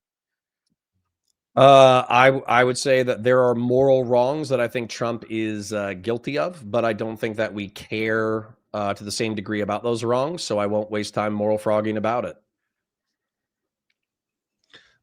All right. Thank you very much for Foreign Bugman for $5. Connor said that the world is a better place with Charlie Kirk dead. Does Connor have any other conservatives that he disagree with and wants to die? Wait, did you actually say that? You didn't say that, No. did you, Connor? No, I think probably the closest thing that maybe they got a clip. I don't know. I think the clip that I would have advocated for or whatever is I do think Charlie Kirk was responsible for the poisoning of discourse. And I do think that effectively the way that he argued was terrible. I think it made discourse worse. And so, yeah. How? And sorry, go ahead. How? He was like the nicest fucking guy on earth, dude. Because he dunks on R-slurred, again, for monetization purposes, otherwise I'd say it, college kids. And also within the argumentation, it's not about, no, hold on, real quick. I just want to make this point. There's debating to understand and debating, debating to find truth. There's also debating to win. And there's debating to find optical dunks. And I think we all know that the internet and Charlie Kirk were dominated by debating for dunks and debating for optical wins, not debating to find truth. Wait a second, though. Okay, you can't say that a man whose mission is to do massive cultural outreach using the leftist tactics, because the Deans and the Parkers and the Destinies of the fucking world, they take random callers all the time who are politically uninformed and dunk all over them every fucking chance they get in order to clip that out so that they can pretend that their worldview is better. You can't. And I would say that they make the discourse worse. And also, I think Connor, let me finish, bro. Let me finish, and then you can respond. Okay. Thing is that this guy had a massive political outreach program to the youth of America to bring them over to the right at the institutional level. In this case, schools, which have been captured by the left. And he did a great fucking job. And the way in which you capture their attention is with those dunks and the this and the clips and the blah and the blah. And it's like, that didn't poison discourse. That was him using the tools at his disposal for what discourse has fucking become. I don't agree. And then not only do I disagree, like, listen, I'm just going to let the Epstein files come out. But the fact that Charlie Kirk knew that Donald Trump participated in January 6, 2021 in the Eastman memo and all that crap, the fact that he probably knew about the Epstein files and he was just like, yeah, you know what? I'm going to go for him again anyways. I think it's genuinely okay.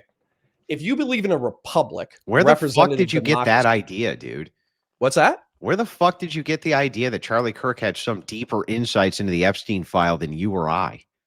Because he himself said that he had friends within the administration that were telling him about the details of the case, and he was going to wait for them to make the best decision. Yeah, and who were these friends in the administration? Would that be guys? Probably Bongino and Patel. Yeah, Bongino. They've been on his show before. Like the same Bongino who spent weeks and weeks and weeks talking about all of his various theories about what happened with Epstein. And then when he gets into office, he's like, well, wait a second. Okay, maybe there's not as much here to see as we thought before.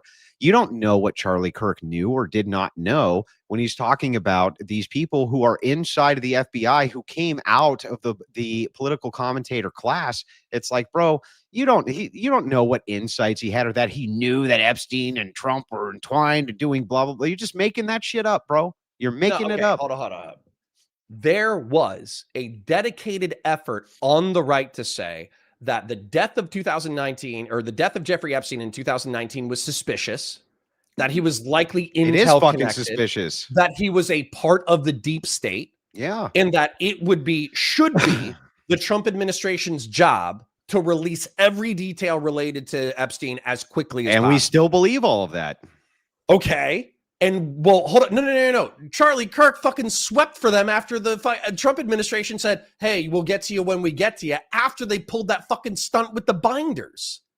He was a No. shill for them. No, bullshit. 100%. You can No, find the fucking clip no. of him Here's being what like, happened. "Oh, I have Yeah. admin officials who are telling me that they're working on it, and you know what? I'm just going to trust the admin until I'm told differently." Oh, I see. So the You can same. find that clip. So let me get this right. The same people who you say he had political contacts with, who he trusted, who were telling him about these insights, also told him, "Hey, we're still working on this," and that's what he reported. Well, gee, Connor, Yes. what a fuckhead! Yes. I How think is he's it? a Why are you fuckhead. talking? How? Why would you trust the trust admin to do shit after 2021? I thought you just Why got would you done trust saying them he was further than claiming you could they were fucking friends of throw his them? and sources of his. What's that? I thought you just got done claiming these were friends and sources of his. Why wouldn't he trust that they were doesn't continuing mean that? you shouldn't look at them with skepticism, considering what Kash Patel and Dan Bongino have pulled off for the past decade or for the past month or 9 months. Why would you trust them after the past 9 months? Because if he's getting information and relaying it accurately, which is, I have friends who are contacts here who are working on this, why would he relay that differently? Dude, I think that he did not want to lose access. I think he didn't want to lose access to his friends. I think he didn't want to lose access to the Trump administration. And I think that he swept for the Trump admin. Well, maybe, 100%. but you haven't made a great case for that here. And not only that, and let me point this out. Well, I mean, I Connor. would rather just wait a month until we get the Epstein files, and then I Yeah. can say, hey, the president of the United States is an ephebophilic sex trafficking rapist. That would be great. Do you actually believe that? I think it's entirely possible that Donald Trump abused underage teenagers in the 80s and 90s. That's not what you just said, though. You just said that you It's can't an wait to ephebophilic say sex that Trump trafficking was a rapist. pedophile. Yeah, sorry. If you go to a party where there's Mhm. 14 to 17-year-old girls and you have sex with 14 to 17-year-old girls, then yeah, you Are participate you in saying a that pedophilic Trump sex did that? trafficking ring. Are you saying Trump did that? Yeah. Yes or no? You're saying he I'm did? saying there's a high probability that Mhm. happened. Yeah, absolutely. Yeah. So if these files come out and that's not the case, you're going to eat crow. I could. I don't think I will. All right. Thank you very much. Fuck it button for $10. Crumer Points thinks we aren't there yet. Meanwhile, most of us that voted for the Orange Man think the things he is freaking out about are so close to nothing. We are mad about it not being enough. It's true. I mean, sorry guys, I think you got played. Well, I would say, I guess in your defense here, that I have been a little bit, just a tiny bit, because I am a big Trump guy. I'm not going to lie about that. And I'm a big supporter of his. But I am not thrilled on him losing sight of the goal of mass migration, the reason that we put him in there. But I'm not willing to give up on him just yet. He's going to be there for years to come. And I think that this is a part of his agenda, which he can easily get back to and move towards when his constituency tells them that that's what they want. Okay, well, one of my frustrations here, and I'm not trying to make it like too personal or whatever, is that people are bringing up that there was the representative from the U.S. Virgin Islands who was still communicating with Epstein as recently as 2017 or 2019. Steve Bannon was Trump's campaign manager in 16, and I think he got fired in 17. He was texting Epstein. Why the fuck is Steve Bannon, Trump's campaign manager, texting Epstein? Yeah, I mean, there could be a dozen reasons for that. Or for one thing, is this confirmed? Have we confirmed this without a shadow of a doubt yet? Or is this something that you're just running with? They have text messages that they say are Bannon. I don't know how to do digital forensics. Yeah, we're not there just yet. But even if it's the case, I'm unlike you. So the very same criticism you would give a Candace Owens of, hey, you're jumping to conclusions based on cursory evidence and without knowing any contextualization behind it whatsoever, and then framing it as though it's a truth statement and there's something to be gleaned here, is the same exact thing you're doing. Trump deserves to have the benefit of the doubt. More factual statements than Candace Owens. He deserves to have the benefit of the doubt unless you can prove otherwise, and you fucking can't. And that's that. I mean, I can. Okay, so the thing that it says is, based off of conversations, we believe this number is Steve Bannon, right? Then they're having conversations about things related to the Trump campaign, related to Russian diplomacy, and related to, let's just say, a direct quote is, I worried because and this is to Epstein. I was worried because I thought that you were the only person I was worried about you. You were the main person that I was worried about. And Jeffrey Epstein says, well, you fucking should have been. That's like a direct quote. So do I have With the no digital forensics? context. With no context either. No, the context is a fucking chain. It's a text message chain. Yeah, You can but see them going back again, and even forth. that we don't exactly have context for. I think Well, that he's you the should. world's I most think you should prolific- always Dude, I'm start. extending you a lot of charity. If Obama had a series, if Obama's campaign manager Mhm. had days-long text threads with an ephebophilic sex trafficking rapist, and then and Obama had been accused of sexually assaulting 26 women, and if Obama had been accused For all the of fuck you having know, underage Obama's sex with a campaign manager 14-year-old did girl, have contact with Epstein. You don't know. We don't know. wait, hold on. We do. No, Wait, we what don't. did you say? We don't know. For all you That know, he Trump had did. contact with Epstein? Yeah. How do you know he didn't? We absolutely know that Trump had contact How? with Epstein through No. 2004. That's not what I said. Obama. How do you know Obama's campaign manager didn't? You don't fucking know. We have no idea. We don't have the Well, the totality of truth the is- files. Okay, but the truth is, if in December 18th, a bunch of this shit comes out and it burns a bunch of Democrats, you're not going to be seeing me fucking crying. I'll be saying burn them all. Yeah, but I'll be on here making you fucking say, I'm sorry that I just called the president of the United States a fucking pedophile with no evidence I at still all. won't say I'm sorry because Katie Collins still said that he raped her in the early 90s. You mean the woman who, oh, yeah. And so did Blasio Ford said that shit about a Supreme Court justice. What did you believe that too, 26 Connor? other women said that he sexually assaulted them. Connor, Sorry, did you when believe when you have Christine one woman say Blasio something Ford, crazy, Connor? that's fine. When you have 50 women saying something crazy about you, maybe you're the fucking Oh, problem. geez. Oh, it's not like they don't have massive political support. You come out with an allegation, you get tons of fucking attention. And by the way, the ability of these women to prove these things, basically non-existent, right? And all of these cases always get withdrawn because they're all bullshit. Just like the one you just referenced got withdrawn because it was total bullshit. There's no proof or evidence of it at all. You just made the fucking shit up. You guys take it and run with it like Blasio Ford. She made the whole thing up against Brett Kavanaugh. The whole thing was bullshit right from the ground up. And you know it was bullshit. And it was all politically motivated because it was Trump's Supreme Court pick. No, I don't, because I've already pulled this shit up. Okay.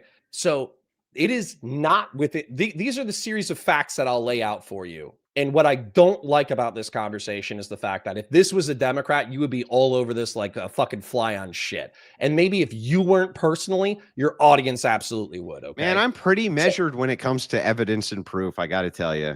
Okay. Well, you also traveled in different circles. Let's lay it out. Okay.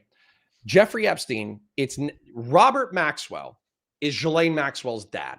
Robert Maxwell was a triple agent for Russia, the United Kingdom, and Israel. Yep. Robert Maxwell is buried in Israel, and people said at his funeral, an intel operative said, that nobody will truly know what Robert Maxwell did for the state of Israel at his fucking funeral.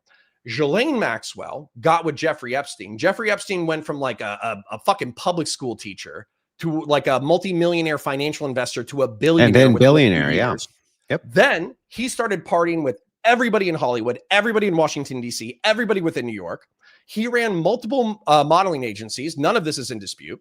And he used those modeling agencies to recruit 14 to 17-year-old girls from flyover states. And he also sexually recruited girls from Palm Beach. What he would do while Democrats were in office. Yeah, unironically with Bill Clinton.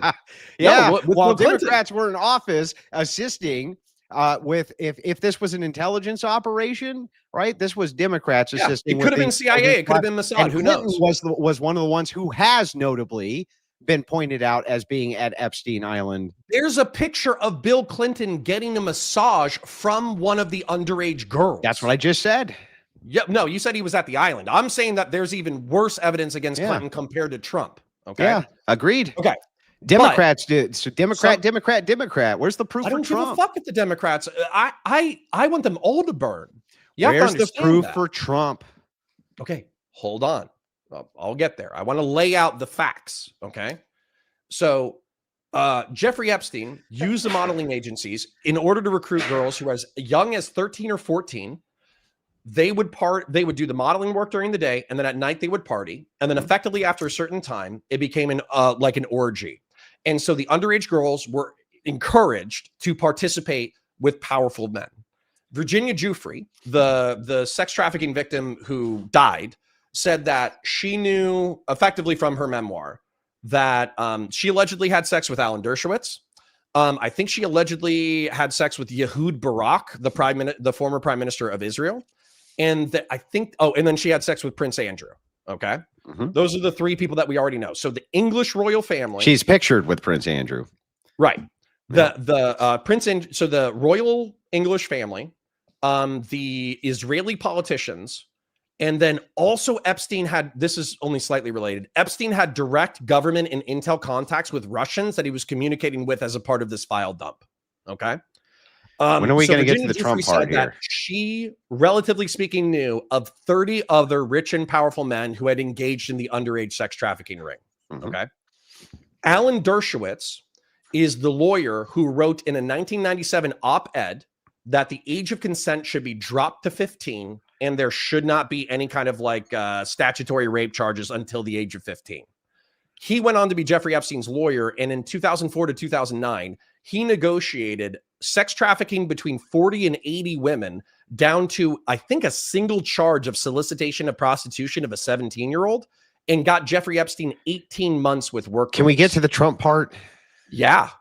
Alex Acosta was the federal attorney who negotiated that sweetheart deal. Yeah, he had to resign from the Trump administration because he was appointed randomly to be the Department of Transportation head. Why the fuck is Donald Trump's campaign manager texting Jeffrey Epstein? And why is the guy who negotiated an 18-month sentence for a serial sex trafficking rapist being appointed to the Trump administration? Do you understand fucking that what crazy. you just did was you asked two questions but presented no evidence? I would say that the evidence is that Alex Acosta, the lawyer who, the prosecutor who negotiated the sweetheart deal for Jeffrey Epstein, was appointed to the Trump admin while Trump's campaign manager was texting Jeffrey Epstein. That's evidence. That is not evidence of any wrongdoing by Trump at all. Yeah, the evidence against Trump is the Katie Collins testimony that basically says that was he participated in the sex trafficking ring and raped her along with another 13-year-old girl. You mean the thing that was retracted, the thing that they dropped? It's not dropped. That her testimony. She's part of the victims who are testifying now in order to get the files released. Okay, I'm sorry. The testimony by Stanton, right? Is that right? I would have to look up her name. I think I don't remember. Like Katie Collins. Yeah, Collins. Sorry, not Katie Stanton. So Collins, if I remember correctly, this was retracted. She dropped it. She dropped the actual criminal complaint. I think she dropped the suit, but she never dropped the allegations. Why did she drop the suit? Probably because she didn't think that there was any physical evidence after 30 years. Because there's not any fucking evidence. That's why. Okay. Jeffrey Epstein was known for sex trafficking women through the 80s, 90s, and thousands, and Donald Trump only stopped being friends with him after he recruited Virginia Giuffre out of Mar-a-Lago. Again, that's not in evidence communications that he went did on for anything. another decade. Do you understand that none of this is evidence Trump actually did any fucking thing wrong at all? Oh, except for sworn written testimony from a victim, and also photo evidence of him hanging out with them, and also like 40 like the victim statements that have been under seal for the past 20 or 30 years, and on top of that, another 80 women who have said that this happened to them. Yeah, just like Blasio Ford, who came forward and said, and all the Democrats said she was super credible because she was crying. If you want, I guarantee you, I don't give a fuck what if this was, let's say Bill Clinton was in power. Once again, you guys would be on this like flies on shit. Bill Clinton, when he was in power, so much charity to when this Bill Clinton was in power, he was reason. actually fucking one of his interns in the Oval Office. That actually happened. That was actually happening. I hope he burns. Yeah, but but I don't like the is the right wing's lack of curiosity when it comes to the Epstein files. That's what I don't listen. I'm very curious, but I want actual evidence. And what's not evidence is everything you just. So for one thing, when you're talking about witness testimony, I saw what happened to Brett. You can't tell me women are not being paid to testify against Trump and against Trump administration appointments when Kavanaugh was appointed by Donald Trump. You agree with that, right? Do you agree? Sure. I think women can and lie Blasio sometimes. Ford was given a sweetheart multi-million-dollar fucking book deal to go in and testify against Brett Kavanaugh and say that he did all sorts of horrific things to him when he actually had evidence that that couldn't be the case based on an old calendar he had. Luckily for him, the guy had it. This woman was trying to destroy his reputation just so that these fucking Democrats could try to get their own nominee in there. They didn't give a shit about what was true. And I remember watching every single fucking Democrat say how credible she looked, even though she had not a single piece of fucking evidence, couldn't remember the date. couldn't remember it. I told a girlfriend about it and she remembered though 20 years. Get the fuck out of here with this shit, dude. Show me some real evidence. Okay, Not, oh, I got paid operatives who are willing to testify like this other fucking chick did when Democrats offered her a multi-million-dollar fucking book deal. there's still 26 other fucking women who said that Donald Trump sexually assaulted Yeah, them. and It's you not know as what bad as the happens? ephebophilic sex trafficking, but it's still fucking 30 it's women really who are willing funny. to say the exact same thing. Yeah, it's really funny out of a country of 300 million that you could find a bunch of women who want fame and fortune who will testify about things that aren't even fucking true because the ends justify the means, especially if you're going to end up with a huge book deal and you're going to end up with a lot of press and you're going to end up with a lot of money. Convenient how that fucking works. Okay, so do you think Stormy Daniels was lying when she said that, hey, Donald Trump paid me like $5,000 in order to have sex in 2004 while Melania was pregnant? Yeah, I'm not sure on if that actually happened or didn't happen. The hush money definitely happened, but even if it did, right? Even if you say, Trump went and he bought a fucking hooker and paid her some hush money. Okay, I can at least wrap my head around that. There's at least something there for evidence that I can at least be like, okay, that deserves looking into. What about the Jeffrey Epstein? What about the birthday enigma letter? Yeah, the thing that they said is a fraud and you haven't proved is true yet. Wait, it came from the Jeffrey Epstein estate. How is that a fraud? Yeah, you have not proven that this is actually from Trump. That has not been proven. They say it's not. It hasn't been proven, but at the same time, wouldn't you think that like, hey, here's a bunch of birthday cards, including a drawn cartoon of Jeffrey Epstein grooming children, and then you flip the next page, and then it's a page from Donald Trump saying like, Jeffrey Epstein, we're great friends, blah, blah, blah, blah, blah. You know what I love about enigmas? The fact that enigmas never age. And it's literally the silhouette of a woman with small tits. Right this second, there's hundreds of thousands of people on the internet who believe that I have a black ex-wife and black bastard children. And there's nothing I could ever say that would ever change their mind, even if I showed them all of the evidence in the world. And here, right, the opposite is the case. Here, I'm willing, right this second, if you can provide real conclusive evidence that Trump has in any way, shape, or form engaged in sexual intercourse with minors on Epstein Island or in any way with Epstein, that I would love to see the evidence and I'd be right behind you with him to fucking string the guy up. We can you break bread don't have it, Connor. You don't have it. Well, we can break bread on that because realistically, we should probably just wait until December 18th, see what comes out, see what gets sealed by the DOJ, and we should just see what we have on December 18th, and we can take it from there. Yeah, except you're already making the accusation. That's the problem. I am making the accusation. Mm-hmm. All right. So next one is the Dashing Rogue for $1.99. At the end of the day, everyone joined a gang. I'm not quite sure what that's referencing, but thank you very much. Fell Runner for $5. Please open a fresh jar of pickles. All right. I'm assuming that's for Andrew. Olives. Yeah, it was olives. Yes, get that correct. Airborne Animal for $10. Notice that the leftist liberal is not in control of his emotions and cannot help but to spurg out. No real argument about why Christian nationalism is wrong. Just everything's fine. What a joke. Well, let me defend Connor briefly here, right? Connor's always been a very animated personality. He comes out of the Twitch. Listen, Twitch poll, a lot of you guys don't know this, but that was a really brutal place to be, even as a centrist. And being an animated person was kind of necessary to the way discourse was done on Twitch politics. And that's the battleground Connor came out of. And so a lot of that is carryover. I don't consider that to be like a dunk on him that he's super animated or that he gets loud or things like that.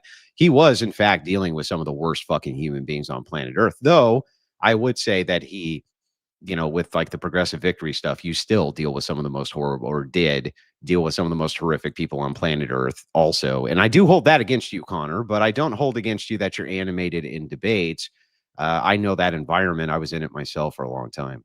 I was about to say, I was almost on my best behavior tonight. You guys don't, you think this was animated? You think this was yelling? I was chilling.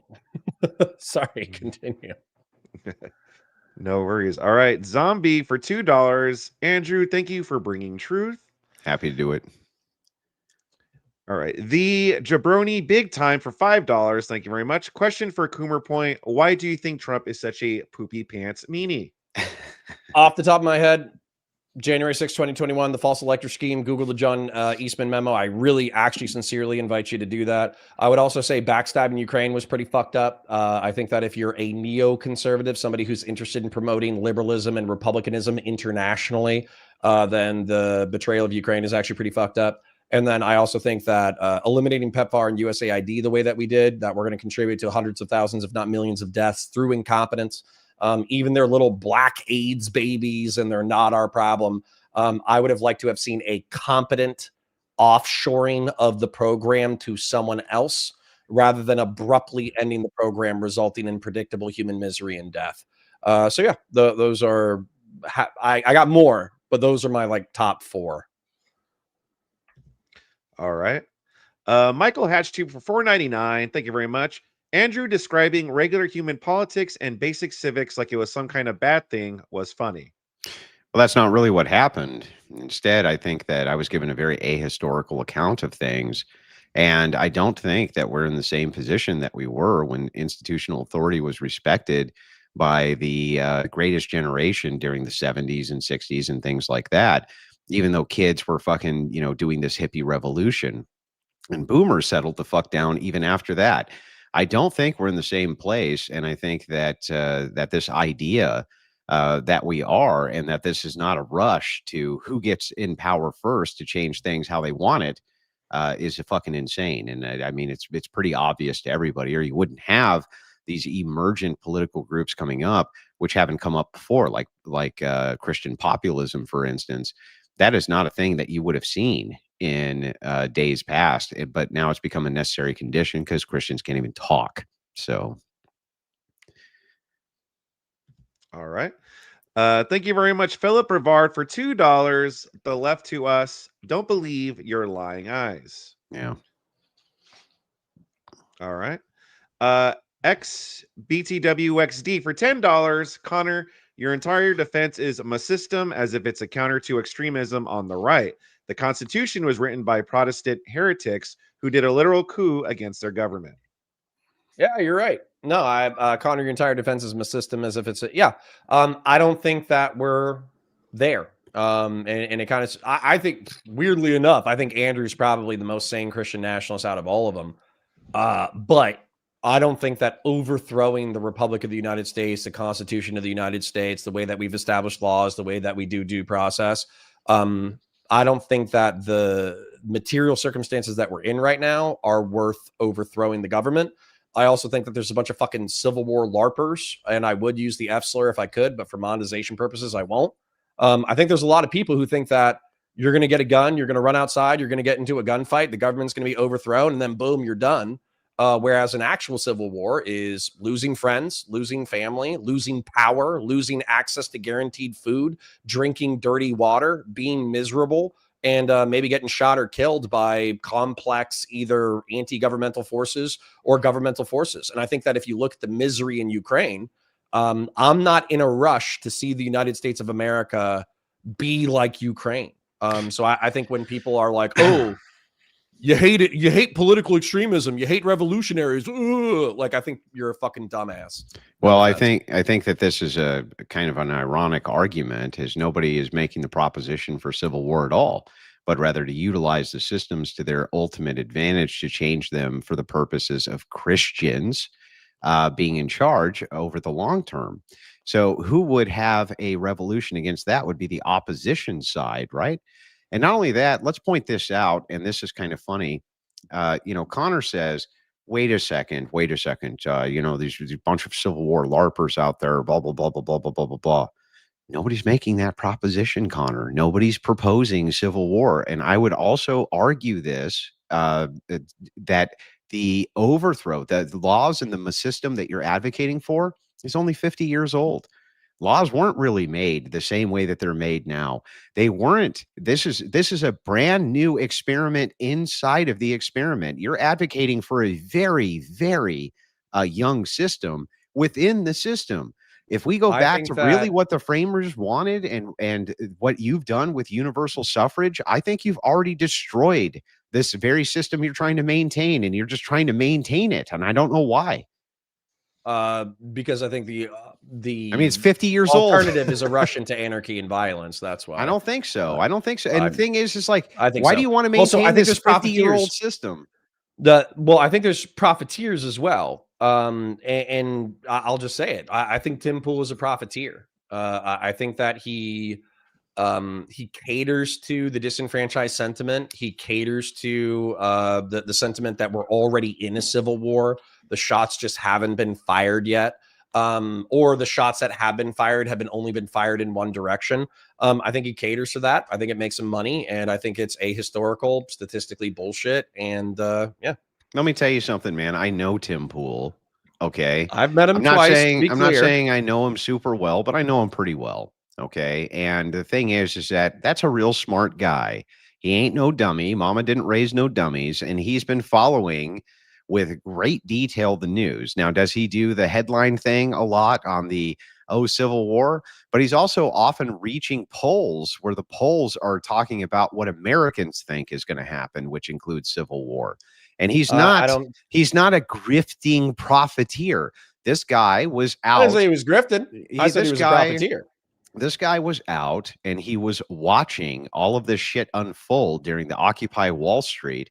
And all he's done is study the news, watch the news, and report on the news for years. When you say profiteer, then like what is he doing that's any different than you, Connor? I think because he's just better at it. Like, what is he doing? Yeah, that's true. But no. I think that it's one thing to basically say what you believe earnestly, make a buck from that. And I do think that I say exactly what I believe. I think he one does thing too. that I'm guilty of. I think that Tim, consciously, subconsciously, I don't fucking know. But I effectively think that he knows where his bread is buttered. His bread is buttered at not an improve, and I think he's big enough that he could improve discourse. He could literally say, "Hey guys, shit's getting off the wheels so bad that I think that we need to bring these sides together and we need to start looking at a productive way for America to move forward." I think he would lose viewership. I think he would lose money. But at the same time, I think he makes money by saying it's a catastrophe, it's an apocalypse, it's lawfare, it's one-sided. We're in a civil war in which people haven't shot each other yet. Yeah, I think he profits from that. Yeah, I think that this is fucking, you keep on bringing this up. This guy over here who's much more successful than me could improve discourse. The fuck? What are you doing? I'm doing okay. What the fuck are you doing? I'm doing okay on the internet. I'm not trying to say I'm a millionaire, but I'm doing okay. Yeah, you ain't doing as okay as Tim Pool, not even in the same arena. So the thing is like, what does that have to do with anything? Well, what are you doing that improves discourse? What? I think you're utilizing the same exact principles as Tim Pool. You use the same thing. You just got done saying that Trump was a pedophilic lunatic and you couldn't wait for him to get exposed with no evidence. How the fuck does that improve discourse, Connor? I don't. Okay. I earnestly believe what I'm saying, and I've also laid out the evidence for you. And on top of that, if you came to the stream, or if anybody came to the stream, I can show you in meticulous detail why I believe what I believe. I can back it up very specifically. So does he. He does the same thing. He's using polls. He's using data. He's talking about what he believes. How is he bringing discourse down in your? I'll give you a very specific example. Okay, Pisco, friend of mine, goes on to the debate, like IRL debate with who is it? Like Gavin McInnes and a few other people. I forget where they're at, but they're at a bar. They're doing a debate, and the debate brings up Epstein. And Pisco basically says, hey, we got like a shitload of evidence. Trump admin is sweeping for it. You guys basically know that something's going on and you need to fucking call this shit out, or else I think you're being hypocritical pussies.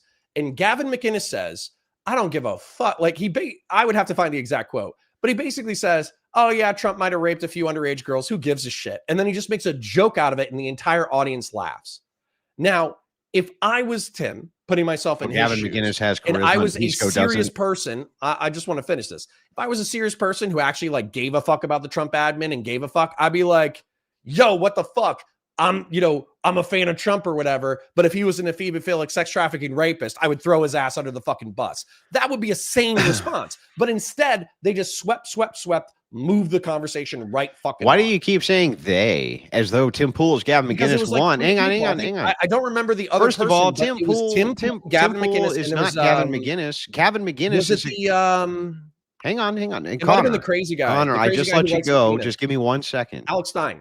Again, Tim Pool is not either Alex Stein, nor is he Gavin McInnes. Gavin McInnes is a comic, first and foremost. He's a funny man. Oh, come on. Okay. He's been a political commentator for infinitely longer than he was a comic. Well, the thing is his political commentary is based around comedy. That's what makes it so successful. Oh and my God. No, Connor, chill for a second. Let me make the fucking him point. sticking a dildo up his ass in order to own jihadists doesn't mean that he doesn't actually believe that Islam is a threat to the Western just let me world. make the point, and then I'm going to give you a chance to respond. So just let me make the point. The thing is that, yeah, he's been a fucking comic forever. He does comedy news. That's what he does. You can't get mad at the guy because he's fucking charismatic and made the audience laugh. It's ridiculous. And more importantly, not even in defense of Gavin McInnes, but what the fuck does that have to do with Tim Pool believing what he believes or not, or how he's bringing discourse down by bringing people together to debate in public, especially giving little piss ants like Pisco an opportunity, who was a Destiny hanger-on, okay, until Destiny fucked a bunch of shit up and now is still going back and sniveling and stuffing his nose up his ass. That is bringing fucking discourse down. Is pretty independent. He's very independent. Oh, so give me a fucking break. He's been stuffing his nose right back up the Coomer Gremlin's ass, and you know it. And on top of that, you told me that would never happen, and it did, by the way. And you need to admit that you said, Andrew, that'll never happen, but it did happen. And by the way, wait, hold on. What would never happen? That was a Twitter exchange when I said if the second that this blows over with Destiny, Pisco will be right back and stuff his nose right up his ass. He's not. And you and Red Hat were like, no, he won't. And he fucking did. And by the way, let me point this out. Dude, they're like oil and water at this point. Yeah, I don't agree with your assessment of their relationship. Well, hang on. Let me point this out too. And this is a very important point. How does it de-escalate or in some way bring down discourse because people like Pisco are given an opportunity on a huge fucking program like Tim Pool's show to debate with personalities they would never have any access to otherwise? That would be bringing discourse up. I don't agree with your characterization. But hold on. Oh, give me a break. I'll answer your question. Is a tiny creator. Gavin McInnes and Stein are huge, and he had the opportunity to debate him, and you're going to beat up on Tim Pool for it? I'll answer your question. I get frustrated with Pisco because I don't think Pisco improves discourse, because Pisco is on the Democrat warpath. He wants to fucking stuff the court. He wants to incarcerate people for like insurrection 10 years after the fact. He wants to bar any Trump people. I don't even know if this is his position, but I have to assume that it probably is. He wants to bar, this is Destiny's position, not Pisco's. But let's pretend for the sake of argument that Pisco wants to bar anybody who supported the MAGA establishment at all from having office by saying that they're aiding and abetting the Trump administration. You know what I'm saying? Like, how does it bring discourse down, though? I don't think Pisco improves discourse. Yeah, but how are they bringing discourse down? By bringing these people together to have these conversations who really want to have them. Water. You got one guy saying that, oh, I don't care if the president is a pedophile. And then you got another guy saying, people disagree. If I get elected again, I'm going to incarcerate you. People disagree. That's not bringing discourse down. That's elevating it.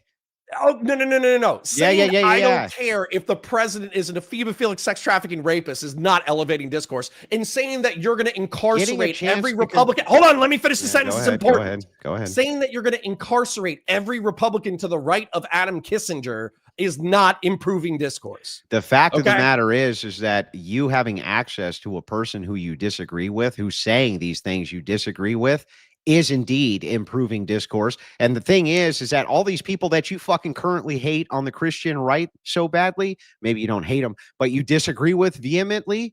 The fact of the matter is if you fuckers hadn't removed them and they had to go and fucking build their audiences elsewhere from the underground up, they wouldn't be nearly as popular as they are right fucking now, because you wouldn't allow any fucking discourse. These people wouldn't allow any. At least now you got guys like Tim Pool hosting these mass debates where these personalities can get together and we can see what they actually fucking believe.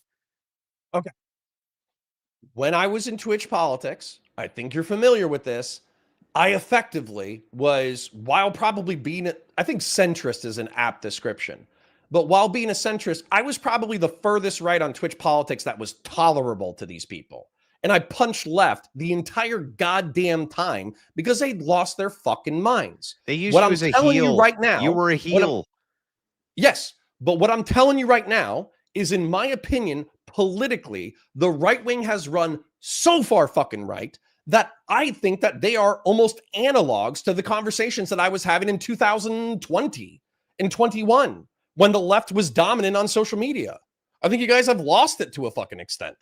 Well, I don't know where you're getting that from. It seems like the takes from most of the right wingers are fairly sane in comparison to what these lefties are doing. And on top of that, let me just point this out, Connor. I just want to point. I don't want to talk about COVID, but just I'm not pretending that going. Hang on, COVID hang is on, hang on. I Nazism just is want to fucking point crazy. one thing out, that which is really Yeah. important. The fact that you were allowed on Twitch was because you were a centrist. Guys like me, we weren't fucking allowed over there.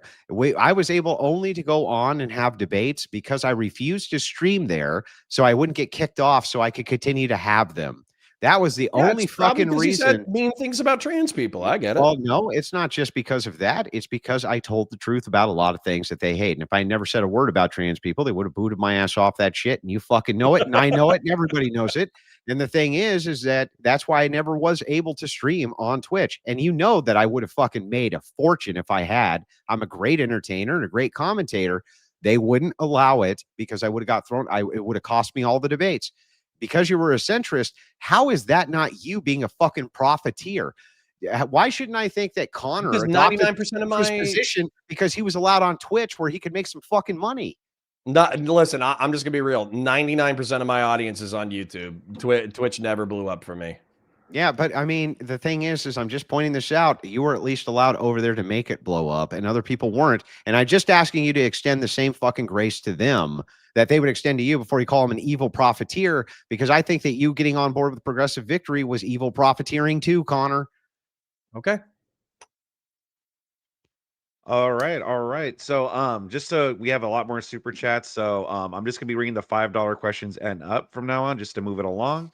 Thank you very much, Joshua, for $5. If Connor is dismissing censorship against right wingers because the system held up, why is he crying about January 6th again? The system held up. Stop crying. Go fuck yourself. Actually, that's a really good criticism, bro. Is it?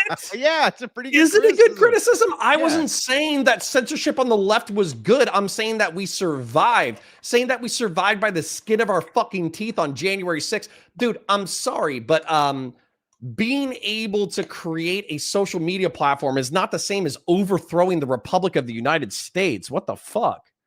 No offense, dude. Like, I know you can bant, you can think, you can throw down. Some people in your audience are fucking retarded. No, well, this is a good internal critique. You can't bitch, right? Yes, I can. I you're can bitch about dismissing- overthrowing the Hang Republic. on, What you're saying the system held up. So why are you crying about it, right? The I didn't system say held why are you up. crying about it. I said that it fucking held up, so the system is working. I didn't say you couldn't cry about it. Okay. All right. As a matter of fact, I agree. Just to prove this, I agree with everything that you just fucking said. Not only should you have been on Twitch, being barred from Twitch made discourse worse. You know who the other heel was? Lecture Fan. I And know. that motherfucker couldn't string a sentence together to save his goddamn life. Whereas when I went on, I just destroyed all of Twitch poll over and over and over again and enjoyed it. The problem is And I you wasn't should have allowed. been free to do so. Yeah, but I wasn't allowed to be there to be an entertainer, was I? Okay, No but fucking I way. don't think that you being barred from Twitch threatened the stability of the Republic of the United States of America. Yeah, but the problem is like, do you really have all of these rights and all of these things that you're talking about when it is in fact the case that the way we do discourse is this way now? Between people and commentators, you have thousands upon thousands of people watching your face right this second having this discourse, which is why you wanted to fucking have it. And so if that's the case, Connor, you know that what they fucking did to us when they fucking deplatformed, depersoned, debanked all these right wingers and these wave after wave after wave, you know what they fucking did. And the system wasn't there helping us none. Sure. And I argued against it now, and I'll argue against it in the future if, God forbid, some fucking Christian nationalist dickhead sees power and he tries to do the same thing. All right. Next question from Fuck It Button for $5. Here is the game in question. Here is a goalpost. Three sentences later, your goal is in Africa, and there is no stadium to play in. Spurgflexion A+. I actually, I remember this one. This was about the government spending money. I stand by every single thing I said. We could have saved a shitload more money while not cutting what we cut or modifying what we cut. So fuck it button, go fuck yourself. And that would have been the lesser of two evils, right? I mean, yeah, not killing a few 100,000 to a few million people would have been the lesser of two evils. And that would have been good, right? On the whole, it would have been good. All right. Next one, XBTW XD for $10. Thank you very much. Connor, military industrial complex is based. Also, Connor, authoritarianism is a moral wrong. Please explain how authoritative foreign intervention is moral. Your morals are just a la carte. No, they're not. There's literally nothing contradictory about this. Our country is started as a liberal and libertarian project. As somebody mentioned in a super chat earlier, it started with a fucking gunfight. It was militias getting into like armed conflicts with the duly appointed government of their time, and yet they still thought that a revolution was necessary. So no, if you think the birthplace of American republicanism and democracy is somehow contradictory with armed conflict, you're full of shit. You don't understand the history of the 20th century. I don't think that military industrial complex is based also authoritarian moralism is wrong. I don't think that the World War II generation going to Europe to shoot Nazis or going to Japan to shoot Imperial Japanese was cringe. I think it was fucking awesome. And I think the fact that you don't understand that means that you're a fucking dumbass. Suck a dick, dipshit. I don't feel like you really contended with that, but all right. How did I not contend with that? How is being militant contradictory with being authoritarian? Well, maybe you could explain it better. Well, you're saying that the military-industrial complex has an undue amount of authority over the United States government due to the various. I didn't say undue. Due to that's what he's saying. He's saying an undue amount of authority over our own government because they are trying to sell weapons and other things to foreigners overseas, like the Ukraine. And so, if that's the case, that is a form of authoritarianism. That's a form of a shadow government, which has authority over your duly elected government. And so he's saying this is an a la carte way in which you're picking what is authoritarian and what isn't. That is a shadow government, I don't think right? I don't think Boeing giving $10,000 to a Republican's campaign so they buy a new aircraft is authoritarianism. Yeah, that's not what's going on. What's going on is there's hundreds of billions of I think that dollars is sunk what's into going black ops all over the fucking world where weapons manufacturers are giving money to people who we think could possibly stall out our enemies, including in the fucking Ukraine and other places. And they have an undue amount, and including Israel, by the way, and they have an undue amount of influence over our federal government. And you are just kind of pretending that that's not a form of authoritarianism. If you're a person who wants democracy, then you can't say that having undue influence over your fucking the directives of your duly elected officials isn't a form of authoritarianism. That's what he means by a la carte. Okay, but you're saying undue? I don't think it's undue. Then Also, just to be you're saying clear, authoritarianism is good as long as you like it. Okay, hold on. Favoring or enforcing strict obedience to authority, especially that of the government at the expense of personal freedom. How is Boeing lobbying the government to sell weapons overseas fucking with your freedom? Wait a second. Read the definition again. Sorry, I Googled it and I X'd out. Let me go for it. Authoritarian definition. Favoring or enforcing strict obedience to authority, especially that of government, at the expense of personal freedom. Now read definition 2. An authoritarian person? And then what's definition 3? I could screenshot it for you. I literally do not have more. So you giving a prime definition, right? You will admit that there's sub definitions for authoritarianism. The idea here even for the authoritarianism that you're talking about, you want to kind of waylay it and say, well, it's based around restrictions of freedom. I would say that even tax increases restrict freedom, personal freedom. I would say that all sorts of different things that NGOs do ultimately end up moving towards the restriction of freedom. And the most important part that I would say is that if your government is bought and paid for by NGOs, you can't really trust that they're protecting your freedom anyway. Instead, they're protecting the interest of special interests, right? That's the whole point. The military-industrial complex, which we were warned about by a very progressive president who said you should avoid them, was specifically about this. The fact that they were able to buy up politicians who then will pass legislation to restrict freedom. So like in both cases, I think that that the chatter here is making a great point that you kind of need to contend with. I think you're steel manning the fuck out of them. I don't think that there's a contradiction in fighting for liberalism or republicanism.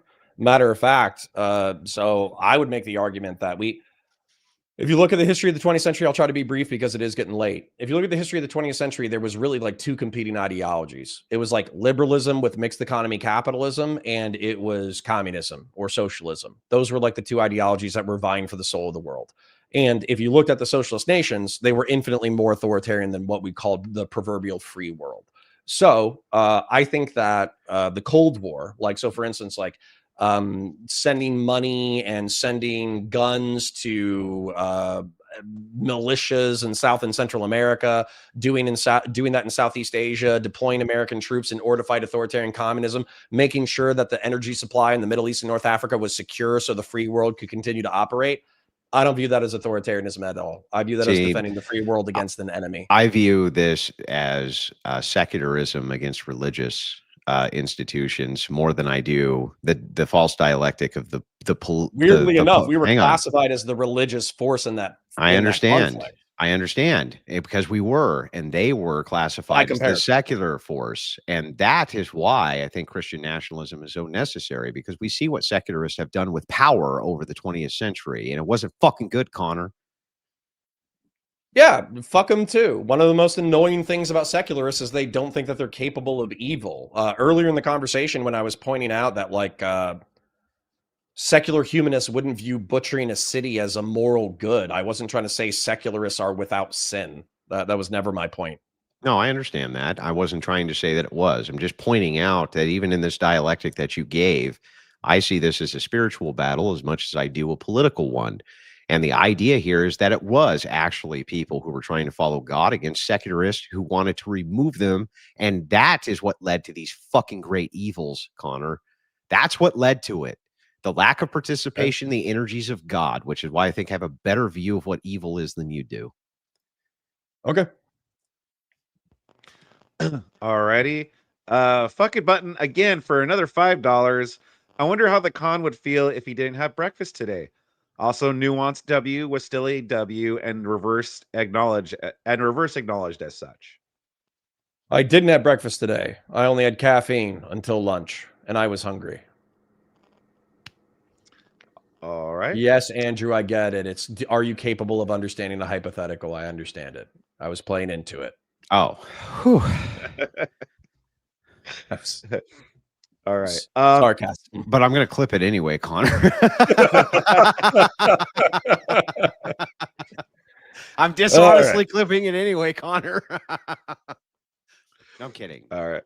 No, yeah. I'm definitely doing that. But anyway. No, do it. Put it in the intro. Right. People will be like, fuck this guy. I mean, come on. It's pretty funny. I must admit. Yeah. So that was funny. All right. All right. XBTWXD for $5. Connor, in a secular society, there is no reason to butcher an entire city. Please explain Hiroshima and Nagasaki literally butchered civilians. I think we did get into that pretty detailed earlier. If I didn't finish that sentence, what I was trying to say is that I think few secular humanists would view butchering Hiroshima or Nagasaki as a good thing. Half of them would probably actually argue that it was an unnecessary evil, and it's one of the great shames of American history.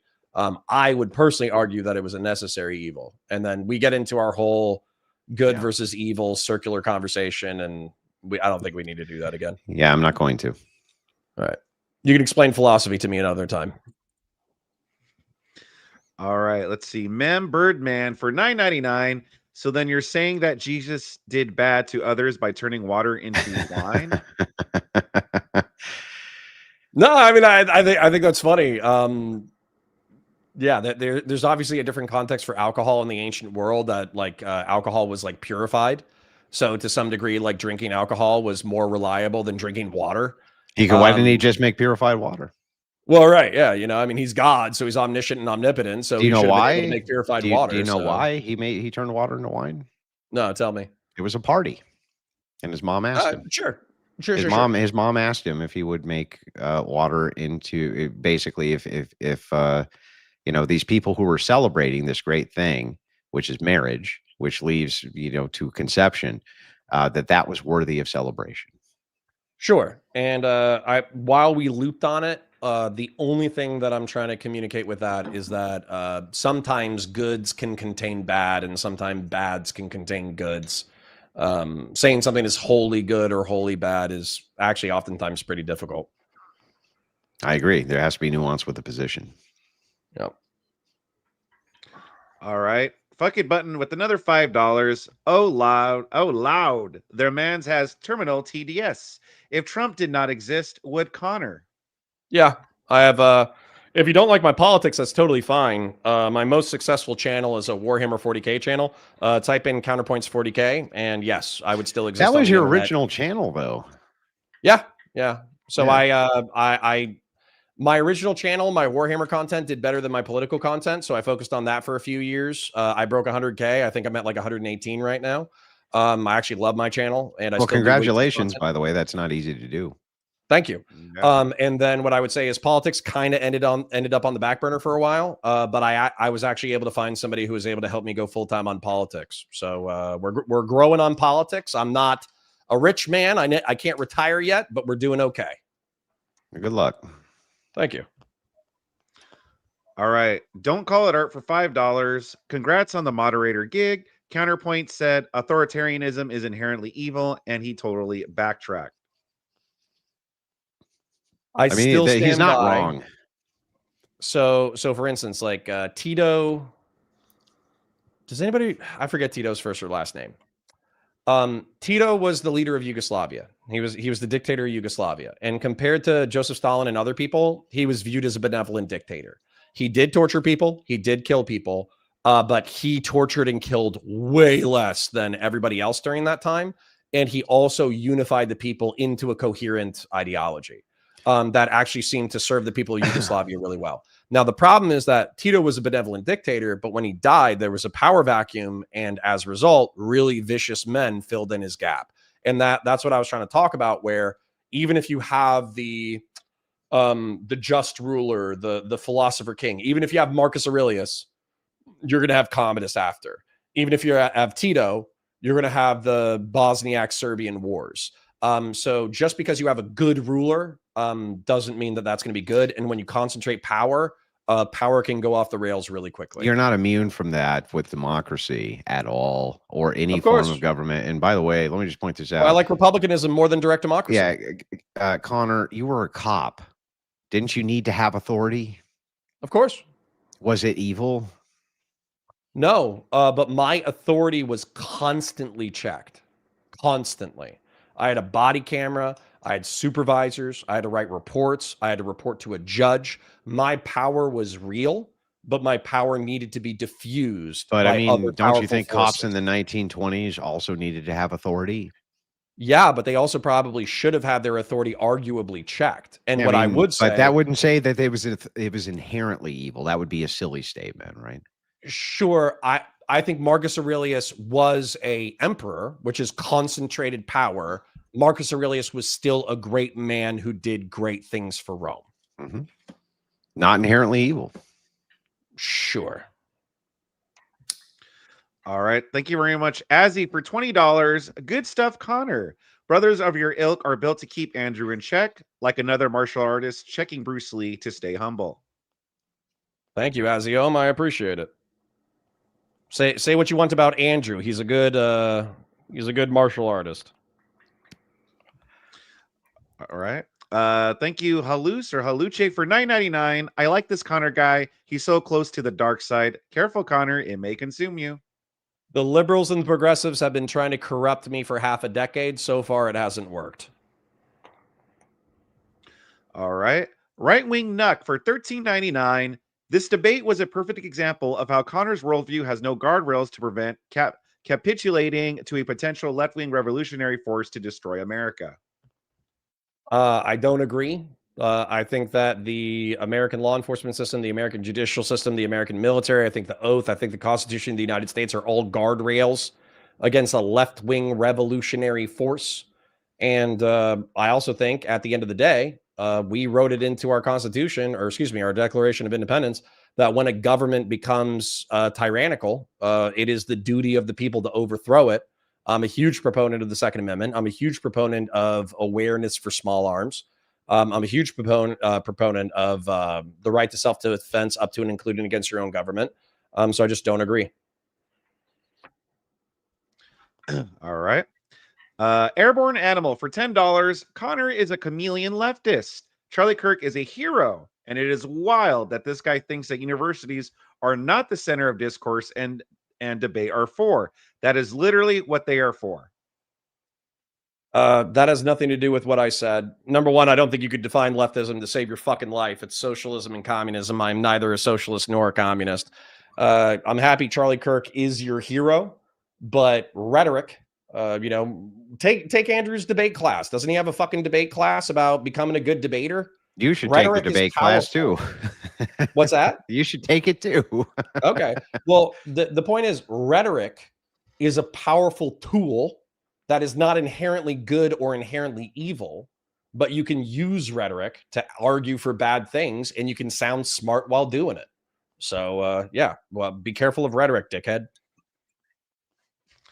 All right. Right, Thank you like, very much. Oh, what did he say that was worthy of being called a dickhead? Rewind it. Yeah, he just said it's wild that you Chameleon literally think the university are not the center of discourse and debate. That's literally what they're for. This guy didn't say anything bad to you. He just pointed out something which is intrinsically true. Leftist. Well, you did work for Progressive Victory, Connor. That has nothing to do with whether or not I believe in socialism or communism. That has everything to do with what I believe about Trump. And I haven't changed what I stopped working for Progressive Victory in October of 2024. If they were still paying you, would you fucking thing about my rhetoric before or after? Would you have still worked for them if they were paying you though? Would I have worked for them for free? No, I mean after when they stopped paying you. If they had offered you a elongated slot, would you still work for them? They I'm not trying to put their business out there too much. They basically said that they thought it was a mistake to work with liberals and more right-wing people. They wanted to go in a more progressive direction. So they well, that's all. That was all Woo's plan. Woo's fucking retarded hatch plan. That was all him. But anyway, the point here is like, look, I've always giving you shit for the Progressive Victory thing, and I think you fucking deserve it. But the thing is like, you can't say these things about Kirk, right? A literal fucking leftist progressive organization approached you and paid you cash to basically shill for one of their fucking for their big project, which is the anti-Trumpism. And I get it. I get that you're like, well, we had an agreement on this. But ultimately, you know that this was a destructive group run by fucking Woo. Why in the world would you then fucking try to bash on Charlie Kirk for debating with college kids? You're working essentially with the enemy here, right? Yeah, but I view the MAGA movement just as an example within the past week. Mamdani and Donald Trump should be oil and water, right? Mamdani is a socialist, jihadist, Islamist piece of shit who is probably hiding his power level. But one conversation with Trump, and Trump is singing his praises and saying, oh, he's a good guy. He wants what's best for New York. We're actually aligned on a lot of things, this, that, the other. I don't think Trump has a single coherent thing in his fucking body besides he wants to win and he wants a legacy. Yeah. That's the only thing I think this is the problem with TDS. It's like, because if Trump said this guy's a fucking communist and we should do something about this, you'd be like, he's a fucking authoritarian warlord who just can't work with the left no matter what. No, won't make any compromises. What the fuck? I hate Mamdani more than most people. But you know that's what the TDSers would do. They'd be like, he's a fucking authoritarian dictator. Would do. That's not what I would do. Like, the guy can't fucking win. The guy can't fucking win no matter what. The guy could say, hey, I'll work with this guy on XYABC, but you know what? Realistically, he's a socialist, and that's something that we are oil on water on. Is he supposed to come in and say, hey, the new guy coming in is a fucking piece of shit and I hate his guts? No, he's going to have to take a diplomatic approach. He said that a week before. The only reason why he changed his tune is because he met the guy. Yeah, and what is he supposed to do? He's supposed to say, listen, man, the decommodification of basic human needs and workers owning the means of production, the only way that is possible is if we have a slave race of robots.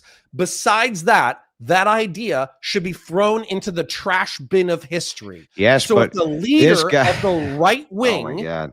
if the leader of the right wing is cozying up to this fuckhead, yeah, that's a mistake. You cozied up to progressive victory because you 70% thought they of had them aren't something you wanted to communists. do. 80% of them aren't communists or socialists. What are you? Yes, they fucking are. Do you want to go through the list? Vosh and his ilk. Destiny isn't a communist. Destiny isn't a It's not socialist. just Destiny. Let's talk about Vadim. He was a part of that. He's definitely a fucking socialist. I don't even Destiny know if does like talking about socialist Vadim? policies.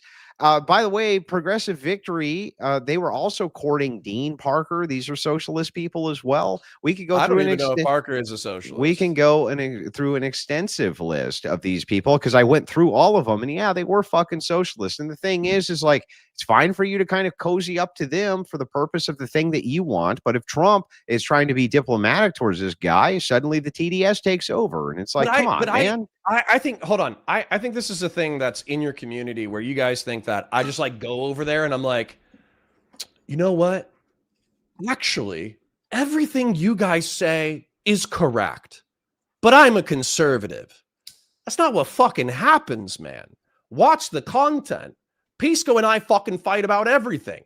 We fight about economics. We fight about immigration. We fight about this. We fight about that. We fight about progressive principles. We fight about whether or not the Republican Party can even be salvaged into something sane after the midterm. He's trying to convince me to be a fucking liberal. And I'm like, I don't agree with you on X, Y, Z, ABC. How the fuck could I be on your team? And if I don't change these things about myself, he wants me to come his way and bend my principles to his project because he sees the never Trump paradigm as useful to the left. But I'm saying you can't have me on your team while also saying that socialists and communists are on your fucking team.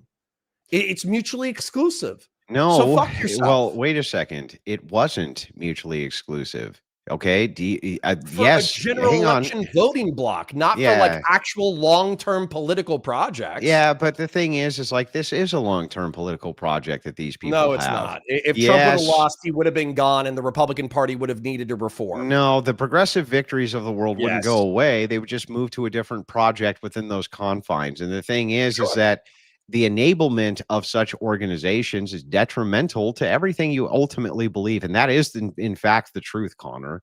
And you should, I don't know. I don't think that's true. And it is true. Example, you know what? You know they're working on a new project now. No. A progressive is not necessarily a socialist. There are progressives who just believe that they want black people to stop getting the fuck kicked out of them by cops. I'm not disagreeing. Who are normie capitalists, but progressive victory like and the heads of progressive victory, I've heard their speeches. And one of the things about me, Connor, is I do pay very close attention to everybody's content in this space, including yours. I am well informed on the things that you talk about, well informed on the things everybody talks about. That's my fucking job. It's what makes me excellent at it. And the thing is that I knew what the heads of progressive victory were. I knew exactly what they were proposing. I knew exactly what they were fucking doing. And I knew exactly when Brianna fucking Wu was trying to cozy up to me to get me on Team Progressive Victory. And I told Brianna Wu to go stuff her penis up her ass, right? And I would rather fucking hang myself than be a part of such an organization. Just note, it's because I knew the involved people who were there were actually many of them avowed socialists, including Wu himself. Brianna Wu probably hired me in September. I think she was gone by December. So there was a whole year where Brianna had nothing to do with the project. And realistically, it became the DGG show.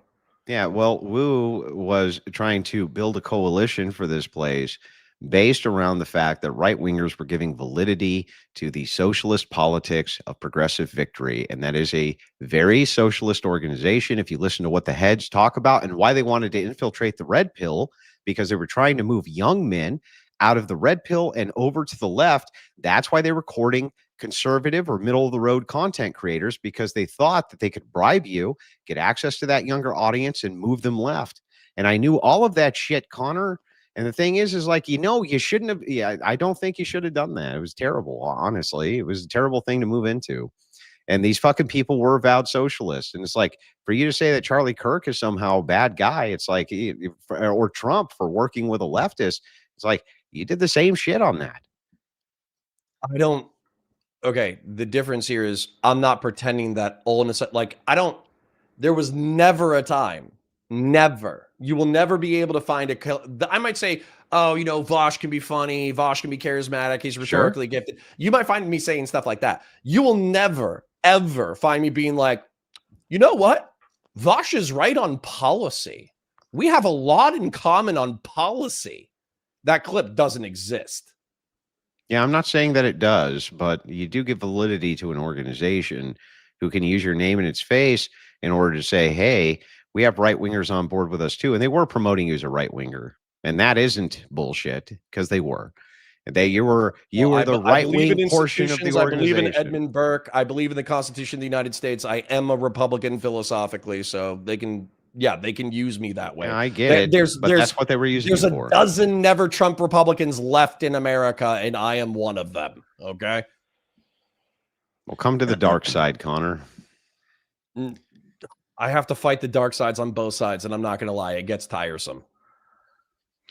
All right. 512 Texas Red for $10. Thank you very much. Connor is such a disingenuous POS.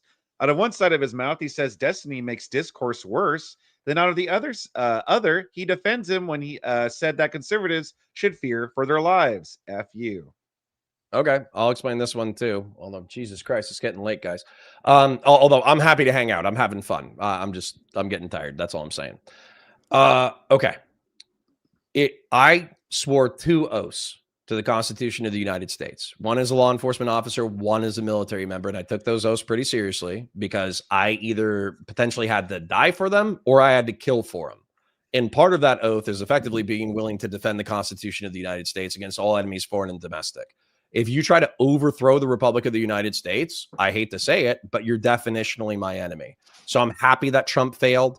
I'm happy it's not a civil war. I'm happy that Mike Johnson said that Donald Trump is done after his next term. I'm happy that we don't have to go to bloodshed. But yeah, if you advocate for the overthrow of the United States of America as a republic, then you're definitionally my political enemy. I hate to say it. So, all right. Okay. All right. Thank you very much, MKK I3D 15X for $10.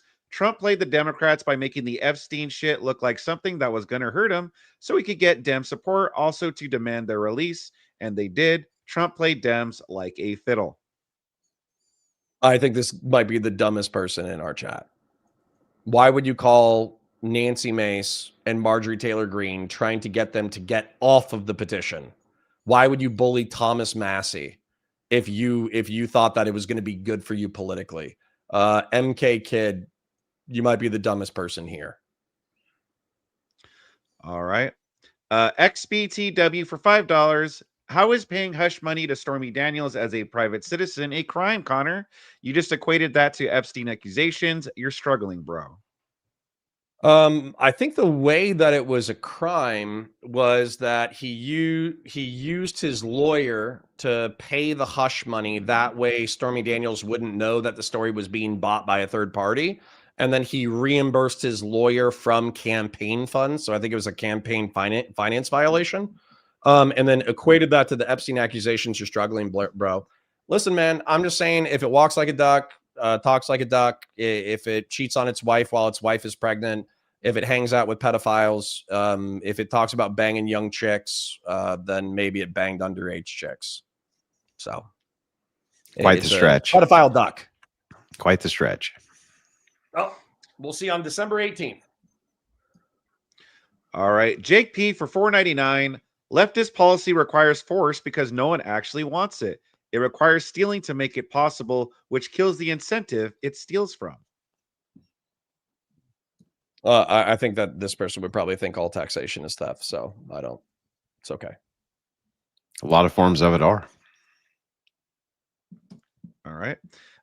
Gaming Trucker for $5. Sorry, but that's not true. I don't agree 100% of Tim Pool, but he always brings all sides to debate and have a conversation. We'll fight about it another night. Yeah. We actually do have to wrap up. We've been going for hours in respect for Connor's time. I'm going to have to call the stream here. Plus I have to get to an invasion tomorrow evening, so I got to be well rested. And this debate went well over, but I do appreciate you moderating this for us. Cool. It's very kind of you. Yeah, no problem. Thank you both for coming on. I appreciate it greatly. It's been great, and it was a great debate. It was a great conversation between you guys. Yeah, if you guys wanted to shout out where we could find you guys, anything you want to promote real quick before heading out. Sure. If you hate my politics, but you thought that I was funny or I have a nice talking voice, check out Counterpoints 40K. I'm also starting up Counterpoint Star Wars and Counterpoint Sci-Fi. Those are my side hustles to my side hustle. And then also, if you want VODs and or political debates, check out Counterpoints Politics and Valor Media Network. VALOR, Media Common Spelling, Network Common Spelling. We should have a debate on whether or not the Jedi were actually the evil The bad ones. guys? Yes, because if you think they're the bad guys, we're actually on the same team. Oh, damn it. Okay. Well, then Jedi were good guys. That's what I meant to say. You can find me at The Crucible. I'm the host of the one and only Crucible. I'm Andrew Wilson. You don't have to go very far to see content of me. It's all over the place. And one of the reasons I've always been very graceful towards counterpoints is because when I first started The Crucible, my very first debate was against him. And he was a much larger creator than I was at the time. And he very gracefully went over and did a debate, which helped launch the channel. And so for that, I'm always very graceful.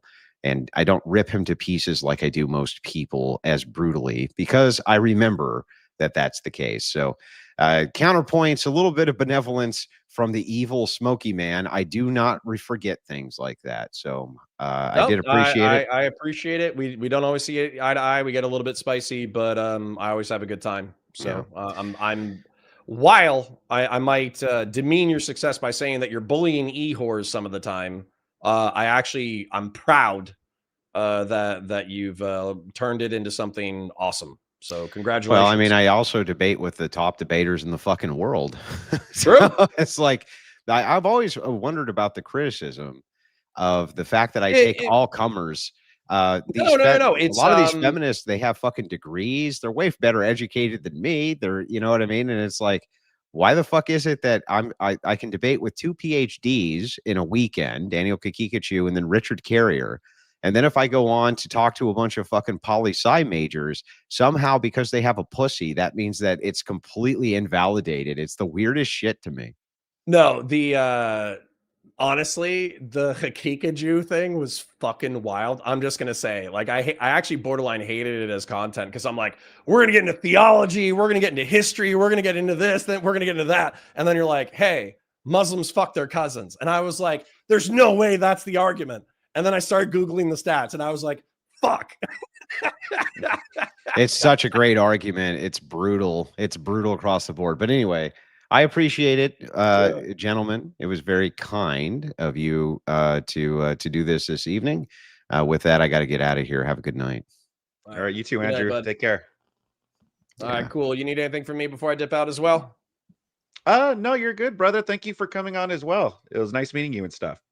Okay, pleasure. Set up the next one. I enjoy streaming and just bullshitting with my chat. I also like coming on debates and throwing elbows. So whatever you got, shoot me a DM and I'll show up and throw elbows if I'm available. All right, for sure, Connor. Hell yeah. Thank you very much, brother. All right. You have a great night. You too. Bye now. Bye. All right, guys. Well, we did it. We did it, huh? Yeah, that was actually a really good debate. I thought it was I thought they both did a really good job. Originally the format was just it was going to be an hour long back and forth. But they were having such a good conversation. I was like, I really don't want to I don't really want it to stop right now, So I was like, look, like if you could see in my phone, like every 10 minutes my alarm would go off on there and I was like, another 10 minutes, another 10 minutes, And yeah, so then there's like that final pause and I was like, all right, I think we could end it here. But yeah, it was good. It was good stuff. I hope you guys liked it too. Sorry everyone, I didn't get a chance to get to everyone's super chats, but I appreciate all of you. Let me see. Thank you very much, Crusader, for gifting the 5 Cool Vic memberships. Also, thank you too for the Jabroni Big Time for gifting a Cool Vic membership. Thank you very much, brother. And also thank you, Scott, for gifting 1 Cool Vic membership. Let's see. Let me try to see if there's any ones that I didn't get to earlier. Let's see.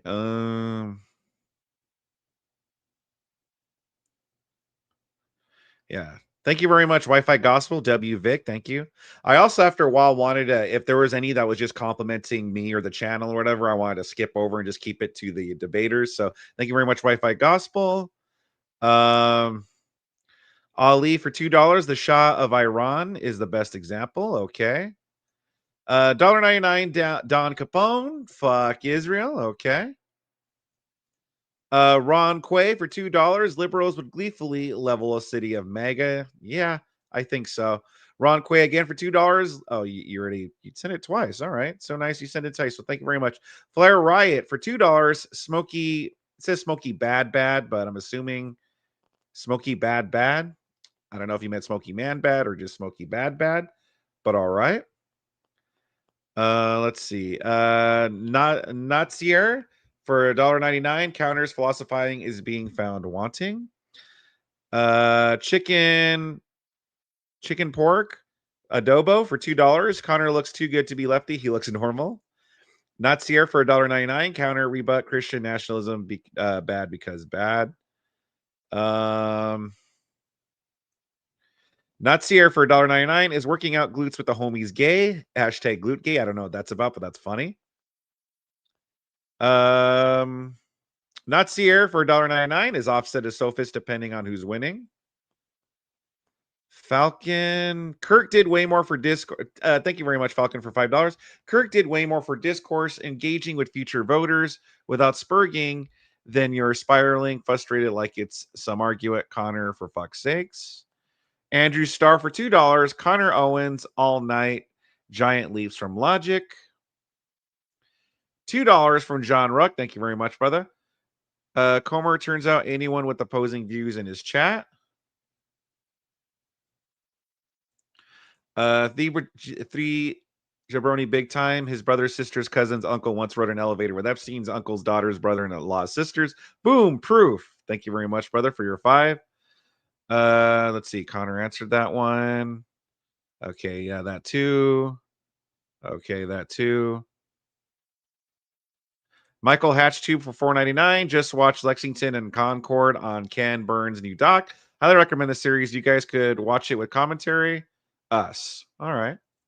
Big Red Skies for $5. Would someone please let Connor know he is in a contradiction? I need to know, is this live? Yes, this is live. This is live, what you're saying.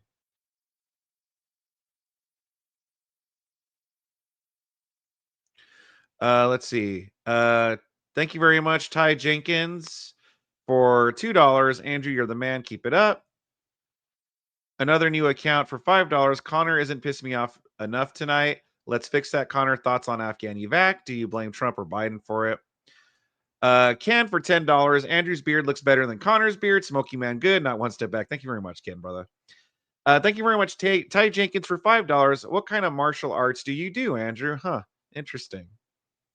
Interesting. I wonder if he does do martial arts, Andrew. He's like, yeah, I do Jeet Kune Do. Let's see. Thank you very much. Azzy for $20. Andrew is Bruce Lee. Be aware that's a blessing and curse, Andrew. You should balance out for humanist philosophy with more Christian apologia. Thank you very much, brother, for your generous donation. Ozzy for another $2. Correction, the humanist philosophy. Thank you very much, brother. And Haj Darapez for $20. Superior verbal jujitsu. Not one step back. Thank you very much for your $20, brother. DPG Think for $10. Another one in the bag. W. Andrew. No one else on the internet that I know has raised over $50,000 for families in need this Thanksgiving. W. Crucible Cool Question, who runs for Debs and Reps in 2028. Well, sorry we didn't get around to your question, brother, but thank you very much. Yeah, and congrats to Andrew and the Crucible for raising $50,000 with their invasion. So, yeah, that's a definite huge win right there. Doing amazing work they are. Postal Joe gifted 5 Cool Vic memberships. I wonder how many. I know we're like getting closer to 100 members, so that's awesome. Thank you very much, Postal Joe. I don't know how many we have now. Can't wait to check. Make Australia great again for $5. You have done a great job moderating, Vic. God bless everyone. Well, God bless you too, brother. Dr. Dickhead, member for 2 months. Coping points is a shitbag leftist. Thank you very much, Doctor. Fell Runner for $5. TDS is pretending to be the Don't Tread on Me party while happily sweeping every other move by Trump. JD Como for $5. Connor, your political philosophy came from Trotskyites. You're an idiot. That's why they tolerate you, because among the bio-Leninists, you get swirlies.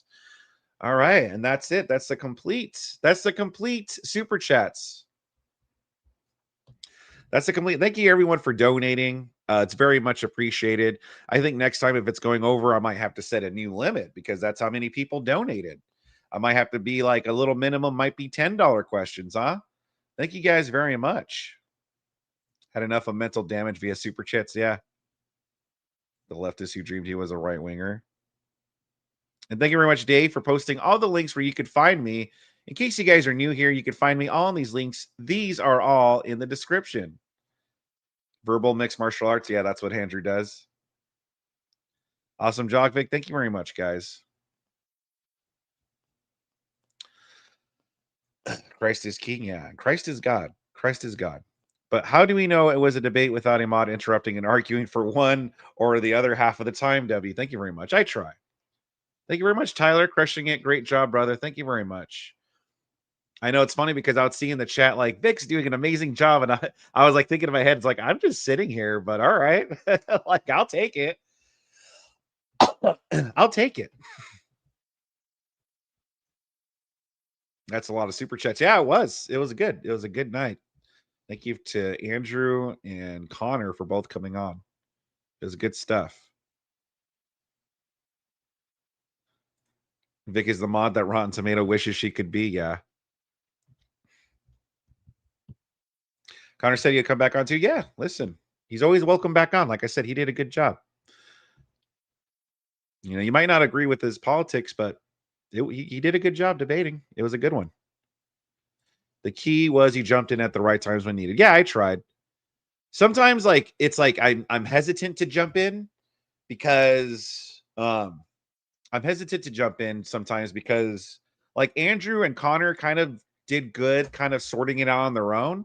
And I felt like if I would have jumped in sometimes, it would have further kind of interrupted the flow of the convo. So that's kind of why that's one of the things I'm learning, like when to pick your spots. But there were a few times where Connor kind of wouldn't stop and he kept, and so I was like, okay, you gotta slow it down a bit.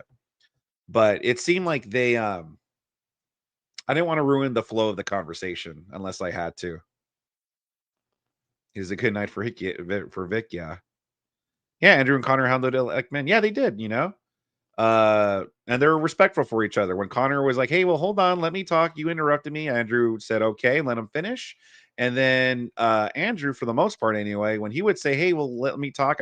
I let you speak." Connor handled himself. So we did a very good job. Well, thank you. I don't agree with shit for shit, which is funny because in the possible reality without politics, Connor seems all right sometimes. Yeah. That's the things with some of these people, you know, politics aside, for the most part, well, maybe for the most part, I don't know. Some of them anyway seem okay. Some of them seem okay. Yeah, but that's what a mod is supposed to do. People are just used to the idiot tomato arguing for one side. It's surprising to see a good mod. All right. Well, thank you very much. I'm glad you guys think that, you know. Again, I'm always open to any critiques or anything. I'm always looking to improve, but I'm glad you guys thought I did a good job. Yeah, you did a great job and you didn't tip the scales at all. Well, thank you. Yeah. Like I said, I felt like my point was to just be the referee, to step in when I had to, you know. Debate went pretty smoothly. Yeah, it did, Wi-Fi. All right, guys. It did go over. So thank you very much for joining me. I will be back here tomorrow, probably around the same-ish time as when I'll be streaming tomorrow. So I hope you guys all have a great night. And I'll see you guys tomorrow.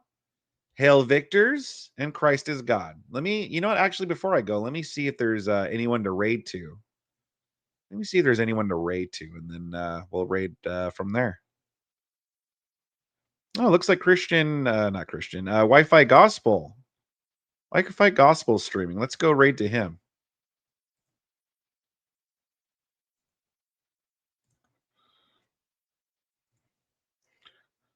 To the anal verse we go. Yeah. I'm gonna get the portal ready. All right, let me raid.